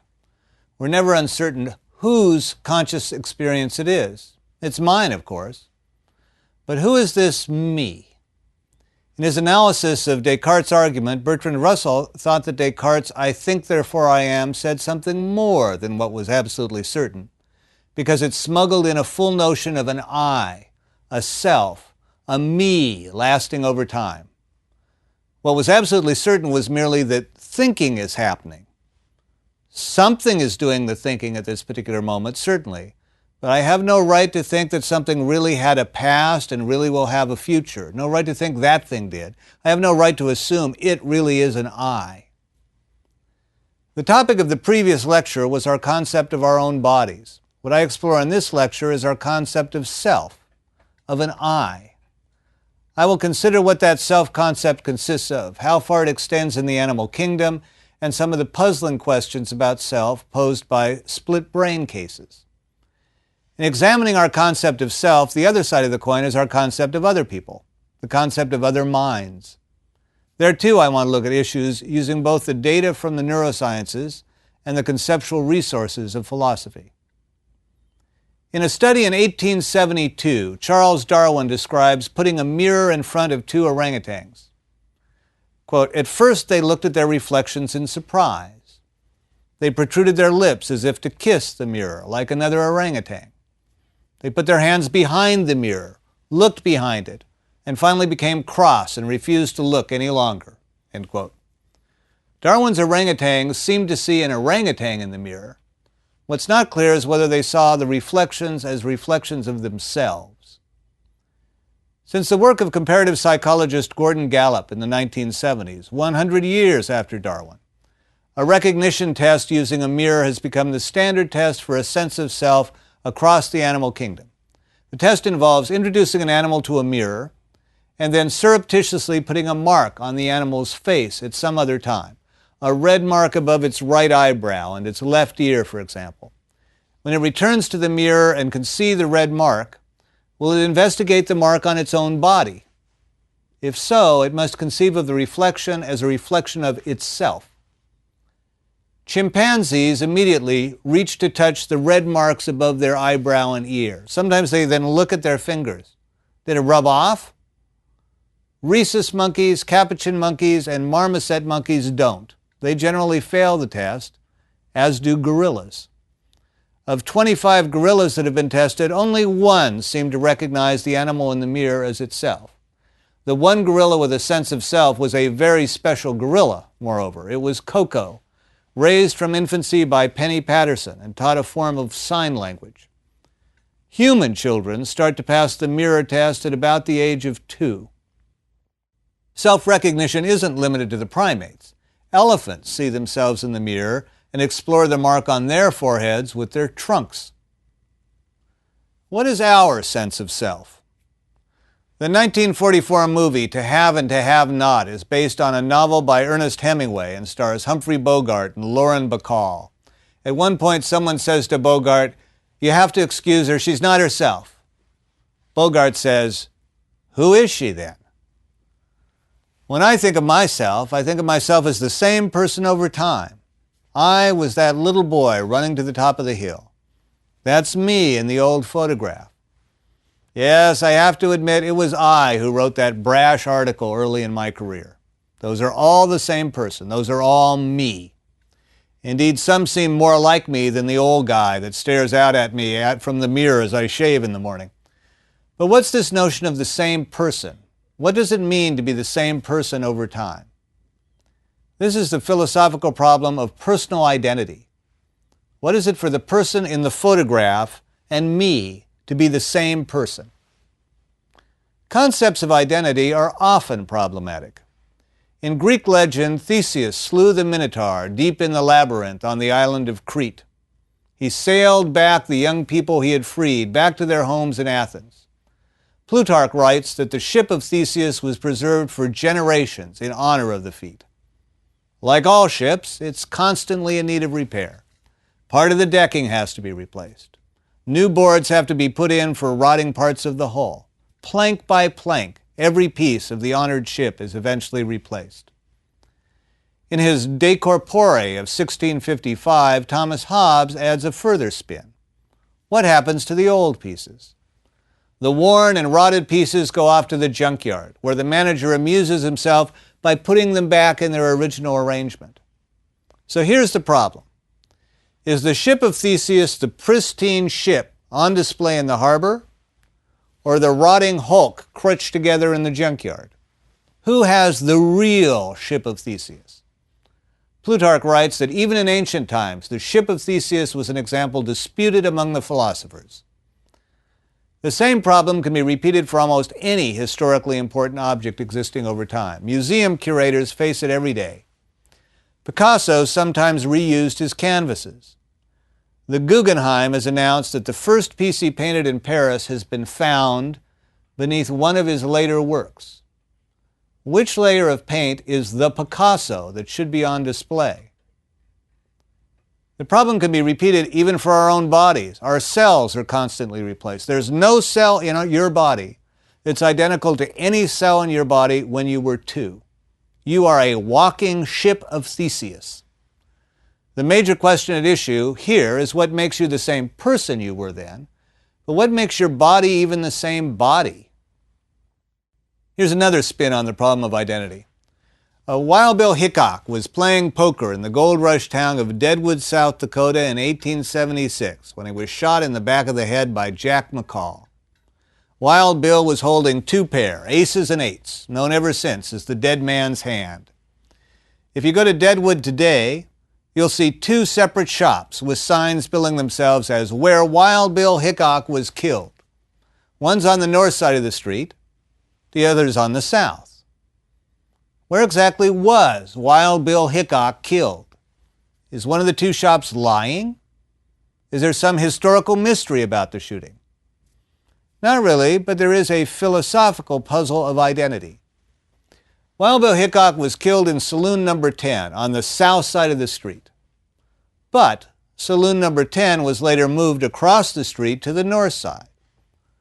So where do you go if you want to see where Wild Bill Hickok was killed? Do you go to the geographical location on the south side of the street, or to the building on the north? Hobbes took a pragmatic approach to questions of identity. It all depends on what you're talking about. For some kinds of things, it's what it's made out of that's the core of identity. A gob of wax may be like that. A gob of wax is the same gob of wax no matter what shape you make it into. For some things, like the ship of Theseus, it may be the form or the organization of the thing that matters. Which is it that's important when we're talking about people or about ourselves? What does it mean to say that the young upstart in the photograph and I are the same man? In his essay concerning human understanding of 1689, John Locke gives a surprisingly modern account of when something is the same man. His account is a functionalist account. According to Locke, something is the same animal at different times when the same functional organization is continuous over time. Man's an animal. What makes me the same man as that young guy in the photograph is the fact that his is an earlier stage, mine's a later stage in the history of the same functional organization. Locke then makes an interesting distinction. I'm the same man as the guy in the photograph because of functional continuity. Whether I'm the same person may still be an open question. Whether we're talking about the same man is a matter of functional continuity, but whether we're talking about the same person is a matter of whether we're talking about the same consciousness. Locke says, quote, "In this alone consists personal identity, and as far as this consciousness can be extended backward to any past action or thought, so far reaches the identity of that person. It's the same self now it was then," end quote. It is in particular the continuity of consciousness through memory that gives us personal identity, that gives us our self-identity through time. Locke uses an example of a prince and a cobbler that reads a lot like a science fiction story of switching brains. Suppose the consciousness of the prince, complete with all his memories, were transplanted into the body of a cobbler. The cobbler awakes with the prince's memories and the prince's consciousness. He thinks of himself as the prince. And wouldn't he then really be the prince? One of the things that's so disheartening about Alzheimer's is the deterioration of memory. Mother doesn't recognize me anymore. She asks me who I am. We no longer have a past in common. She just isn't the same person anymore. Locke's view captures much of what we seem to mean when we speak of someone being the same person over time. But let me outline some problems. Locke ties the same consciousness so closely to memory that discontinuity of memory would automatically make someone a different person. That would mean that amnesia patients must automatically and invariably be different people than they were before. That doesn't seem right.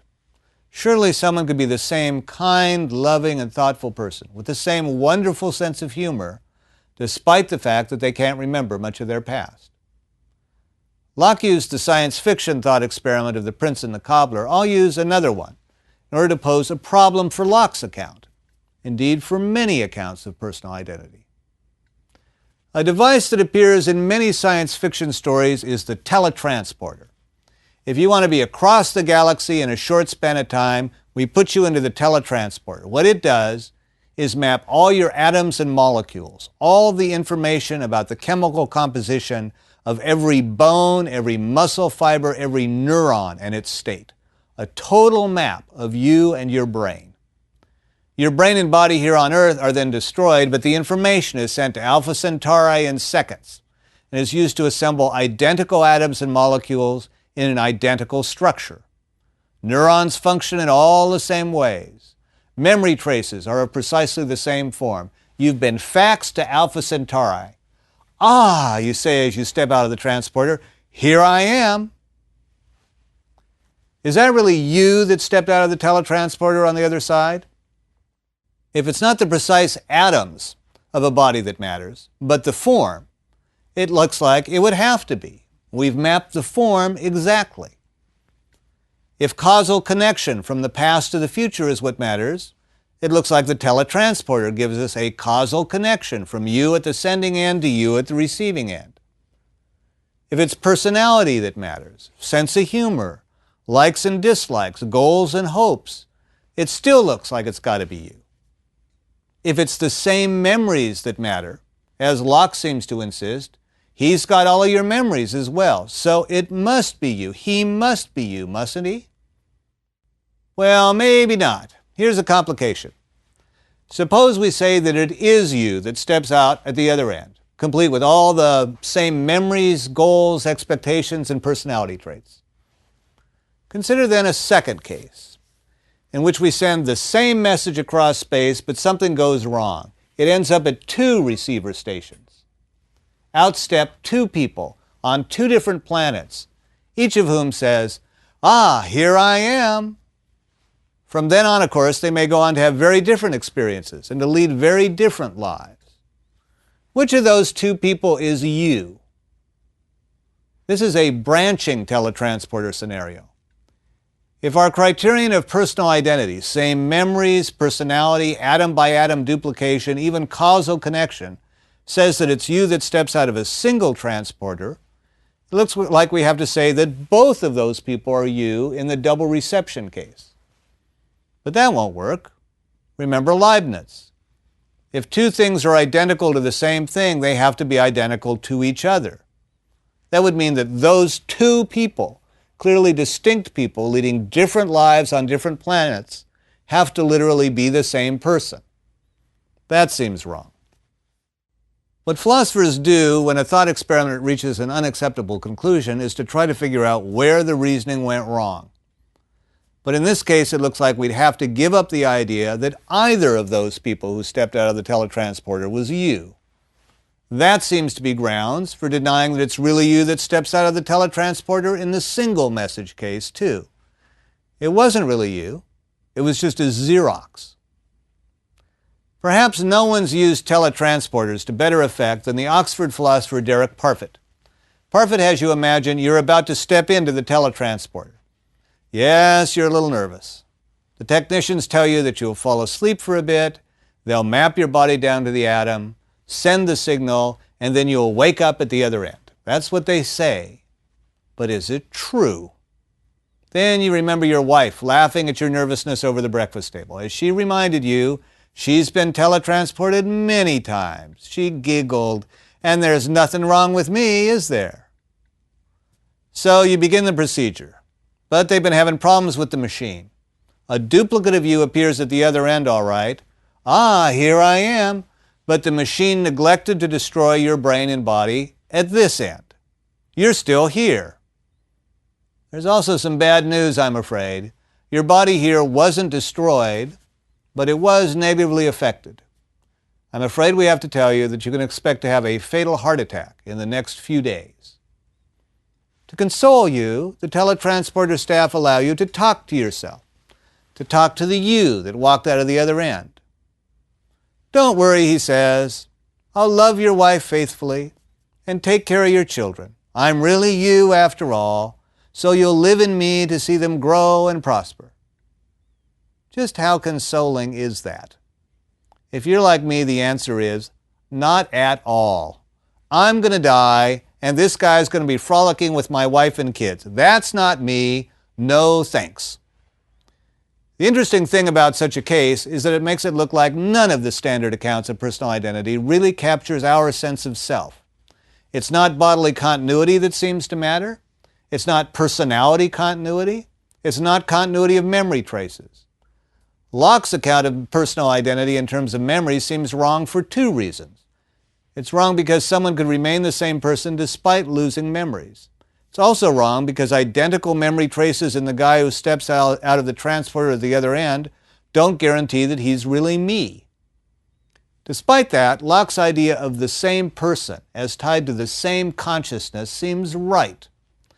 Perhaps what I'm not convinced of when I step into the teletransporter is that it'll be my consciousness in that being that appears at the other end. That doesn't really get us out of the problem, it just shifts the question. What exactly is it that makes a consciousness mine? It doesn't appear to be any qualitative characteristic of the consciousness. All of those might be duplicated in the guy at the other end. It's not even continuity of consciousness that I'm worried about, because I break that continuity every night without thinking I'm going to cease to exist. Just what is this sense of self? What philosophy has to offer here, I'm afraid, is not an answer, but an appreciation of the difficulty of the question. Parfit has an interesting take on the whole thing. He thinks that what we care about is this elusive sense of self in which it may not be me at the other end of the teletransporter. But perhaps that isn't what we should care about. Perhaps the continuity and continuance of our memories and plans, of our dreams and ideas, of our ideals and goals should be more important to us than merely perpetuating ourselves. I've used science fiction cases to raise questions about our notion of personal identity. There are real cases from the annals of neuroscience that are equally puzzling. Our brains are divided into a left and a right hemisphere, and they're cross-wired. The right hemisphere processes data for the left side of the body and also for the left side of the visual field. The left hemisphere processes data for the right side of the body and also for the right side of the visual field. People are generally right or left-handed. One hand is generally dominant. In much the same way, one of the hemispheres of the brain is usually dominant. It's usually the left, and it's also usually the left hemisphere that controls language. Between the two hemispheres runs the corpus callosum, a thick connection of nerves that transfers information from each side of your brain to the other. In some people, as a last-ditch effort to control severe epilepsy, that connection between the hemispheres is surgically severed. The idea is that the electrical storms that cause seizures are at least blocked from transferring from one side of the brain to the other. For some patients, such an operation can be life-transforming, reducing the frequency and severity of seizures to the point that they can once again function normally. But under specific test conditions, the behavior of split brain patients like these can be very strange. In 1981, Roger Sperry won the Nobel Prize for his work with split brain patients. In one of his experiments, a California housewife who had undergone the procedure was shown a quick picture of a cup on just the right side of her visual field, thereby sending the information to the left hemisphere. "What do you see?" Sperry asked. "A cup," she answered. The left hemisphere had seen it, and it's the left hemisphere that controls language. Sperry then flashed a picture of a spoon to just the left of her visual field, sending the information to just the right hemisphere. "What do you see?" Sperry asked. "Nothing," she replied. It was the left hemisphere that answered, the hemisphere with language, and it had seen nothing. Sperry then asked the patient to reach under the table with her left hand, the hand connected with the right hemisphere. "There are a number of things under there," he said. "Pick out the one you saw." She still claimed, with her left hemisphere, that she'd seen nothing. But her left hand, connected to her right hemisphere, correctly picked out the spoon. In representing his results, Sperry said, quote, "Everything we've seen indicates that the surgery has left these people with two separate minds. That is, two separate spheres of consciousness," end quote. Sperry's interpretation remains controversial. To the extent that it's right, it looks like split-brain patients are essentially two people in the same body, two minds in the same skull. Some split-brain patients experience an alien hand, usually a left hand, controlled by the right brain, which works at cross purposes to what they say they want to do with the left brain. One case, the person would see his left hand try to unbutton his shirt as he tried to button it. In another, a man reported reaching out to give his wife a hug with his right hand, and the left hand punched her instead. Language, in particular speech, is usually under control of the left hemisphere. In some cases, however, it's more distributed than that. In one particularly striking case, a young man whose corpus callosum had been surgically cut was asked what he wanted to do when he graduated. "I want to be a draftsman," he said, speaking with his dominant left hemisphere. "I'm already training for it." But when the question was addressed to his right hemisphere alone, it was able to spell out its answers by arranging Scrabble letters. The answer wasn't draftsman. It was automobile racer. Something in there wanted to be an automobile racer, but it didn't have access to the microphone. The only difference between split-brain patients and us is that our hemispheres still have the corpus callosum as an information highway between them. What that raises is the unsettling image of a second you inside, a second consciousness trapped inside the subdominant hemisphere of your brain. So far, in exploring our sense of self, I've raised more questions than I've answered. There's another side of the issue that raises just as many. In Lecture 5, I outline an extreme form of idealism called solipsism. Solipsism holds that the only thing that's real in the entire universe is my mind. That is, after all, the only thing I have direct evidence for. Unless we're solipsists, we think we are not alone, that there are other people out there with minds like ours, forms of consciousness like ours, and subjective experiences like ours. We don't treat this as a mere guess. We know that other people and other consciousnesses exist. How do we know? This is the problem of other minds. A standard answer is the argument from analogy. We know that there are other minds like ours by inference or analogy from our own case. How do I know there are other minds?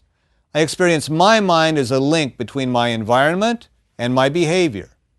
I see other people's bodies respond in similar environments with similar behavior. I infer other minds. I infer their minds on the analogy of my own as the missing link between sensation and behavior in their case too. The question becomes more specific when we ask not merely how do we know there are other minds, but how do we know about other people's mental states? How do we know, when we do know, what other people believe or what they want or how they feel? One approach is to say that we have a theory about beliefs, wants, and feelings, a theory of how these hook up with particular behaviors in particular contexts. The idea is that we operate in ordinary life with a fairly well-developed psychology, a folk psychology, that links behavior and the postulation of certain mental states. When someone grimaces on putting a lemon in their mouth, we figure it didn't taste good. When someone says, "I'm sure it's all right, I'm sure there won't be a problem," but is constantly fidgeting, we figure they might not really believe what they've said. Philosophers and psychologists have used the term mind reading to label our ability, our quite normal but very extensive ability to read each other's mental states. The folk psychology approach that I've just talked about has been called the theory of mind reading. How do we figure out what people believe, what they want, how they feel? We use a theory that links behavior and context to mental states. The theory is highly cognitive. How do I know there really are other minds? I infer it like a scientific hypothesis from data on behavior. How do I know what someone else is feeling? I use inferences from the data based on my theory of folk psychology. There's another and more recent approach to the issue, however. It's called the simulation theory. Here the idea is that I know what someone else is feeling not by an elaborate process of inference, but by directly simulating their situation in my own mind. I don't figure out what you're thinking by making inferences from a theory, but rather by running mental simulations in my head. I see you bite the lemon, I rehearse doing that same thing in my mind, and I grasp what that taste must be like for you. I see you fidget, rehearse it in my own mind, and link it with a feeling of uncertainty. The simulation theory makes the whole operation of mind reading less cognitive and more direct. I figure out your mental states by putting myself in your shoes and figuring out what my mental states would be. There are a number of results regarding mind reading that could be interpreted in terms of either the theory or the simulation theory. I'll give you just a few examples. The ability to figure out what other people are thinking appears at a very particular point in human development and seems to be following a standard trajectory. By the age of 1, people can tell when they and someone else are looking at the same object. They can understand other people's actions as operating in terms of wants and goals. As toddlers, at 18 months or so, they can engage in pretend play that includes pretend mental states. By age 4, they're pretty good at figuring out what other people think. They've become mind readers like the rest of us. The developmental story doesn't decide the issue between the two approaches I've mentioned. It might be that children are mastering a theory, as the theory would have it. It might be that they're acquiring skills of simulation, as the simulation theory would suggest. One of the standard tests for development of mind reading is the false belief test. In the test, a child sees Katie put a marble in a drawer. Katie leaves the room, and while she's away, the child sees Sally come in and move Katie's marble from the drawer to the cupboard. Then the child is asked the following question. When Katie comes back, where will she look for the marble? Before the age of 3 or so, children will say that Katie will look for the marble in the cupboard. They know that's where the marble is, and they haven't yet mastered the idea that other minds have other beliefs. By the age of 4, children know better. Where will Katie look for the marble? In the drawer, of course. That's where she put it, so she will still think it's there. She doesn't know what we know. She doesn't know that Sally came in and moved it. The false belief test also casts an interesting light on childhood autism. Autism is one of the most severe of psychological conditions to appear in childhood. Alarmingly, rates appear to be on the rise. It's a complex syndrome, but one of the clear central strands in autism is abnormal social and communication development in the first few years of life. Some have referred to autism as a form of mind blindness. One proposal is that it's the normal development of mind reading that's been interrupted. The child with autism hasn't developed full conceptions of other minds and how they function. Comparisons using the false belief test have been done between normal children, children with autism, and children with Down syndrome. The majority of both normal children and Down syndrome children pass the false belief test by the age of 4. Only a small minority of children with autism do. The simulation theory seems to fit this last result better. Autistic children do well on many cognitive theory-like tests. Down syndrome children do poorly on many. Yet many Down syndrome children show an understanding of other people that autistic children do not. That suggests it's something other than mastery of a theory that's at issue. There are also other results that clearly favor the simulation theory. Brain scans have shown that the area of the brain that's activated when you see someone else showing a strong emotion are precisely the same areas that are activated when you feel that emotion yourself. The same phenomenon shows up at the level of individual neurons, called mirror neurons. Studies with macaque monkeys have shown that there are neurons that are activated both when the monkey performs a certain action and when it sees another monkey performing the same action. The activity of another monkey is mirrored in the same neurons when another monkey acts and when the monkey itself acts, precisely what the simulation theory would predict. This lecture began with a study involving mirrors, Darwin's early experiments with orangutans. It ends with mirror neurons, neurons that react with immediate simulation or sympathy to the actions of another. Between those reflections, however, a basic philosophical question remains unanswered, the question of personal identity and of our concept of ourselves. What is it to be the same person? What is it to be me? The next time you see yourself in a mirror, try to figure out just what that self is. In the next few lectures, I'll move from seeing reflections to seeing in general. Our concepts of our bodies and our concepts of ourselves inevitably involve our concepts of the world beyond us. We are creatures in the world, and it's the world that we perceive and react to. How exactly does that work? In the next lecture, we'll begin to explore the question of perception, using data from the neurosciences, theories from both psychology and philosophy of mind, and a range of psychological experiments. In some of those, you'll be participating as a subject. What do you really see?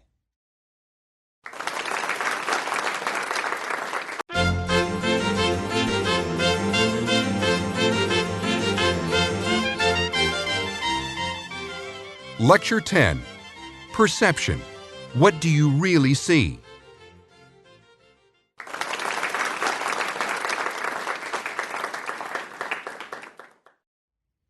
What do we really see?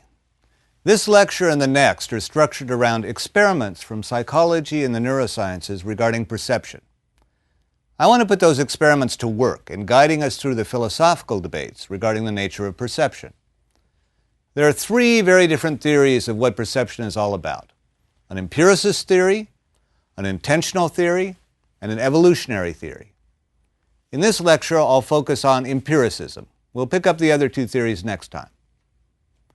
Let's start with our own immediate take on our own perception. What do you see? You see things in the world. You see a cat sleeping in the corner, a cup of coffee steaming on the kitchen counter, a book lying on a table. That's what you see: the cat, the cup, the book. Things. The impression in seeing something is that we are in immediate perceptual contact with the thing itself. Seeing is a relation between us and it. This is a starting point for the main theories I want to talk about. When this idea is formulated as a theory and given a name, the name is naive realism.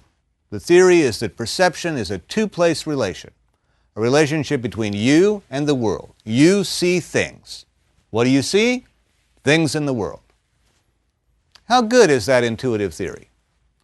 We're interested in perception in general. It may help to think about the issue in terms of our different perceptual modalities: seeing, hearing, feeling, tasting.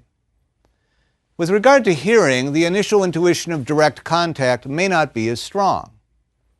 What do we hear? My inclination is to say sounds. Do I hear the ambulance or the sound of its siren? Do I hear the locomotive approaching or the rumble of its engine and the clatter of its wheels on the rails?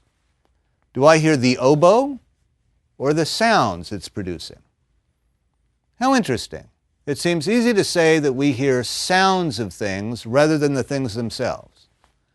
The parallel would be sights of things. But we don't say that what we see are the sights of things. We say we see the things themselves. Seeing seems somehow more immediate, or at least we talk about it that way. Touch also seems immediate. You feel things, duck feathers and upholstery and people's hands. You don't feel just the feel of those things, you feel the things themselves. What do you smell? Do you smell the cookies or just the aroma of the cookies? Do you smell the dirty tennis shoes or just their odor? What do you taste? Do you taste the taste of the cilantro or do you taste the cilantro? For seeing and for touch, the two-place relation seems intuitive. For those, the naive realism view seems somehow right. When you see something or touch something, you're in immediate contact with it. Maybe the same's true for tasting. People seem to disagree there. For the other senses, it's tempting to go for a three-place relation. In smell, there are really three things in play. You, the aroma of the cookies, and the cookies themselves. In hearing, there are three things in play. You, the sounds of the locomotive, and the locomotive itself. Beyond these immediate intuitive impressions, however, there doesn't seem any reason to think that the senses are inherently different. Moreover, it takes just a little scientific knowledge to put immediacy in doubt in the case of all of the senses. Do you really see things? We know that light is reflected and refracted from objects and enters our eyes. So do we really see things or just light? Isn't that a three-place relation too? You, the light reflected from an object, and the object itself. When described like that, seeing no longer seems so immediate. When described like that, our naive realism concerning perception seems less convincing. Maybe seeing is even less immediate than that.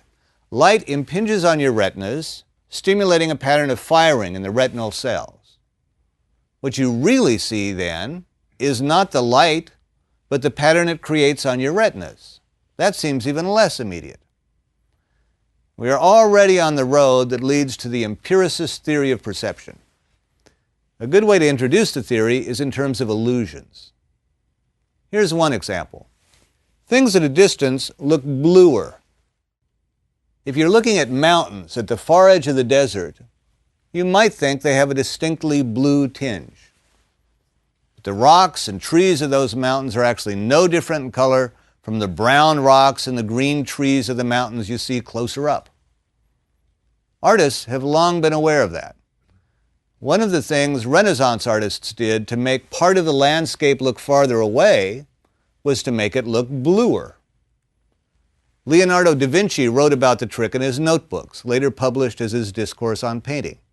If you look at the Mona Lisa and focus not on her, but on her background, you'll see that da Vinci made the distant landscape distinctly bluer. Here's another example. Put an orange under a green light, and it doesn't look orange anymore. It'll look distinctly gray. People who put together restaurant buffets know all about this one. They don't put food under fluorescent lights because it looks unappetizing under fluorescent lights. That roast chicken looks so much better and warmer when there's a red light on it. Let me give you an auditory example. What you're going to hear is a falling glissando, each instant lower than the moment before. The pitch slides down and down and down, but it couldn't possibly keep going down. You can't hear that far. And besides, the tone somehow seems to be back in the middle again.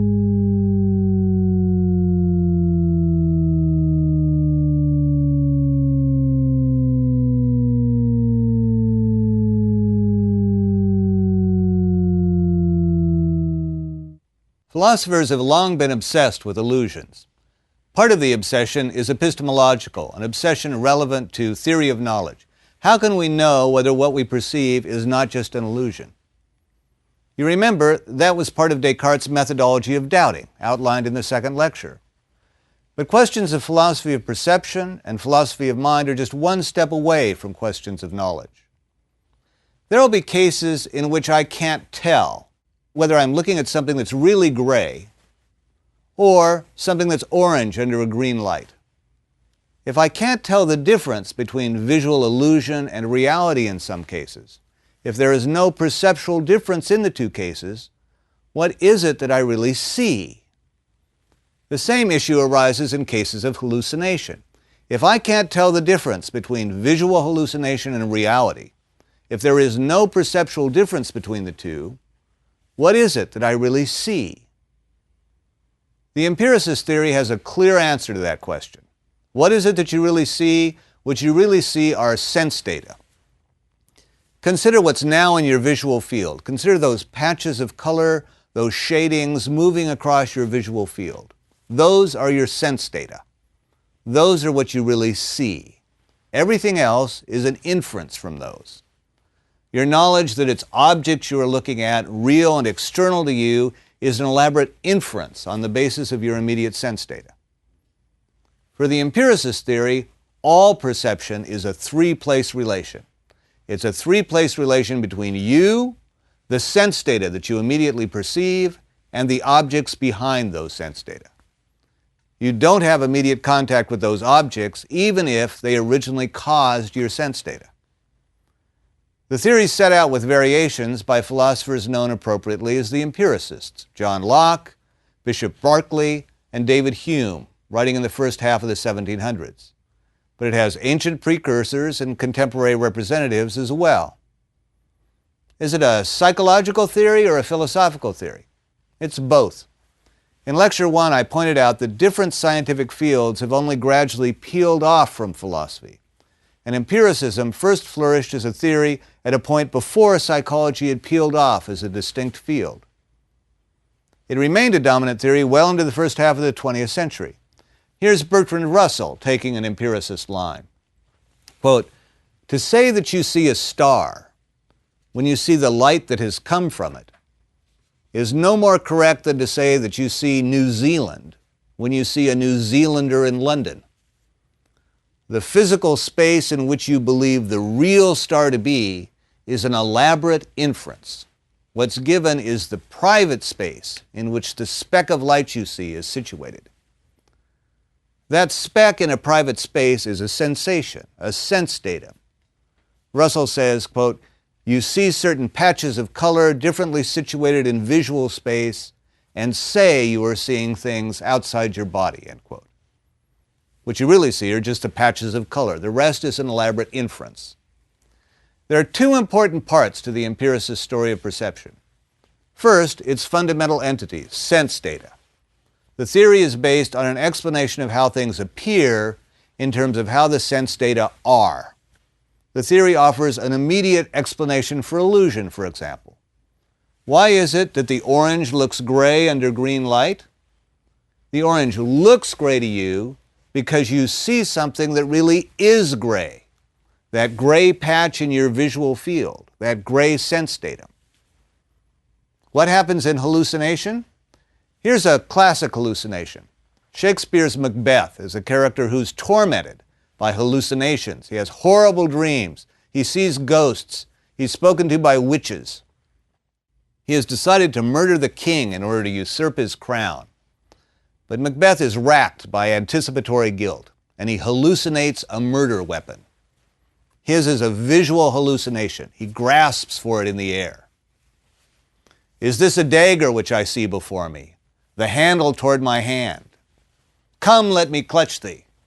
I have thee not, and yet I see thee still.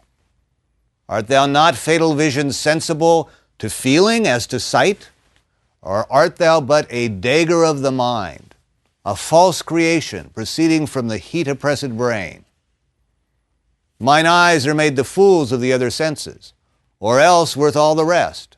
I see thee still, and on thy blade and dudgeon gouts of blood. Macbeth is the victim of his own sense data. He has the visual sense datum of a dagger before him, a dagger of the mind, a false creation, proceeding from his heat-oppressed brain. The second major part of the empiricist theory is inference.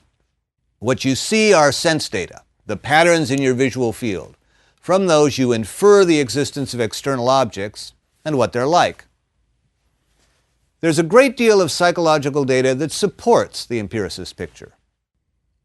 Here's an auditory illusion discovered by Diana Deutsch at the University of California at San Diego, one of the primary researchers in the psychology of sound and music.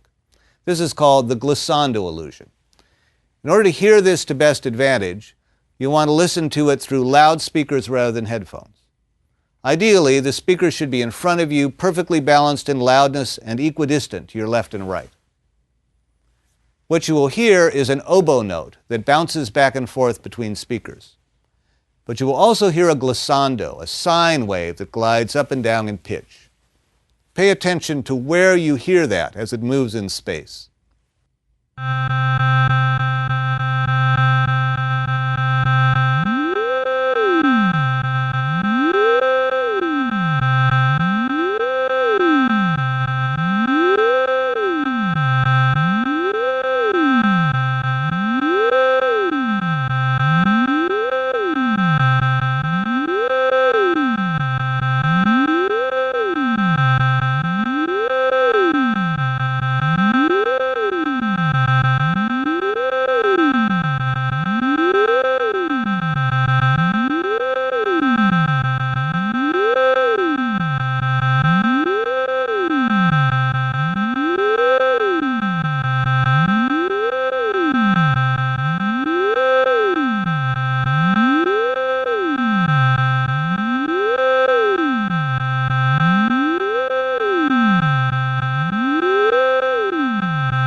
Here's the amazing thing about what you just heard.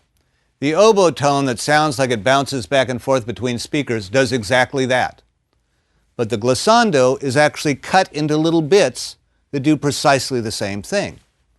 The glissando sounds continuous, one smooth sound moving through space in accord with its change in pitch.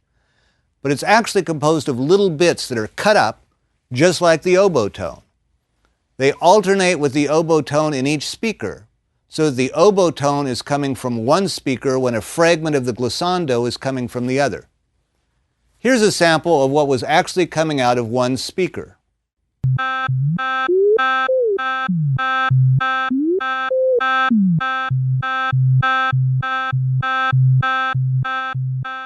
Here's a sample of what was coming out of the other.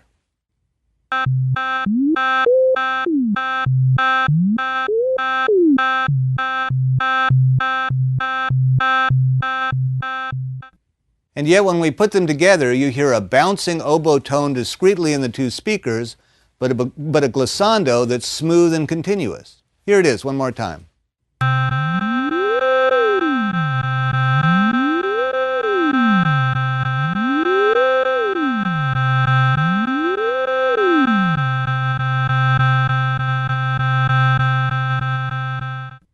Why does that happen? The empiricist has an explanation. We have to make sense of a complicated mixture of sounds all the time, and we do so by identifying them with particular sources. That ringing is the sound of the crossing signal. I'd better stop. That rumble is the engine of the car behind me. He needs a muffler. That's the whistle of the approaching train. We associate sounds with sources in order to make sense of them. Because the pieces of the glissando are clearly related to each other, one piece continues where the last piece left off, we infer that the sound is coming from a single source. That's why we hear it that way. The same thing happens with vision. There's an optical illusion reproduced in your outline that consists of two more or less vertical lines far apart at the bottom of the page, closer together at the top, something like the sides of a capital A. Across these are drawn two bold horizontal lines of the same length, one across the two vertical lines toward the bottom of the page, the other across them toward the top. Even if those two bold horizontal lines are exactly the same size, the one toward the top, where the vertical lines approach each other, will look longer. Why? The empiricist answer is that you read the vertical lines as if they were railroad tracks going away from you into the distance. You read the vertical lines not as slanted toward each other, but rather as parallel receding lines. If they were, then something that appeared the way the top horizontal bar does would have to be longer. You infer that it's longer, and therefore see it as longer. How strong is this pattern of inference? Very strong. Here's another illustration from Diana Deutsch called phantom words. This again is heard to best effect with loudspeakers rather than headphones. The speaker should be in front of you, balanced in loudness and equidistant to the left and right. I want you to listen through the sounds you hear for the words that are being repeated. The words may change as you listen. I want you to pay attention to that too. They may even change as you change the position of your head.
What words did you hear? Some people have heard the words respond, Congress, conscious, Christmas, miss me, mistress. Different people hear different words and hear different words at different times. What was actually coming out of the speakers were syllables of the repeated name Boris, alternating in the manner of the glissando illusion. All that's coming from the speakers are bits of Boris. Where did all those phantom words come from? From the power of inference. You put them there. But you really did hear them, didn't you? There's a process of filling in that also goes along with an empiricist picture of perception. When you look at the scene in front of you, it's all there. You can see everything in front of you without any gaps. If you close one eye, you can still see it all. But in fact, there's something surprising going on in that process. In your outlines is an illustration with which you can perform an experiment that reveals the existence of a blind spot in each eye. The illustration consists of a black dot on the left side of the page and a little X on the right, about 2.5 inches apart. The experiment runs like this. You close your right eye and hold the page at about a foot in front of you. Focus with your left eye on the X, and you'll be able to see both the dot and the X with no problem. You then move the page slowly closer to you, focusing on the X the entire time. If you do this right, as the paper gets to be about 6 inches from your eye, the dot will disappear. All you will see is the X. Nothing but white paper to the left of it. If you keep moving the paper toward your eye, still concentrating on the X, the dot will reappear at about 3 inches from your eye. Why? Our eyes aren't designed very well. The nerves that run from your retinal cells actually run across the front of the retina rather than behind it. They form a bundle, the cable that's the optic nerve. It then plunges through your retina and back toward your brain. It has to go through at some point, and you won't have photoreceptor cells at that point. That's your blind spot. The dot disappears when its image falls across that blind spot. There's another blind spot in the other eye, of course. You can repeat the experiment for the right eye by closing the left and turning the page over. When the dot disappears, you don't see a gray area. You see white paper. Your perceptual system has filled in an appropriate background.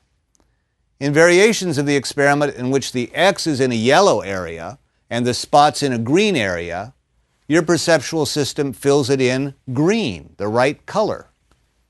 if you do it with a wallpaper of bricks or little pictures of Marilyn Monroe, it fills in the missing area with bricks or pictures of Marilyn. We have a blind spot because our eyes are wired from the front of the retina and the optic nerve has to pass through to the brain. Octopus eyes are better designed. They're conveniently wired from the back, and octopi have no blind spot. Here's an auditory form of filling in from my colleague Arthur Samuel in psychology at Stony Brook. I want you to listen to a recording of music, but unfortunately it gets interrupted. It'll sound like scratches on an old '78 record, but you can hear the music through the scratches.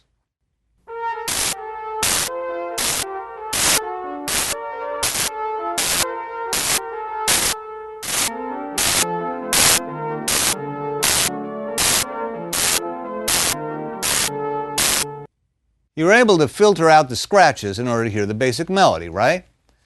Now I'll let you hear what was actually behind the scratches.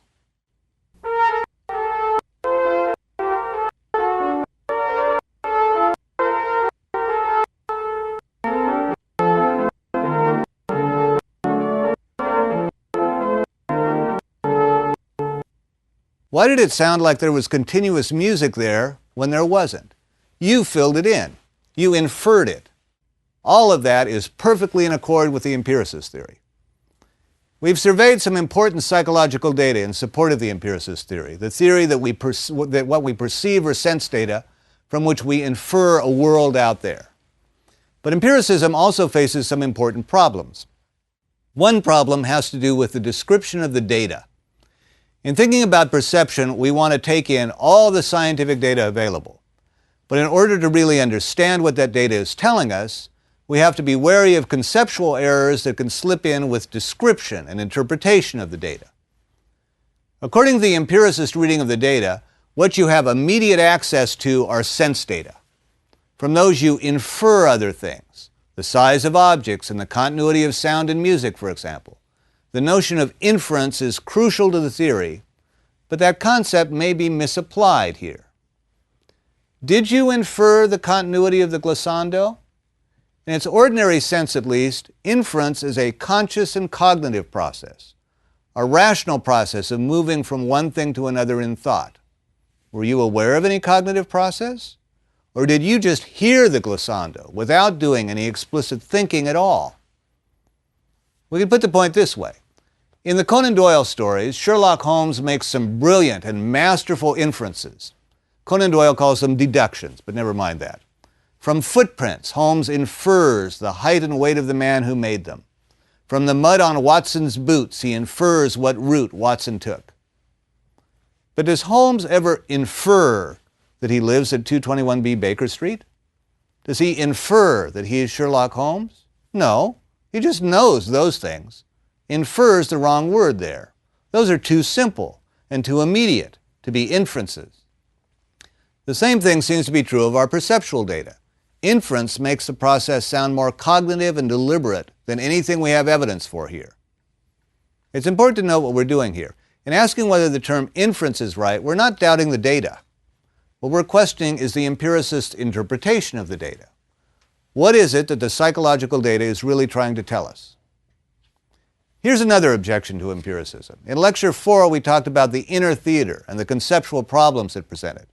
One of those was the problem of the homunculus, the little guy inside your head. If seeing things really were like seeing something on an inner screen, who would be looking at that inner screen? A major problem for empiricism is that it suggests a homunculus theory all over again. What you see are not things themselves, but sense data, those colored patches in your visual field, for example. On the basis of those, you infer the existence of external objects, of other people, of the entire world around you. But who would be seeing the sense data? And who would be doing the inferring? The whole empiricist theory suggests that we should understand perception by understanding what some little inner man would have to do, what he'd have as data, and what he'd have to do with it, infer things from it. A third problem is actually a continuation of the first one. That problem was that the term inference in the empiricist theory didn't seem true to our experience. What might an empiricist say in reply? One thing he could say is that what's going on isn't conscious inference, but unconscious inference, or implicit inference. That certainly makes the theory more plausible. But know what happens when he does that. The inference step in his theory becomes invisible. You can't see it anymore. You're not supposed to see it. It's unconscious or implicit. That's where the third problem comes in. The empiricist theory, at its best, says that what you really see are sense data. Those should be perceptually obvious to you, like Russell's colored patches in your field of vision. You see those first, and you then infer the existence of real things on the basis of them. The empiricist theory is that the sense data comes first, the inference comes second. But why think things happen in that order? If the inference step is now invisible, why not think it works the other way around? Inference first and sense data second. In many of our examples, in fact, that does seem to be how it works. There isn't a first stage of unprocessed sense data that's immediate and in your face. When you do get something immediate and in your face, it's already the result of unconscious processing.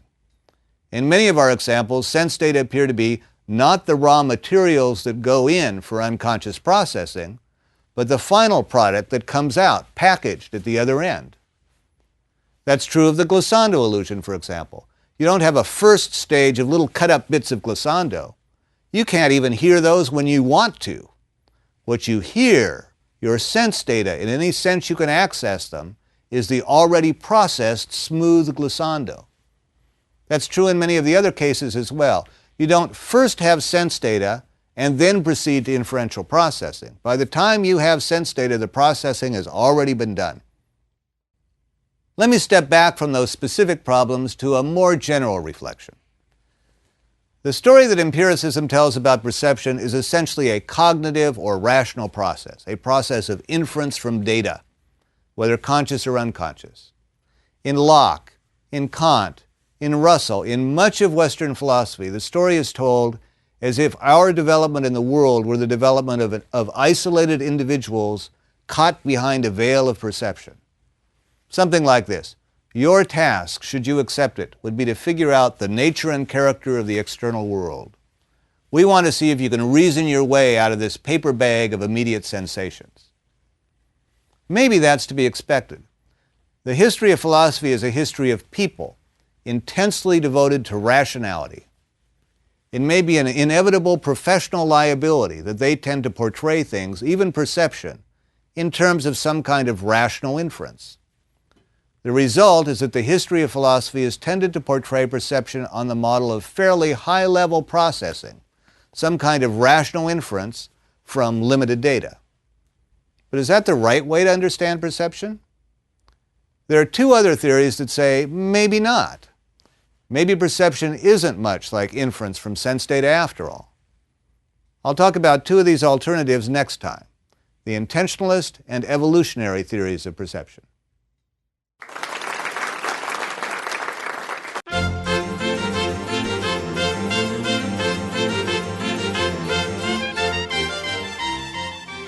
Lecture 11, Perception, Intentionality and Evolution.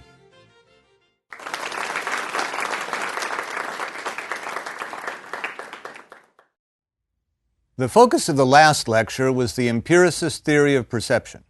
In this lecture, I want to look at two very different approaches to perception, the intentional and the evolutionary approaches. You'll remember that according to the empiricist theory, what we immediately see is not objects, but sense data. Our contact with the objects themselves is indirect.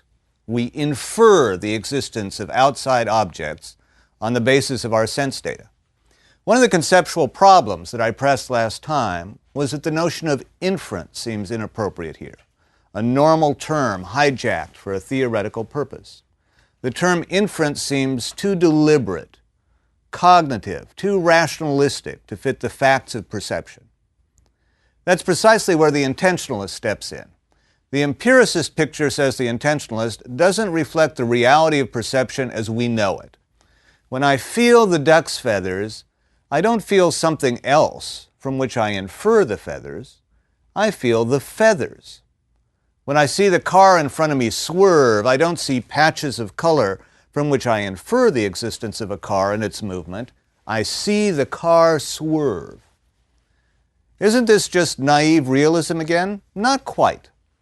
The naive realist says that we really are in contact, directly and without mediation, with the world. That's a claim about the real machinery of perception. The intentionalist starts with something more subtle, a claim about what perception is like in terms of how it feels. What he is saying is, look at how it feels to feel duck feathers. Look at your experience of seeing the car swerve in front of you. Whatever the facts are about light and neurons, that's an experience that comes to you as, or at least as if it were, an experience of direct contact. Another way of putting the intentionalist perspective is this. According to the sense data theory, experience doesn't come with content. Content is something we add. Content is something we infer. But our perceptual experience isn't like that. What the intentionalist points out is that experience, as experienced, comes fully loaded with content. The core idea is that perceptions, as perceived, already have a content, or a direction, or something they're about. They come that way. The sound I hear already has the content of an ambulance siren, and may even arrive loaded with alarm. My visual perception comes fully loaded with content. It's a book I see, the car keys I see, my wallet that I see. This essential perceptual aboutness, or direction, or content, holds even for what happens in illusion and hallucination. Macbeth's hallucination was a hallucination of a dagger. That's what it was about. And its aboutness was built into his perception itself, even if it was a mistaken perception. Why is the theory called intentionalism? It actually has very little to do with intentions. A major figure in the history of the theory was Franz Brentano, writing in the late 1800s. Brentano's slogan was, "All perception is perception of." He borrowed the term intentionality from the word that scholastic philosophers in the Middle Ages used for conceptual content. The core of the intentional theory, then, is that directedness, or aboutness, is essential to perception.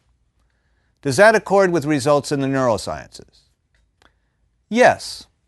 Essential to much of our perception is its direction, what it's about. Cases in which there's brain damage and perception goes wrong in strange ways make it immediately evident how much of what we think of as normal perception is content-driven. Let's look at some examples. A range of conditions are categorized under the term agnosia. Agnosia just means not knowing or a lack of knowledge, as in the term agnostic. What I want to emphasize is that these might equally be thought of as conditions in which perceptual content drops out, conditions in which patient's perception loses precisely the aboutness that the intentionalist emphasizes. What's intriguing is the specific kind of content that can be knocked out while everything else remains. Oliver Sacks talks of a patient, Dr. P, an intelligent and well-adjusted adult, a very successful music teacher. But Dr. P has a perceptual problem. He's blind in a certain way. He's object blind. There's no problem with his eyes. Those work just fine. He can describe in minute detail the things that are in front of him. Indeed, if you ask him to describe them in terms of sense data, the colored patches and movements in his visual field, he'd pass the test without a problem. Dr. P's problem is one of perceptual content. Although he can describe the things in front of him, he can't recognize what they are. His visual agnosia, I'd like to say his content blindness, is an inability to see what objects are. If you offer Dr. P a rose and ask him what it is, he'll say, about 6 inches in length, a convoluted red form with a linear green attachment. And what is it, Dr. P? Not easy to say. It lacks simple symmetry, though it may have a higher symmetry of its own. Interestingly, if you have Dr. P smell it, he instantly knows what it is. It's a rose. For Dr. P, smell still comes with rose content, even though vision doesn't. If you hand Dr. P a glove and ask him what it is, he'll say, a continuous surface enfolded on itself. It appears to have 5 outpouchings, if that's the word. A perfectly detailed description, Dr. P, but what is it? A container of some sort? And what would it contain? There are many possibilities. It could be a change purse, for example, for coins of 5 sizes. Could it contain a part of your body? Dr. P shows no light of recognition. And then, of course, there's the fact that as he's leaving the office, he reaches for his hat, grabs his wife's head, and tries to put it on his own. The case of Dr. P gave Oliver Sacks the title for his book, The Man Who Mistook His Wife for a Hat. That kind of case reveals the essential aboutness in our perception, an aboutness that we might not notice otherwise precisely because we take it for granted. It's cases like that of Dr. P that reveal the crucial perceptual role of aboutness by showing us what can happen when it's compromised. The content that can drop out in agnosia can be very specific. For example, prosopagnosia is an inability to recognize faces. There appears to be a localizable area in the brain that's crucial for recognizing faces. Knock it out with a lesion or a stroke and people lose that particular kind of perceptual content. Here's a quote from a 50-year-old with prosopagnosia. Quote, "When I was about 6, I told my brother I thought robbers were really dumb to cover their faces with masks when they held up a bank. Why bother, I said, when the rest of their bodies still showed?" To someone with prosopagnosia, faces are no more or less individuating than elbows are. You don't recognize your friends by their elbows. You recognize them first and foremost by their faces. But if you knock out that part of your brain, faces will become like elbows to you. They will lose their distinctive content. In an important sense, you'll no longer see them as faces. In some cases of prosopagnosia, people can't even recognize their own face. Present a middle-aged man suffering from this disorder with a photograph of himself and ask, "Who is this?" "Oh, he looks nice, sort of middle-aged. Could it be a senator?" "No, as a matter of fact, it's you." Dr. P could recognize a rose by smell even when he couldn't recognize it by sight. The same kind of thing can happen with prosopagnosia. What's knocked out is often person content just in visual recognition. A person won't recognize a parent, a brother, or a sister until they speak. Upon hearing their voice, the patient will know immediately who it is. Although visual recognition of faces is knocked out, emotional response may not be. Someone with prosopagnosia won't have any idea who they're looking at, but we can measure their body's emotional response. If you show them a stranger's face, they won't know who it is, and we don't get any particular emotional response. If you show them a picture of their son or their lover, they still won't know who it is, but all measures of their emotional responses will be fully positive. The neuroscientific evidence, then, seems to underscore the central point of intentionalism, that aboutness or ofness is essential to perception as we know it. But let's return to the theory on a conceptual level and in its full form. What intentionalism claims is not just that perception often seems to come with content. What intentionalism claims is that all cases of perception are inherently of something, and they wouldn't be cases of perception if they weren't. There could be no seeing, no hearing, no feeling, no tasting that didn't come with that kind of content. Intentionalism is the core of Brentano's theory. It's central to the work of Edmund Husserl in the early part of the 20th century. From Husserl, through many twists and turns, it continues as a core thesis of the phenomenological tradition today. All things considered, how good a theory of perception is intentionalism? Here's a respect in which the theory seems to be incomplete. There are clearly differences between forms of perception that may have the same intentional object, the same ofness or direction. So smelling the soup is qualitatively different from tasting the soup. Seeing the train approach is qualitatively different from hearing the train approach. An account in terms of aboutness doesn't seem to tell us about the qualitative difference between these perceptual states. Even if all perception has an aboutness, that's not all it has. In these cases, what an account in terms of aboutness seems to leave out is the qualitative character of the perception itself, what it's like to hear the train as opposed to seeing the train. That qualitative character of experience is precisely what the sense data theorist built his entire account on. Visual sense data of the train as opposed to auditory sense data of the train. So maybe neither approach is adequate alone. Maybe empiricism leaves out intentionality, and intentionalism leaves out the qualitative sense data. Let's also take a hard look at intentionalism's core claim, the claim that all cases of perception have an ofness or an aboutness. Is that true? Certainly many cases of perception have an aboutness, but is it really true that they all do? This looks like a counterexample. Suppose I hear a bass rumble.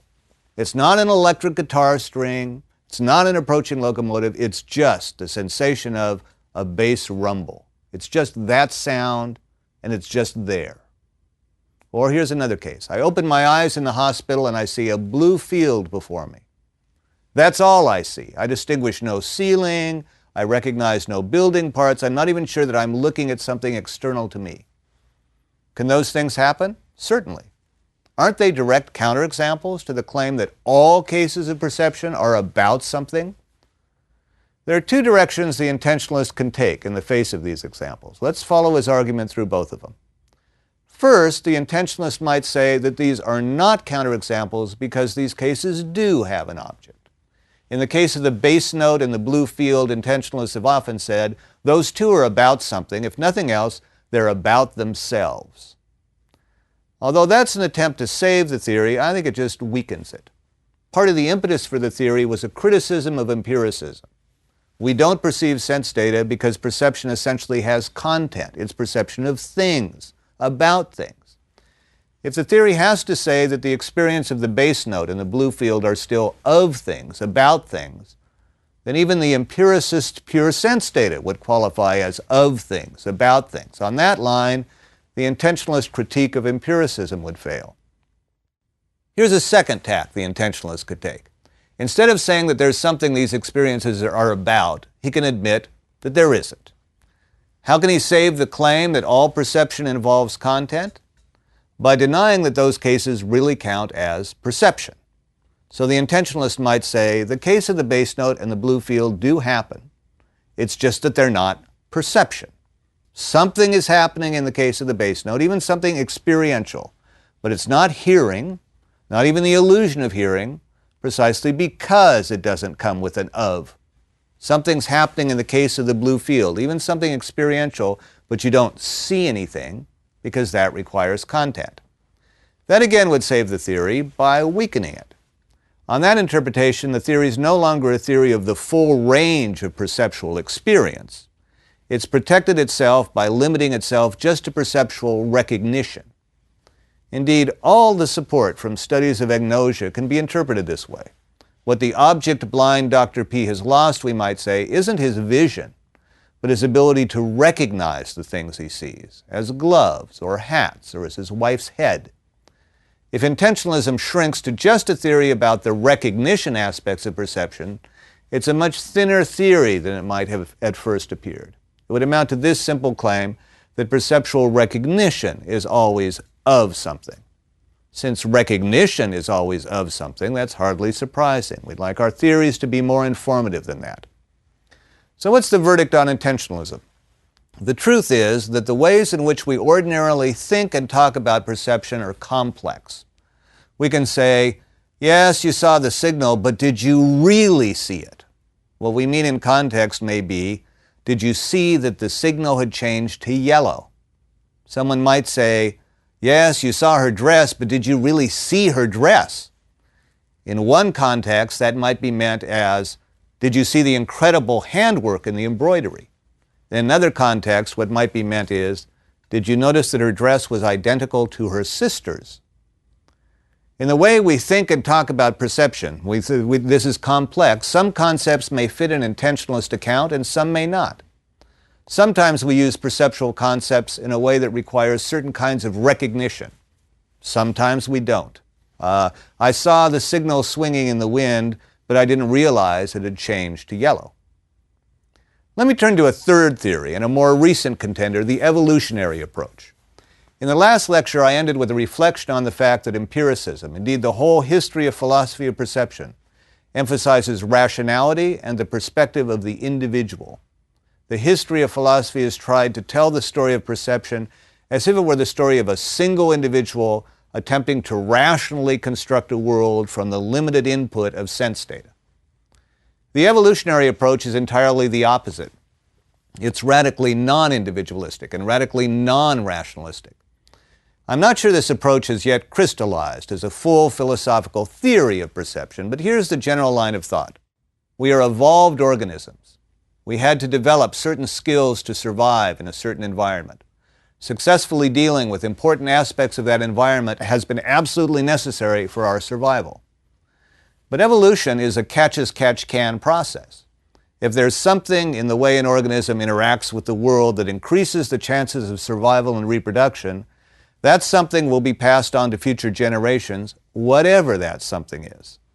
There will be thousands of characteristics of an animal, anatomical characteristics, behavioral characteristics, information processing characteristics that arise by chance but turn out to be advantageous and so are passed on. The evolutionary approach predicts that when we look at perception, we'll find that it too is a hodgepodge of inherited tricks. What we should expect to find is a bunch of different perceptual traits that could have developed any which way, adopted just as long as they worked. Overlapping forms of sensory processing, redundant perceptual systems, built-in tools for gaining food and avoiding prey, hardwired shortcuts for fast and effective decision-making. If the evolutionary story is right, we'll also find that those perceptual abilities may be severely limited. They arose as tricks to increase the success of particular kinds of organisms in particular kinds of environments. They may therefore be limited to the environments from which our kind of organism came. Let me outline some of the data that fits this evolutionary approach and that doesn't seem to fit either of the other theories we've considered. First, some simple facts about how your eyes move. This is an experiment you can do with a friend or two. Suppose we put you in a chair, tell you not to move your head, but that you're perfectly free to move your eyes from side to side. Now, Don, not your head, just your eyes. There you sit. All that'll be moving is your eyes. We throw a tennis ball across the room in front of you, and we have you track the ball with your eyes. Maybe one friend throws the ball while the other watches your eyes. Here's how your eyes will move. Smoothly and evenly, tracking the tennis ball as it moves from one side of the room to the other. Now we ask you to do the same thing without the tennis ball. Move your eyes across the room just as if a tennis ball were sailing across in front of you. Imagine it's passing in front of you and make your eyes track the imaginary tennis ball. Here's what happens. The second time, your eyes will not move smoothly. They'll traverse the root of the tennis ball in little jumps, little fits and starts. Jerk, jerk, jerk, jerk, jerk. The fact is that when you scan any stationary scene, your eyes always move in those little jumps. They're called saccades.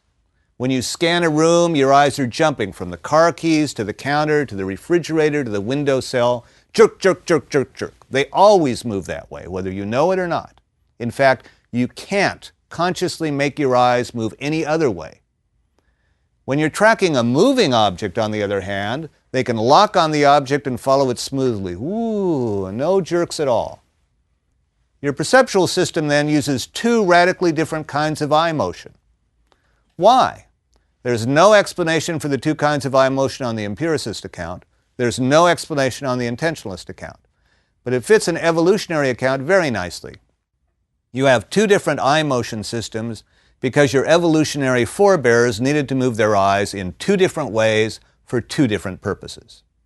For tracking moving food or watching moving predators, eye tracking that locked on the moving target was a good idea. That's why you have it. For looking around for something important in a static scene, on the other hand, it's a matter of little bits of information that matter. Food here, food there. Why waste time moving your eyes slowly from one spot to another when you can just jump from place to place in order to scan for important information? It's been hypothesized that frogs have only the moving target perception system. They can therefore see things only when they're moving. It's said that's why a frog will starve to death in a box filled with nutritious but stationary flies. Here's some more data on the brain. When you look at the neuroscience of visual processing, it doesn't suggest either empiricism or intentionalism. It's certainly not as if recognition, for example, face recognition, is something that happens immediately in your eyes or optic nerves, like intentionalism suggests. But on the other hand, the results from neuroscience don't suggest empiricism either. It's not as if we have to collect all the sense data and then perform some inference at a distinct stage down the line. In order to sort this out, I'm going to give you some more detailed information about how our visual processing works. The retina is composed of rods and cones, light-sensitive receiving cells. From there, impulses are sent along the optic nerve by ganglion cells.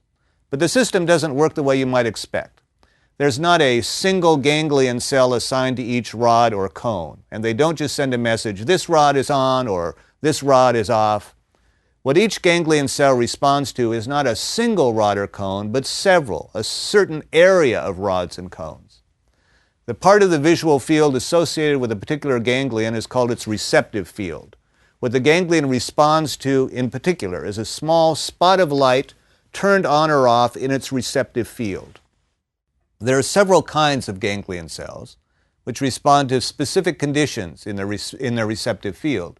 Two of them are on-center and off-center cells. Here's how an on-center cell works.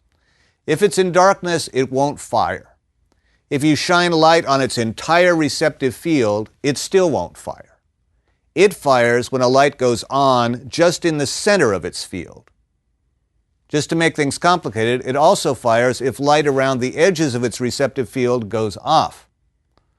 Roughly speaking, the off-center cells do the same thing in reverse. They fire when a central light goes off, or when light just around the edges comes on. To speak anthropomorphically, what the cells are paying attention to is a very specific pattern of contrast and change between the center and the edges of their receptive field. An illustration in your outline shows some of the complexities in what ganglion cells respond to.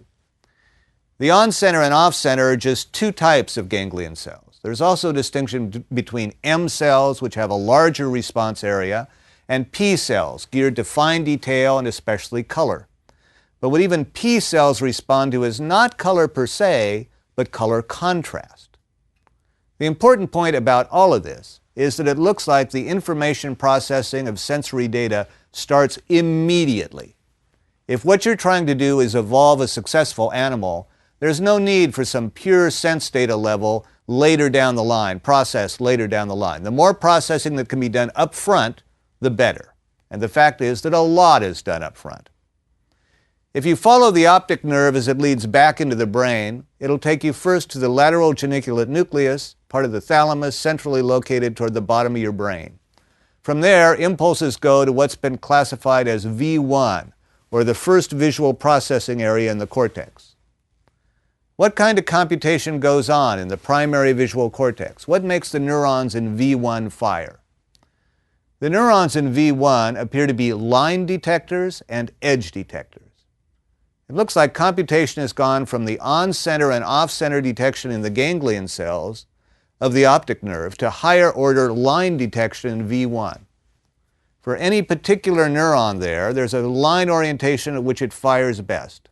Some neurons fire best for vertical lines, and they stop firing if the line is as little as 15 degrees off. Others fire when there's a line at 45 degrees, for example. The things that your sensory system pays attention to in its early stages then, the forms of detection critical to the first steps in the brain's processing, don't sound much like the empiricist's sense data. What your visual system is paying attention to are contrasts and lines and edges, not the tidy colored patches that the sense data theorists described. Not the kind of information you might want for a rational reconstruction of perception, but exactly what an evolving animal might need to survive. We've tracked only the early stages of sensory processing, which continues through deeper and deeper layers of processing. First, on-center, off-center detection, then lines and edges. How many layers? Researchers have identified at least 20. Somewhere in there, color recognition has to happen. Somewhere in there, face recognition has to appear. But those aspects of processing will be very far down the line. There's an intriguing phenomenon called blind sight. There are people who have suffered brain damage to the V1 area I just described. The transfer of neural impulses is fatally interrupted. They can no longer see, not because of eye damage, but rather because of brain damage. If you ask them to identify where a light source is in front of them, they'll tell you the task is hopeless. They can't see a thing. They've been blind since the accident. But if you ask them to guess where the light is, their answers are fairly accurate, usually within 5 to 10 degrees. Some blind sight patients can accurately distinguish simple shapes. 2 patients denied being able to see an object, but when asked to guess and reach for it, they not only reached for it in the right direction, but they adjusted their hands appropriately to the size and shape of the object. What's going on here? The psychologist and philosopher Nicholas Humphrey, who first demonstrated blind sight in monkeys, thinks there are 2 ways in which we see. One is conscious. That's the seeing that is no longer available to the blind-sighted. What they still have in place, he proposes, is an older evolutionary system that works by different routes. So which theory wins? Is it empiricism, intentionalism, or an evolutionary approach that's giving us the best story about perception? I think there's a major part of the puzzle that has been insufficiently attended to in theories of perception, the conceptual complexity of our notions of perception. Let me add one further example to some of those reviewed in this lecture. Paul Bocchi-Rida was an engineer at the University of Wisconsin who's worked for decades on developing aids for the blind. The latest of his devices is a thin, flexible plastic film that's placed on the tongue. It's embedded with electrodes that carry signals from a video camera, translating visual signals to sensations that can be felt on the tongue. With a short period of training, blind subjects can recognize shapes and track motions. They can see well enough to catch a ball thrown to them. What's even more amazing is the part of the brain that's activated when they do that. It's the visual cortex at the back of the head. It's V1, precisely that part of the brain that's activated when you see things. Now let's review some of the cases we've looked at. There are cases of brain damage in which people's eyes work fine, but they'll tell you they're blind. In blind sight cases, patients can nonetheless distinguish shapes and even navigate through a room by guessing. There are cases in which people's eyes don't work at all, and yet with the aid of impulses on the tongue, they too can navigate in the world and catch a ball thrown to them. Dr. P's eyes and his visual cortex both work fine, but he can look directly at his wife's head and have no clue as to whether it's a hat. Which of these is really perception? Which of these is really seeing? We can ask in each case, well, can he see or can't he? The major conceptual mistake may be to think that there's going to be any single answer to those questions. A great deal of conceptual work still needs to be done in distinguishing and articulating the shades and subtleties of the ways we talk and think about perception, in both extraordinary cases and in ordinary everyday contexts. There's work to be done in clarifying our concepts of seeing, recognizing, reacting to, discerning, observing, watching, looking at, attending to, seeing that, glancing, glimpsing, examining, and the like. There's also a great deal of conceptual work that needs to be done on context, because it can depend on context what you're really asking when you ask whether someone saw her dress or not. My guess is that the forms of perception that the empiricists focus on have a small but limited place in that conceptual tangle. My guess is that the intentionalist emphasis on recognition also plays an important but also a limited role in that conceptual tangle. My guess is that the evolutionary approach is onto something, and onto something important. A number of the results we've reviewed indicate that we don't have a single process of perception. I'm also confident that we don't have a single concept of perception. The conceptual work demanded is to further clarify the meaning of the range of perceptual concepts that we use, how they interrelate, and how they function in context. In this lecture and the last, we've concentrated on philosophical theories of perception. In the next lecture, I'll take the issue further, but with an additional twist that brings in some of the thinking in earlier lectures. A look at perception in terms of how our minds function in the world.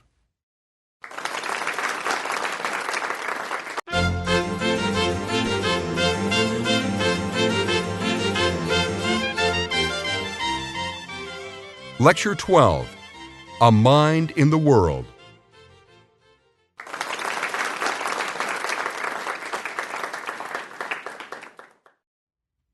Lecture 8 emphasized an approach to minds as embodied.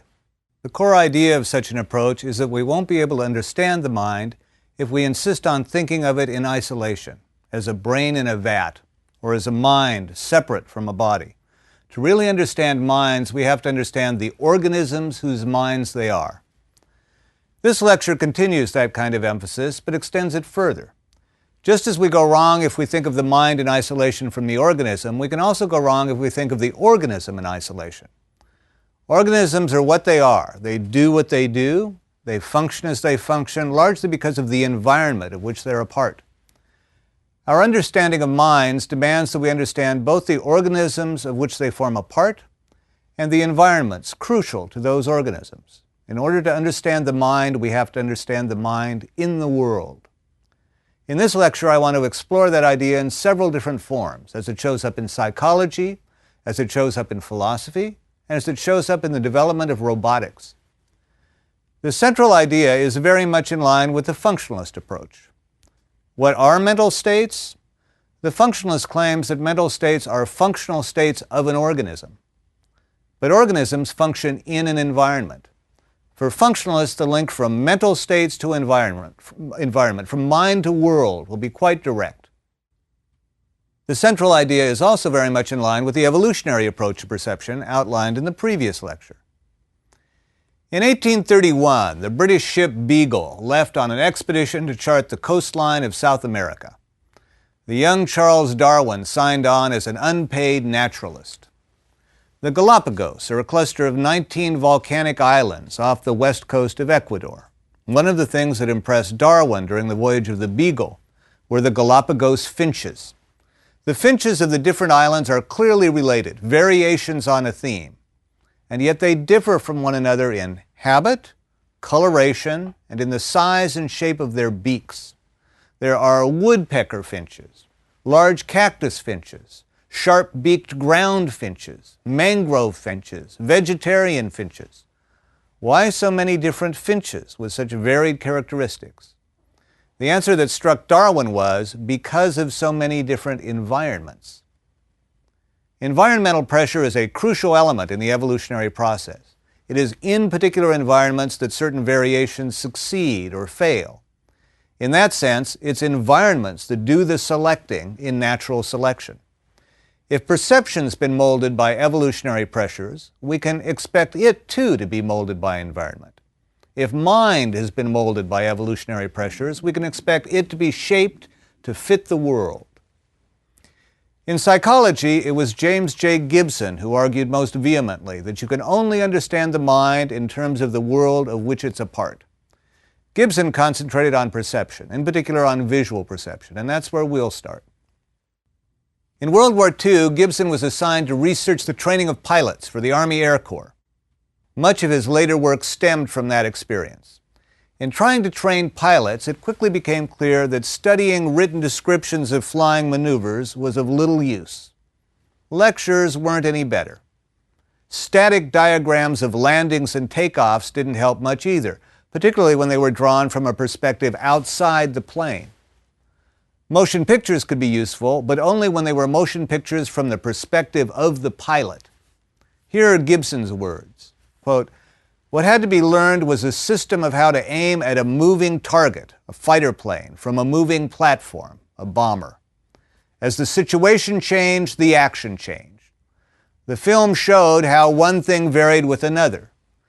The book and the talk could graph it, represent stages of it, and describe it in several ways, but it couldn't display the continuous covariation in time.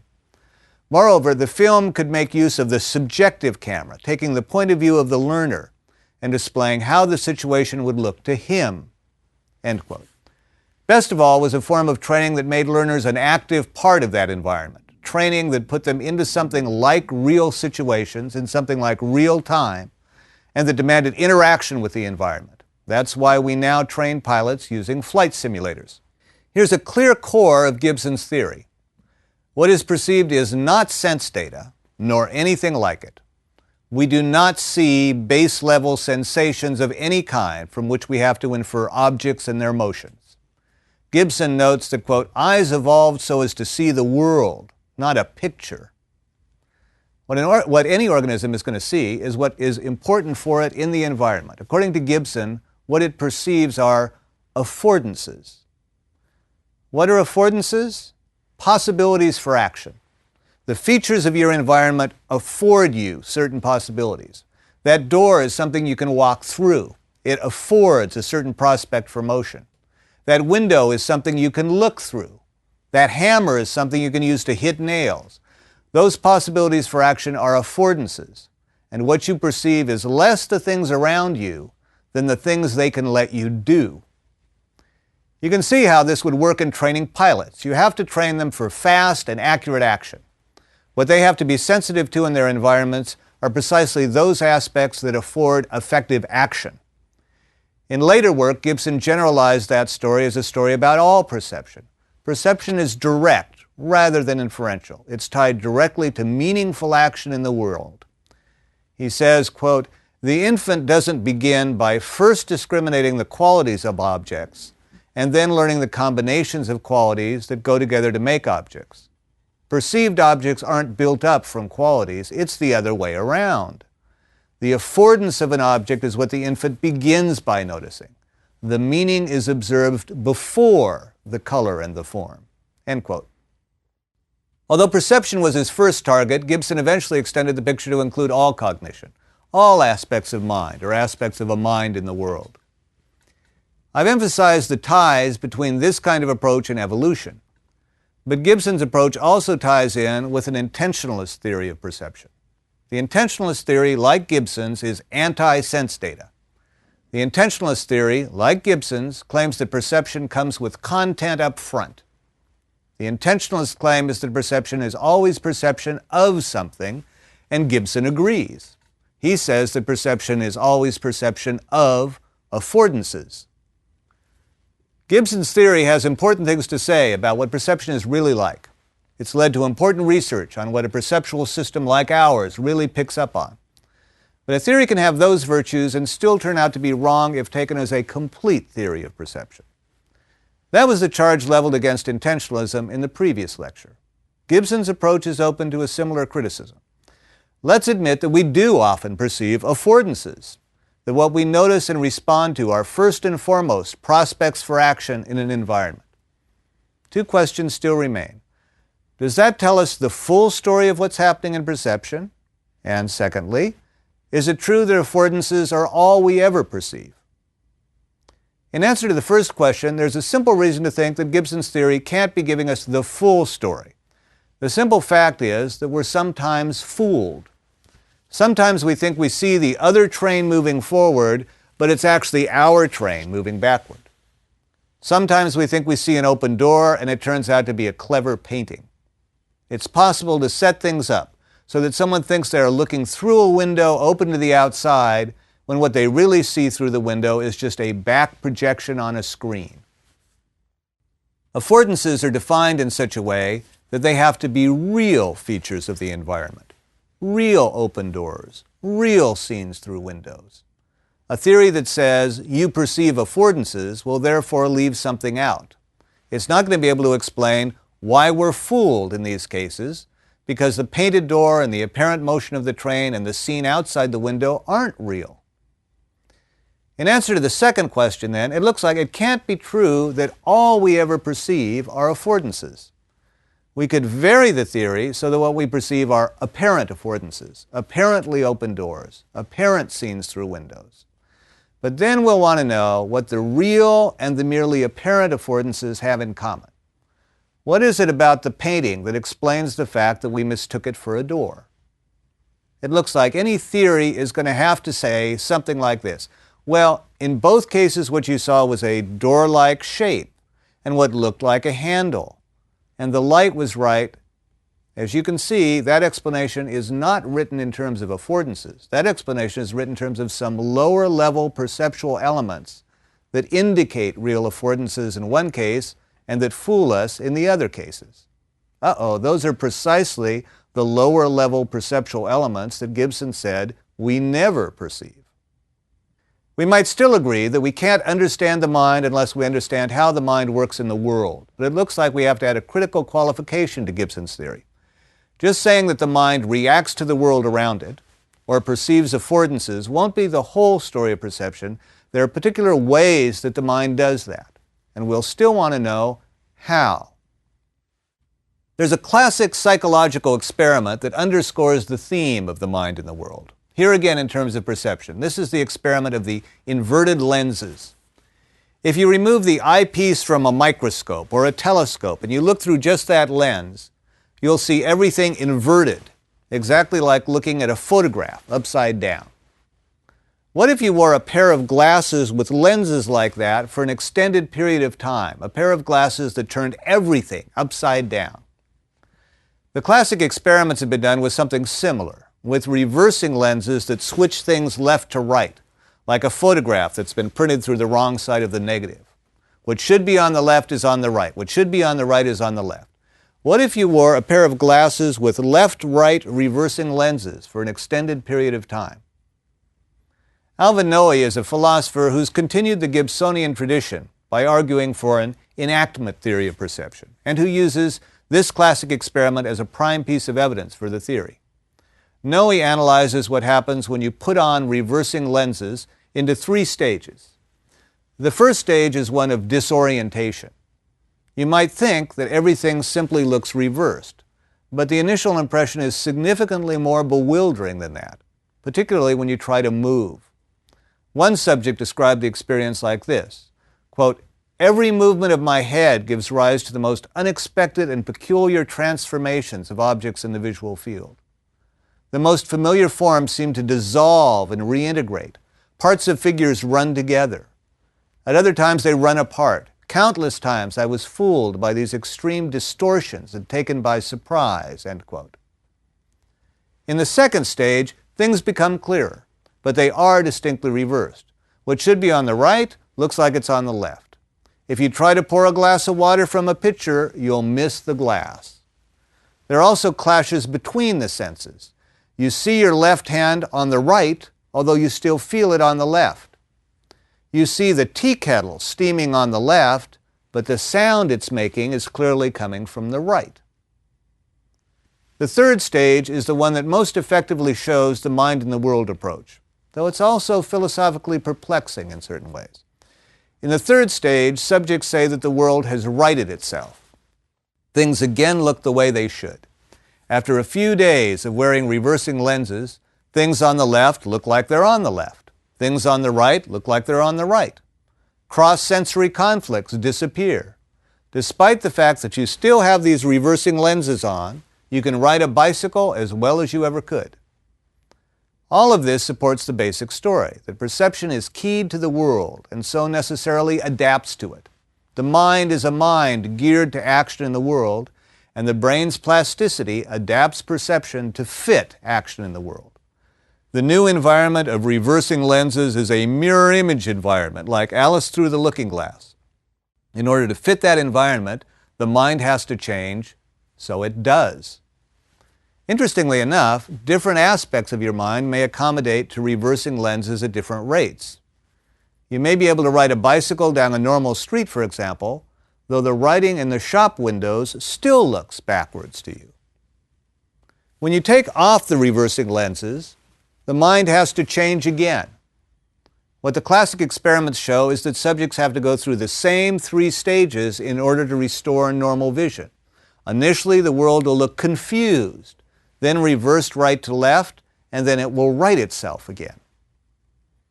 I said that the third stage of the process, in which the world rights itself, offers clear support for the mind in the world approach, though that stage is still philosophically perplexing in certain ways. The perplexity can be put like this. What happens in that third stage? I remember a dramatization of the inverted lenses experiment in a high school science film. It used full inverting lenses so that everything flipped over up to down. The film followed a script that ran like this. Here's what the world looks like in the second stage. For that section, the camera itself was turned upside down, filming, as I remember, from a moving car. But eventually, Even though you're wearing inverted lenses, things again look like this. The camera was again rotated on its axis and everything was right side up again. That's one account of what happens in the third stage.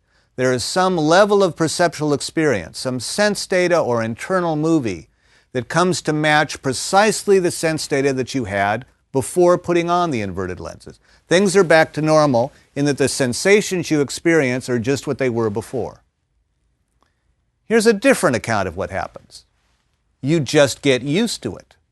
Your visual experience hasn't flipped like the movie camera in the film. It's just that you've become accustomed to the new format of perceptual information. You can move in the world successfully. You do what you need to do. You no longer notice the reversal. Things are back to normal. Not in the sense that the sensations are the same as they were, but that they're usable in all the ways that they need to be. Which account is right? This is a philosophical perplexity that I'll return to in Lecture 20 when I talk about color. What subjects say is that things are right again, and they can demonstrate it by moving successfully in the world. But that claim could be true on either account. It all depends on what things are right again means. Does it mean that the visual sensations have literally flipped and righted itself in that way? Or is it merely that we have cognitively righted ourselves in terms of a different perceptual input?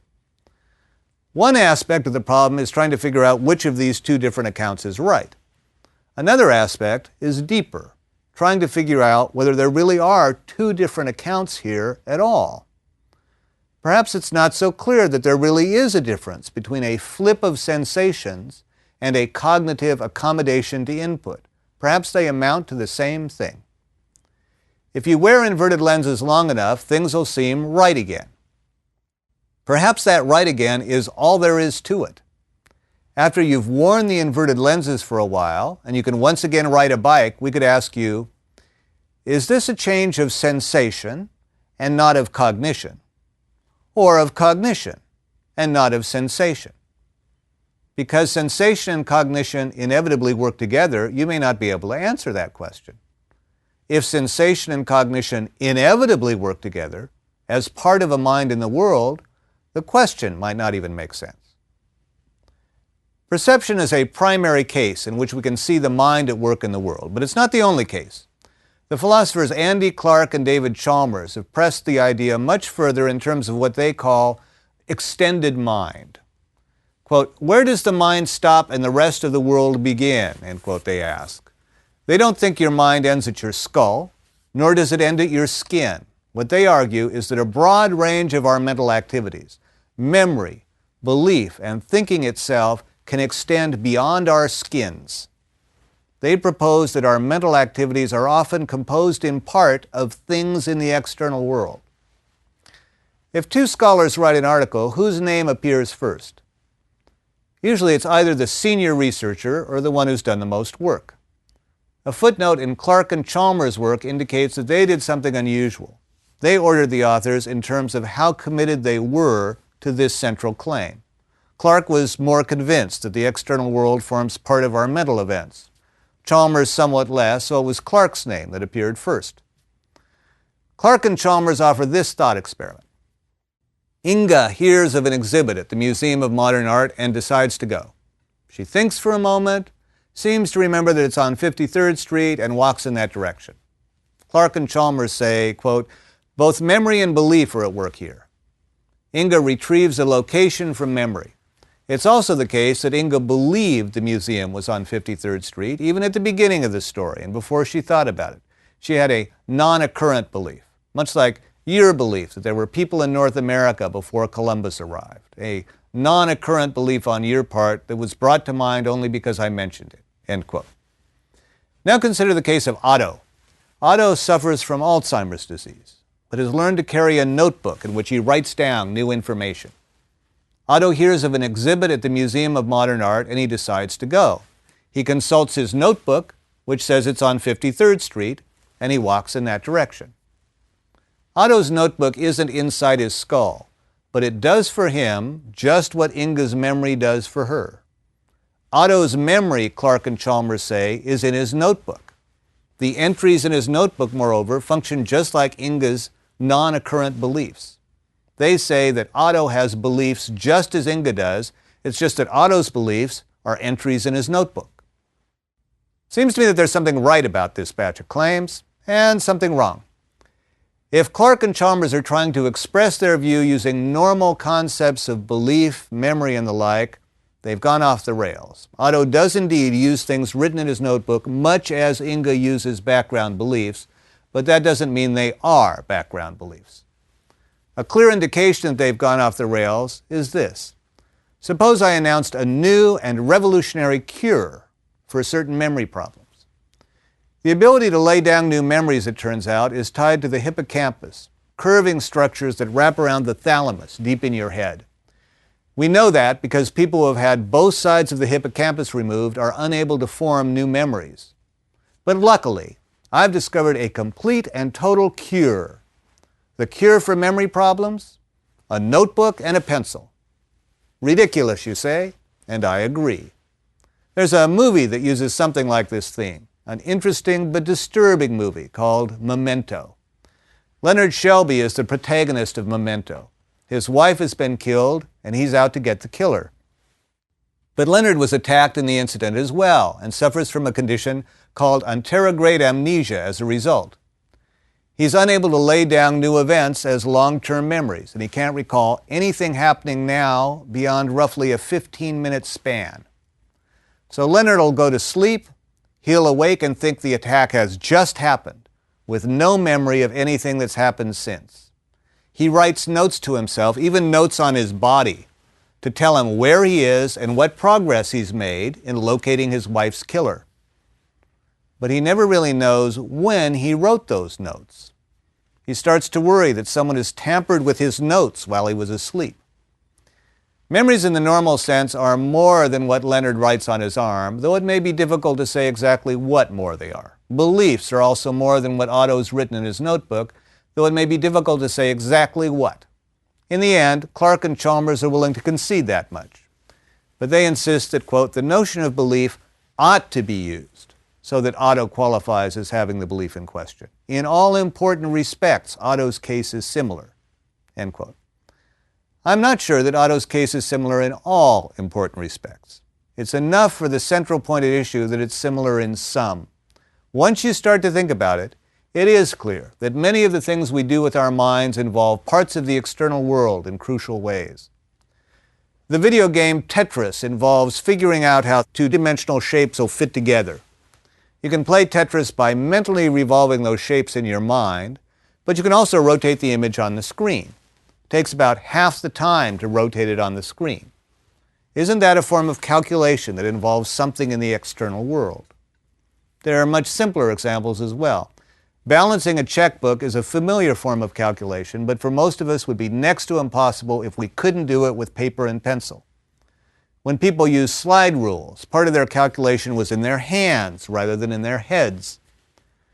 A kind of question that appears on many standardized tests, the law school admission test, for example, is the logic puzzle. An example goes like this.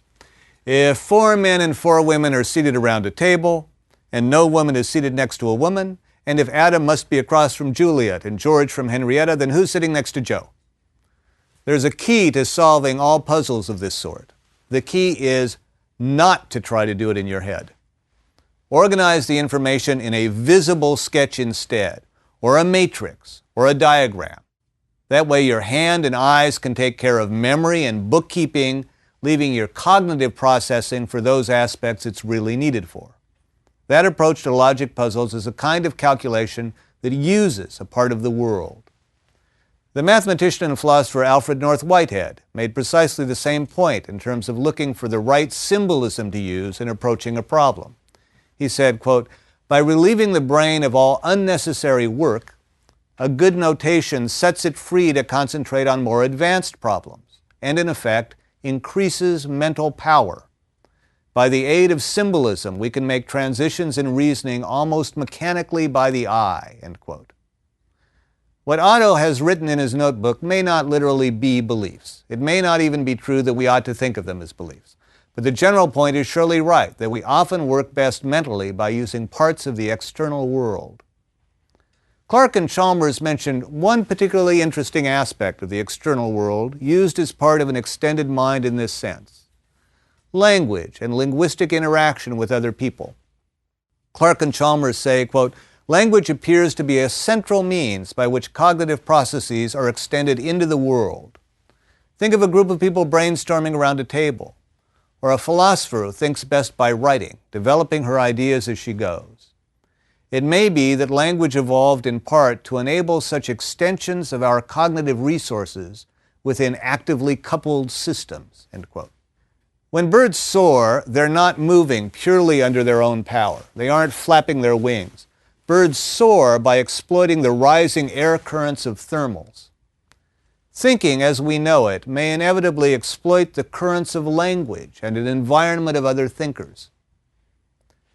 We've emphasized the notion of a mind in the world in terms of our minds, but if the basic idea is right, if mental functioning is essentially tied to the environment, the idea ought to work in developing artificial minds as well.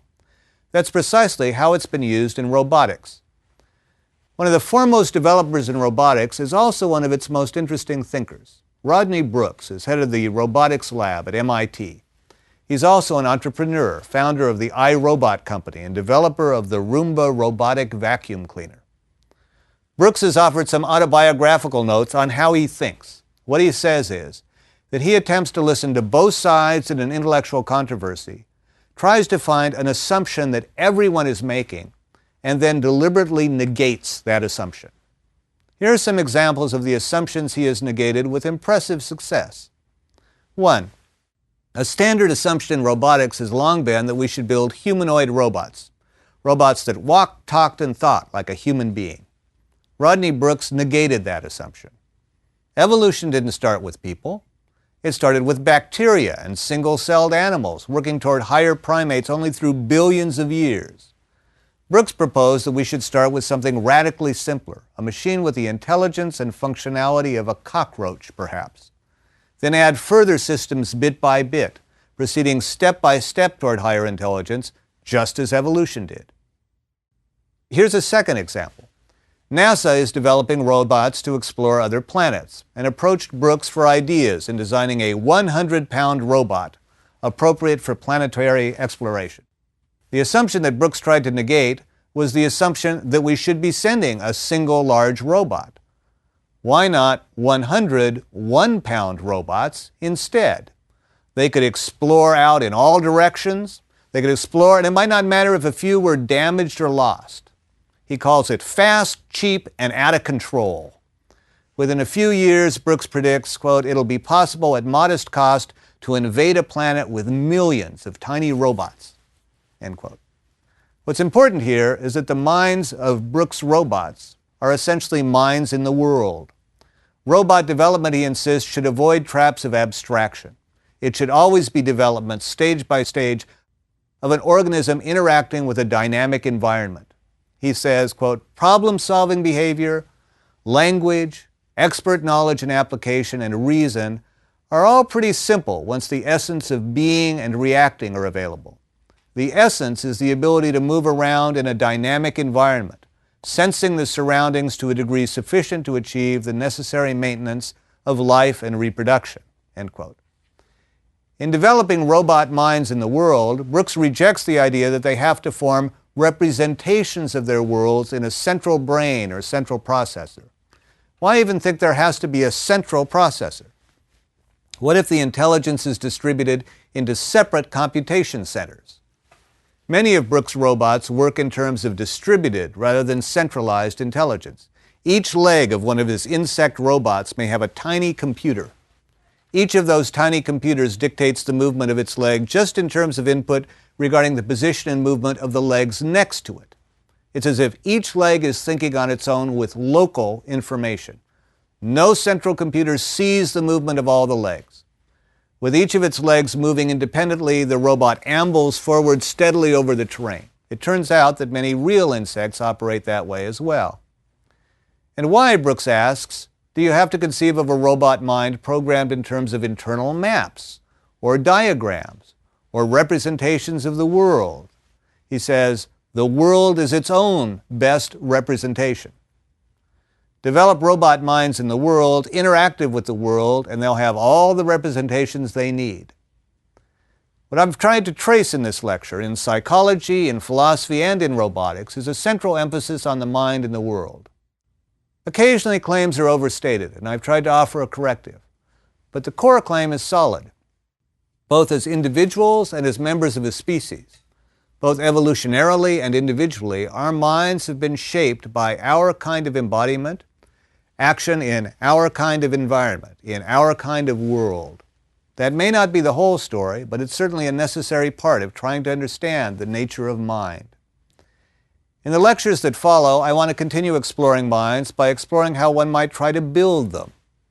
We'll be looking at intelligence, both natural and artificial. I'll start next time with a history of attempts at building smart machines.